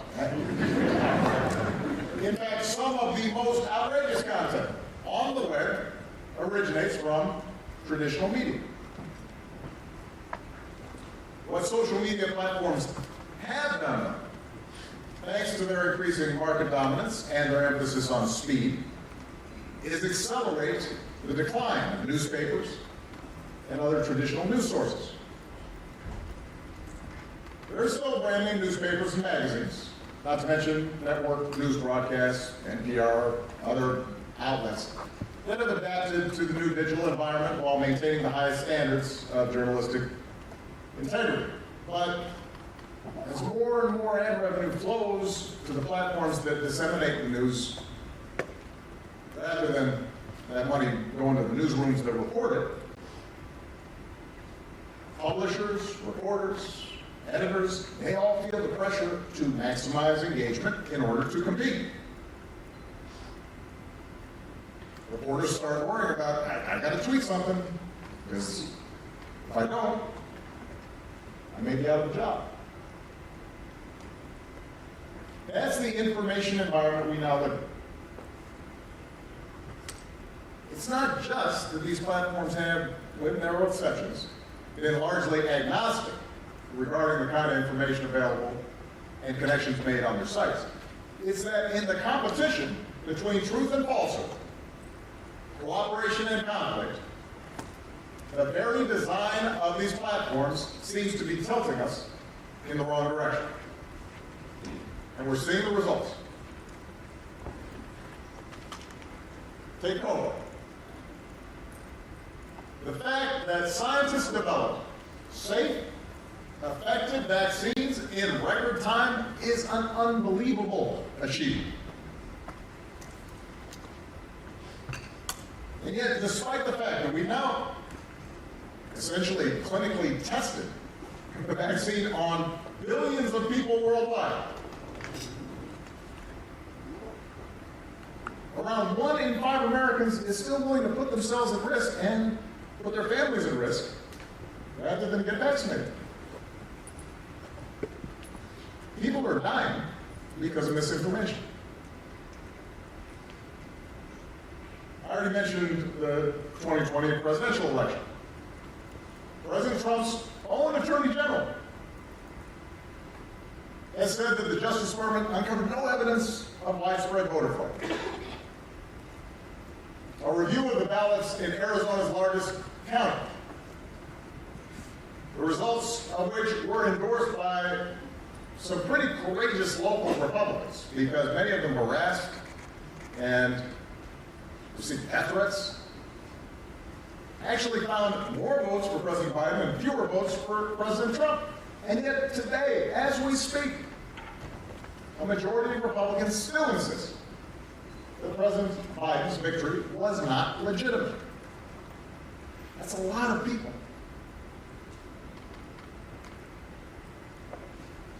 In Myanmar, it's been well documented that hate speech shared on Facebook played a role in the murderous campaign targeting the Rohingya community. Social media platforms have been similarly implicated in fanning ethnic violence in Ethiopia, far-right extremism in Europe, authoritarian regimes and strongmen around the world, from China to Hungary, the Philippines, Brazil, have learned to conscript social media platforms to turn their own populations against groups they don't like, whether it's ethnic minorities, the LGBTQ community, journalists, political opponents, and of course, autocrats like Putin have used these platforms as a strategic weapon against democratic countries that they consider a threat.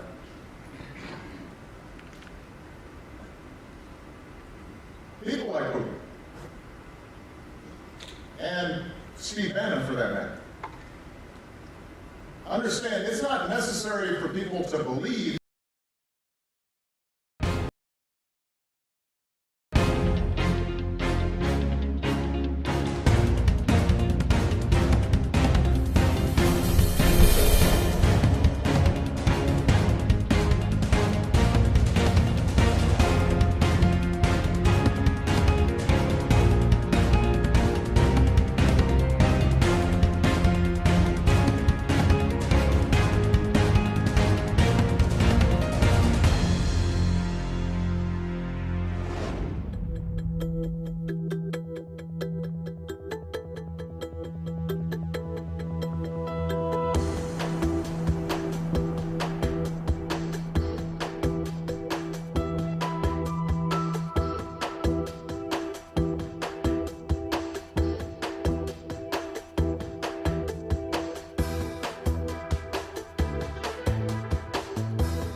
disinformation in order to weaken democratic institutions.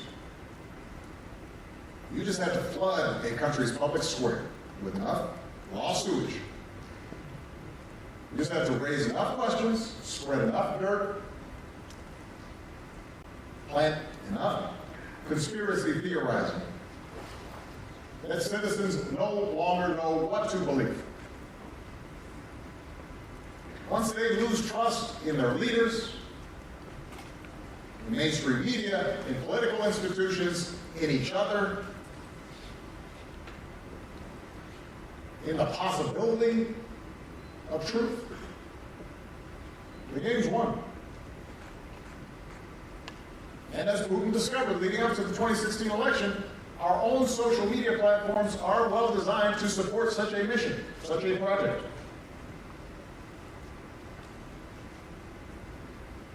Russians could study and manipulate patterns in the engagement ranking system on Facebook or YouTube.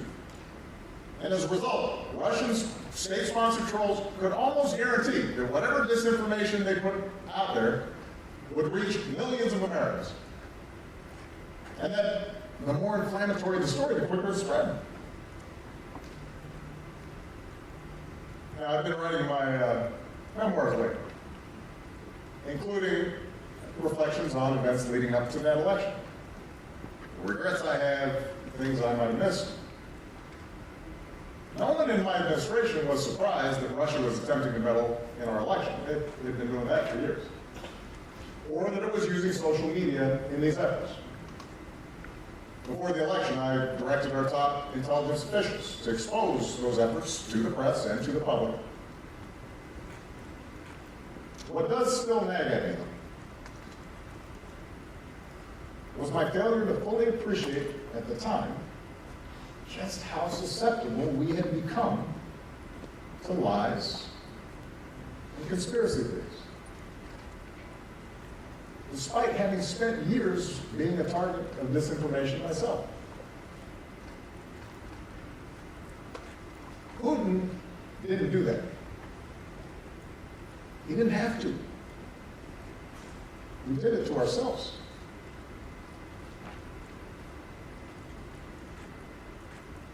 So where do we go from here? If we do nothing, I'm convinced the trends that we're seeing will get worse. New technologies are already challenging the way we regulate currency, how we keep consumers safe from fraud. And with the emergence of AI, disinformation will grow more sophisticated. I've already seen demonstrations of deep fake technology that show what looks like me on a screen saying stuff I did not say. It's a strange experience, people. Without some standards, the implications of this technology for our elections, for our legal system, for our democracy, for rules of evidence, for our entire social order are frightening and profound.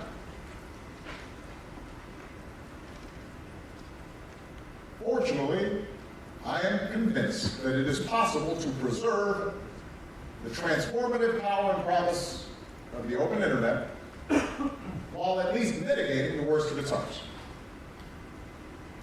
And I believe that those of you in the tech community, soon to be in the tech community, not just its corporate leaders, but employees at every level, have to be part of the solution. The essence of this place, what puts Silicon Valley on the map, is a spirit of innovation.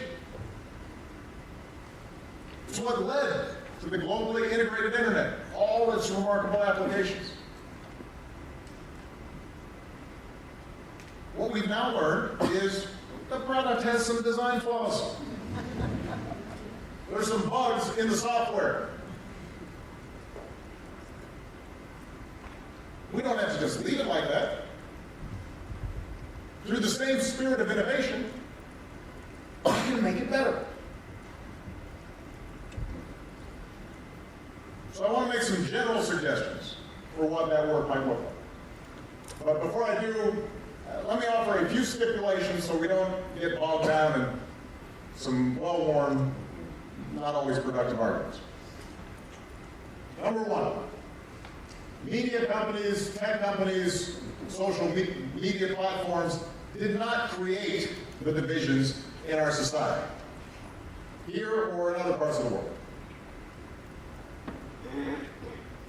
Social media did not create racism or white supremacist groups. It didn't create the kind of ethno-nationalism that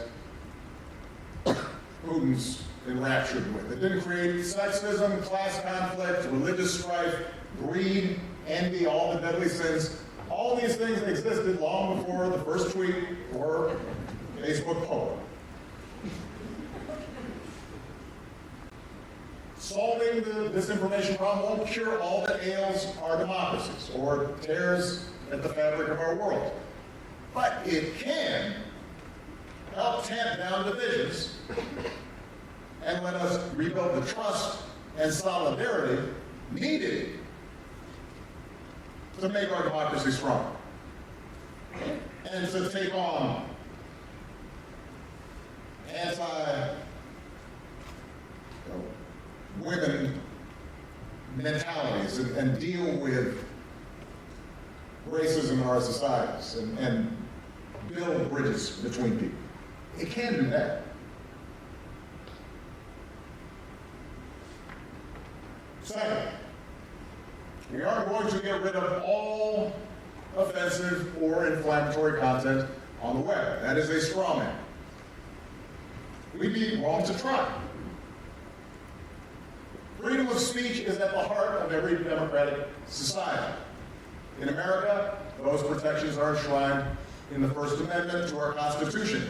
There's a reason it came first in the Bill of Rights. I'm pretty close to a First Amendment absolutist. I believe that in most instances, the answer to bad speech is good speech. I believe that the free, robust, sometimes antagonistic exchange of ideas produces better outcomes and a healthier society. No democratic government can or should do what China, for example, is doing, simply telling people what they can and cannot say or publish while trying to control what others say about their country abroad. And I don't have a lot of confidence that any single individual or organization, private or public, should be charged, or we do a good job at determining who gets to hear what. That said, the First Amendment is a check on the power of the state. It doesn't apply to private companies like Facebook or Twitter, any more than it applies to editorial decisions made by the New York Times or Fox News. Never has. Social media companies already make choices about what is or is not allowed on their platforms and how that content appears, both explicitly through content moderation and implicitly through algorithms. The problem is we often don't know what principles govern those decisions. And on an issue of enormous public interest, there has been little public debate and practically no democratic oversight. 3, any rules we come up with to govern the distribution of content on the internet will involve value judgments. None of us are perfectly objective. What we consider an unshakable truth today may prove to be totally wrong tomorrow. But that doesn't mean some things aren't truer than others. Or that we can't draw lines between opinions, facts, honest mistakes, intentional deceptions. We make these distinctions all the time in our daily lives. At work, in school, at home, in sports. And we can do the same when it comes to internet content.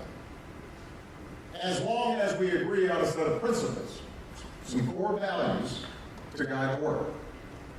So, in the interest of full transparency, here's what I think our guiding principles should be.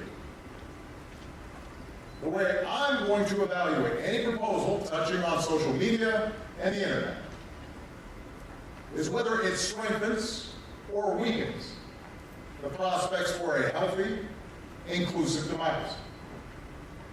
Whether it encourages robust debate and respect for our differences. Whether it reinforces rule of law and self-governance.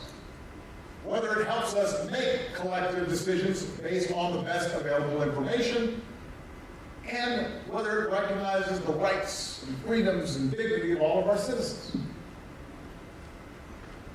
Whatever changes contribute to that vision, I'm for. Whatever erodes that vision, I'm against. Just so you know.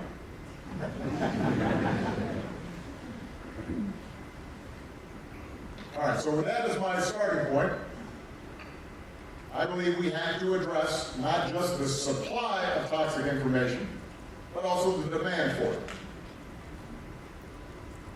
On the supply side, tech platforms need to accept that they play a unique role in how we, as a people, and people around the world, are consuming information, and that their decisions have an impact on every aspect of society. With that power comes accountability. And in democracies like ours, at least, the need for some democratic oversight. For years, social media companies have resisted that kind of accountability. They're not unique in that regard. Every private corporation wants to do anything it wants. So the social media platforms call themselves neutral platforms with no editorial role in what their users saw. They insisted that the content people see on social media has no impact on their beliefs or behavior. even though their business models and their profits are based on telling advertisers the exact opposite. Now, the good news is that almost all the big tech platforms now acknowledge some responsibility for content on their platforms, and they're investing in large teams of people to monitor. Given the sheer volume of content, this strategy can feel like a game of whack-a-mole. Still, in talking to people at these companies, I believe they are sincere in trying to limit content that engages in hate speech, encourages violence, or poses a threat to public safety. They genuinely are concerned about it. They want to do something about it. But while content moderation can limit the distribution of clearly dangerous content, it doesn't go far enough. Users who want to spread disinformation have become experts at pushing right up to the line of what at least published company policies allow. And at those margins, social media platforms tend not to want to do anything. Not just because they don't want to be accused of censorship, but because they still have a financial incentive to keep as many users engaged as possible. More importantly, these companies are still way too guarded about how exactly their standards operate, or how their engagement ranking systems influence what goes viral and what doesn't. Now, some companies have been taking the next step in managing toxic content, experimenting with new product designs that, to use just one example, add friction to slow the spread of potentially harmful content. And that kind of innovation is a step in the right direction. It should be applauded. But I also think decisions like this shouldn't be left solely to private interests. These decisions affect all of us. And just like every other industry that has a big impact on our society, that means these big platforms need to be subject to some level of public oversight and regulation. Right now, a lot of the regulatory debate centers on Section 230 of the United States Code, which, as some of you know, says that tech companies generally can't be held liable.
For most content that other people post on their platforms.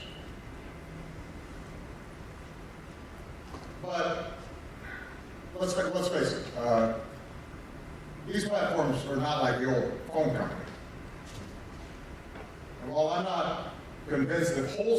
repeal of Section 230 is the answer, it is clear that tech companies have changed dramatically over the last 20 years, and we need to consider reforms to Section 230 to account for those changes, including whether platforms should be required to have a higher standard of care when it comes to advertising on their site.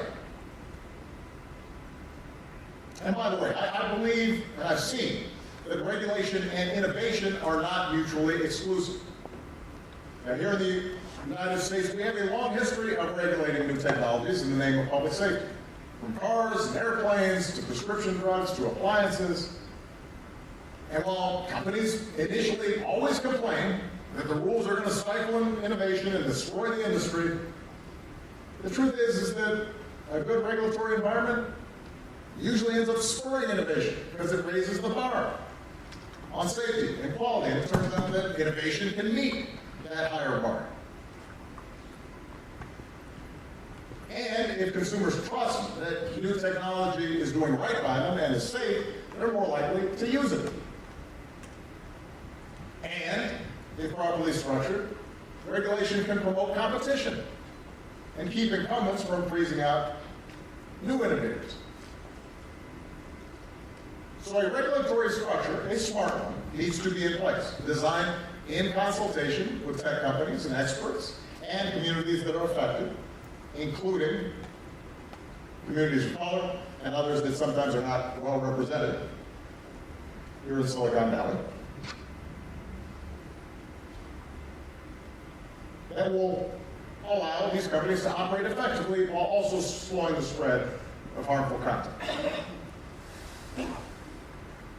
In some cases, industry standards may replace or substitute for regulation, but regulation has to be part of the answer. Beyond that, tech companies need to be more transparent about how they operate. Now, so much of the conversation around disinformation is focused on what people post. The bigger issue is what content these platforms promote. Algorithms have evolved to the point where nobody on the outside of these companies can actually predict what they'll do, unless they're really sophisticated, spend a lot of time tracking it, and sometimes even the people who build them aren't sure. That's a problem. In a democracy, we can rightly expect companies to subject the design of their products and services to some level of scrutiny. At minimum, they should have to share that information with researchers and regulators who are charged with keeping the rest of us safe. This may seem like an odd example, and forgive me, you vegans out there, but if a meatpacking company has a proprietary technique to keep, say, our hot dogs fresh and clean, they don't have to reveal to the world what that technique is. They do have to tell the meat inspector. In the same way, tech companies should be able to protect their intellectual property while also following certain safety standards that we as a country, not just them, have agreed are necessary for the greater good. And we've seen this as part of the Platform Accountability and Transparency Act, which is being proposed by a bipartisan group of senators here in the United States. It doesn't happen often. And we've also seen it negotiated in Europe as part of the European Union's Digital Services Act. Again, we don't expect tech companies to solve all these problems on their own. There are folks in these companies and in this community who have shown extraordinary good faith in some cases, but that's not enough.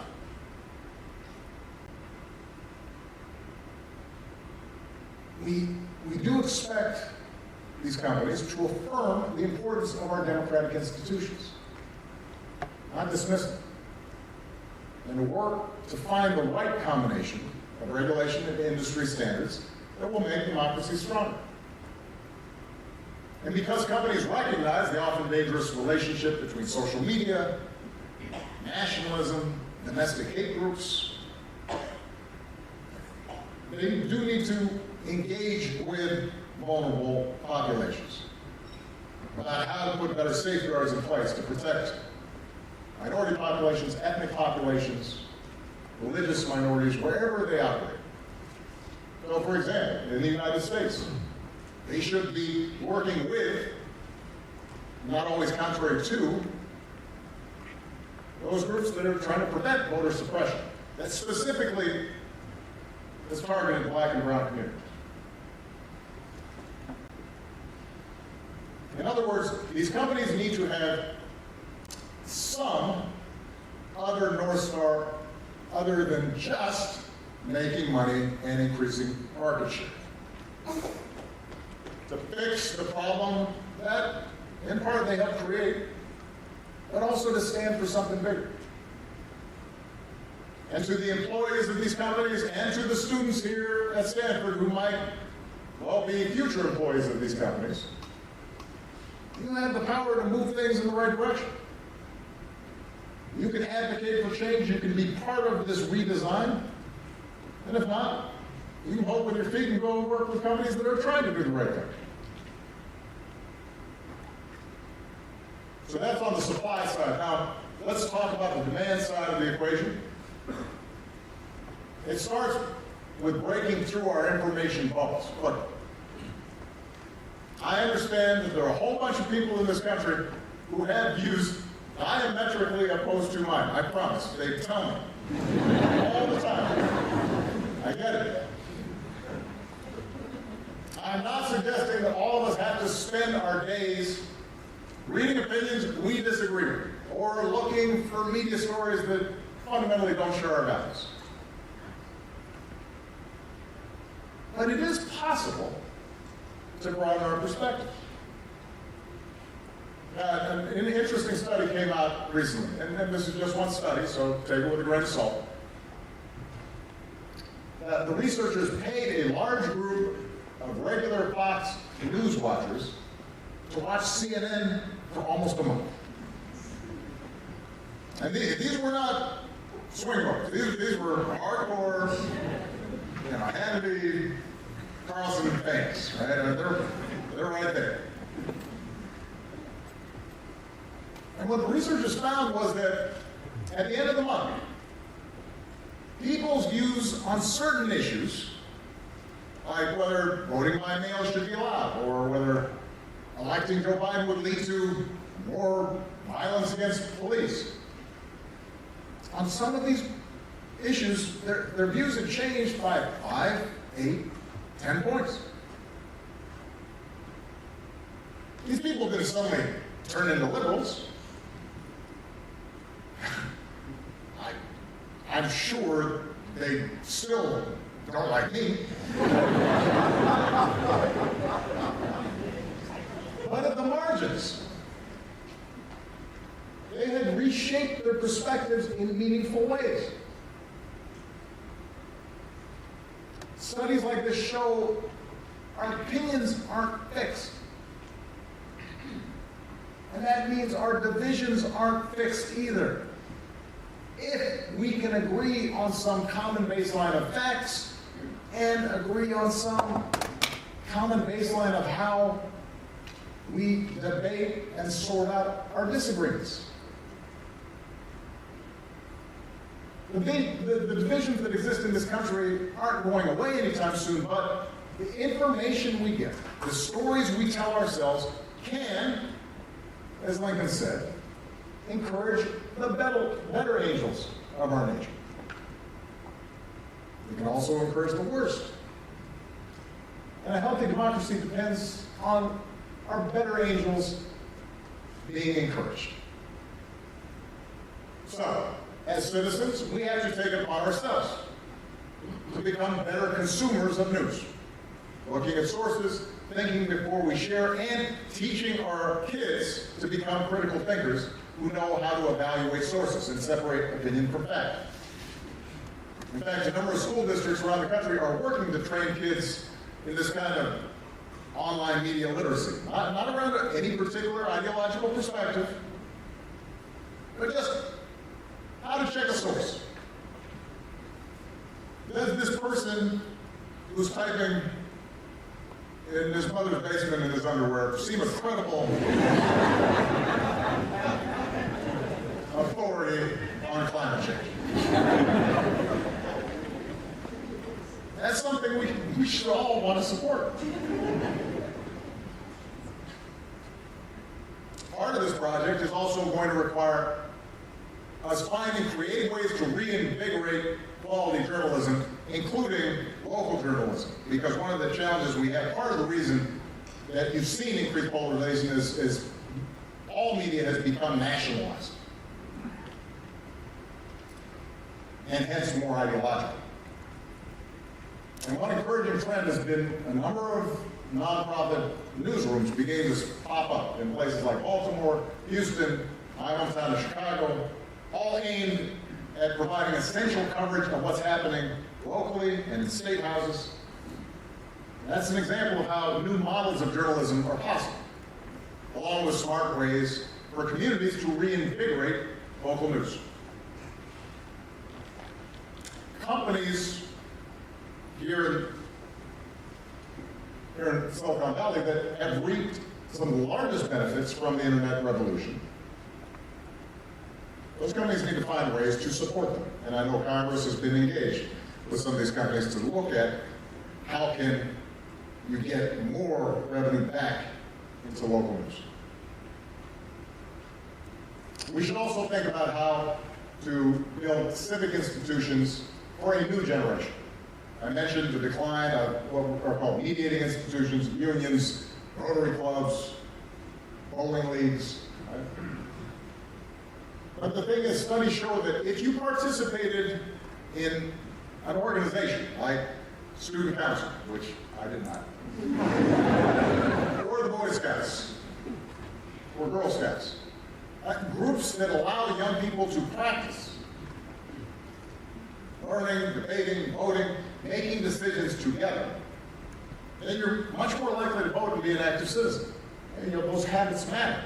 We need to figure out ways to give young people and the rest of us the chance to build up civic muscles.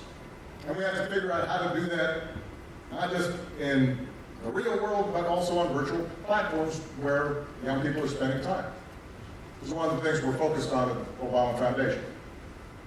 And great work is also being done by organizations like the MIT Center for Constructive Communication, which is making online conversations more civil and productive, and the News Literacy Project, which is building new tools to help people separate fact from fiction. And finally, it is important to reinforce these norms and values on an international scale. This is a globally integrated internet.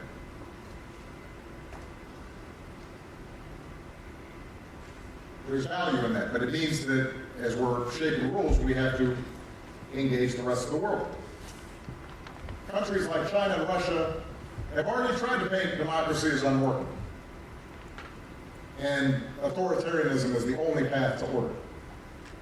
China's built a great firewall around the internet, turning it into a vehicle for domestic indoctrination and surveillance. And now they're exporting some of those same technologies, those same, with similar product designs to other countries. In Russia, Putin has weaponized ethno-nationalism through disinformation, waging hate campaigns against domestic opponents, delegitimizing democracy itself, and of course he's escalated such efforts as part of his war in Ukraine. As the world's leading democracy, we have to set a better example. We should be at the lead on these discussions internationally, not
Meanwhile, Europe is forging ahead with some of the most sweeping legislation in years to regulate the abuses that are seen in big tech companies. And their approach may not be exactly right for the United States, but it points to the need for us to coordinate with other democracies. We need to find our voice in this global conversation. And we've done it before. Now, after World War II, after witnessing how mass media and propaganda would fan the flames of hate, we put a framework in place that would ensure our broadcast system was compatible with democracy. We required a certain amount of children's educational programming, instituted the Fairness Doctrine. Newsrooms changed practices to maximize accuracy. And the task before us is harder now. We can't go back to the way things were with 3 TV stations and newspapers in every major city. Not just because of the proliferation of content, but because that content can now move around the world in an instant. And yes, our societies are far more polarized today than they were in the 50s and 60s, right after the war. And yes, progress will require trade-offs and hard choices.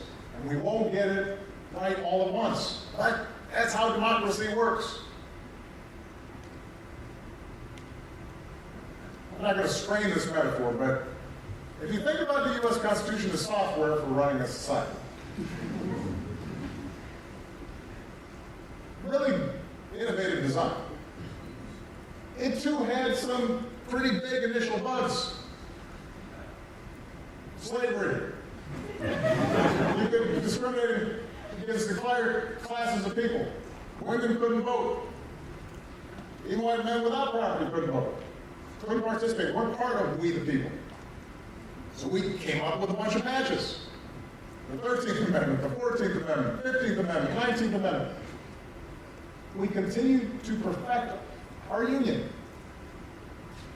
The good news is we've got a new generation of activists that seem to be ready to keep moving. Besides Tiana, who introduced me to it, I've had the privilege of meeting young leaders in our Obama Foundation network, like Timothy Franklin, who founded the National School of Journalism and Public Discourse in India to train journalists who are committed to justice and democracy in that country. Or Sandor Lederer from Hungary, who founded K-Monitor. There's a group that helps average citizens understand how public money is spent and flags potential corruption. Or Juliana Tafour, who's using documentary film and curated workshops to reduce polarization and help Americans connect across differences. Young people everywhere are recognizing that this is a problem. They're not just griping about it, they're doing their part to fix it. And the rest of us need to follow their lead. But these idealistic, innovative young people, they're going to need those of us who are already in positions of power, those of us like me who have a platform, to get our act together. If Congress is too polarized to pass anything, we probably won't make the kind of progress we need. If Republican elected officials, with a few notable, courageous exceptions, and I'm not going to mention them because I don't want them to be criticized for having been praised by me. But if the vast majority of elected Republican officials keep insisting that there's nothing wrong with saying an election was stolen without a shred of evidence, when they know better,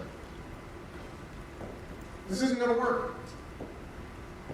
Each of us, whether we work at a tech company or consume social media, whether we are a parent, a legislator, an advertiser on one of these platforms, now's the time to pick a side.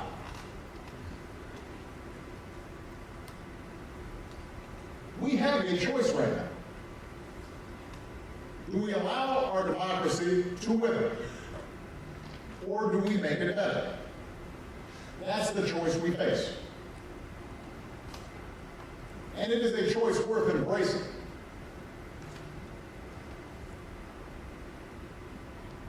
Now, in the early days of the internet and social media, there was a certain joy in finding new ways to connect and organize and stay informed. There was so much promise. I know I was there. And right now, just like politics itself, just like our public lives, social media has a grimness to it. We're so fatalistic about the steady stream of bile and vitriol that's on there. But it doesn't have to be that way. In fact, if we're going to succeed, it can't be that way. All of us have an opportunity to do what America has always done at our best. Which is to recognize that even when the source code is working, the status quo isn't, and we can build something better together. This is an opportunity. It's a chance that we should welcome for governments to take on a big, important problem and prove that democracy and innovation can coexist. It's a chance for companies to do the right thing. You'll still make money, but you'll feel better. It's a chance for employees of those companies to push them to do the right thing. Because you've seen what's out there and you want to feel better. It's a chance for journalists and their supporters to figure out how do we adapt old institutions and those core values that made those institutions valuable. How do we adapt that to a new age? It is a chance for all of us to fight for truth. Not absolute truth, not a fixed truth, but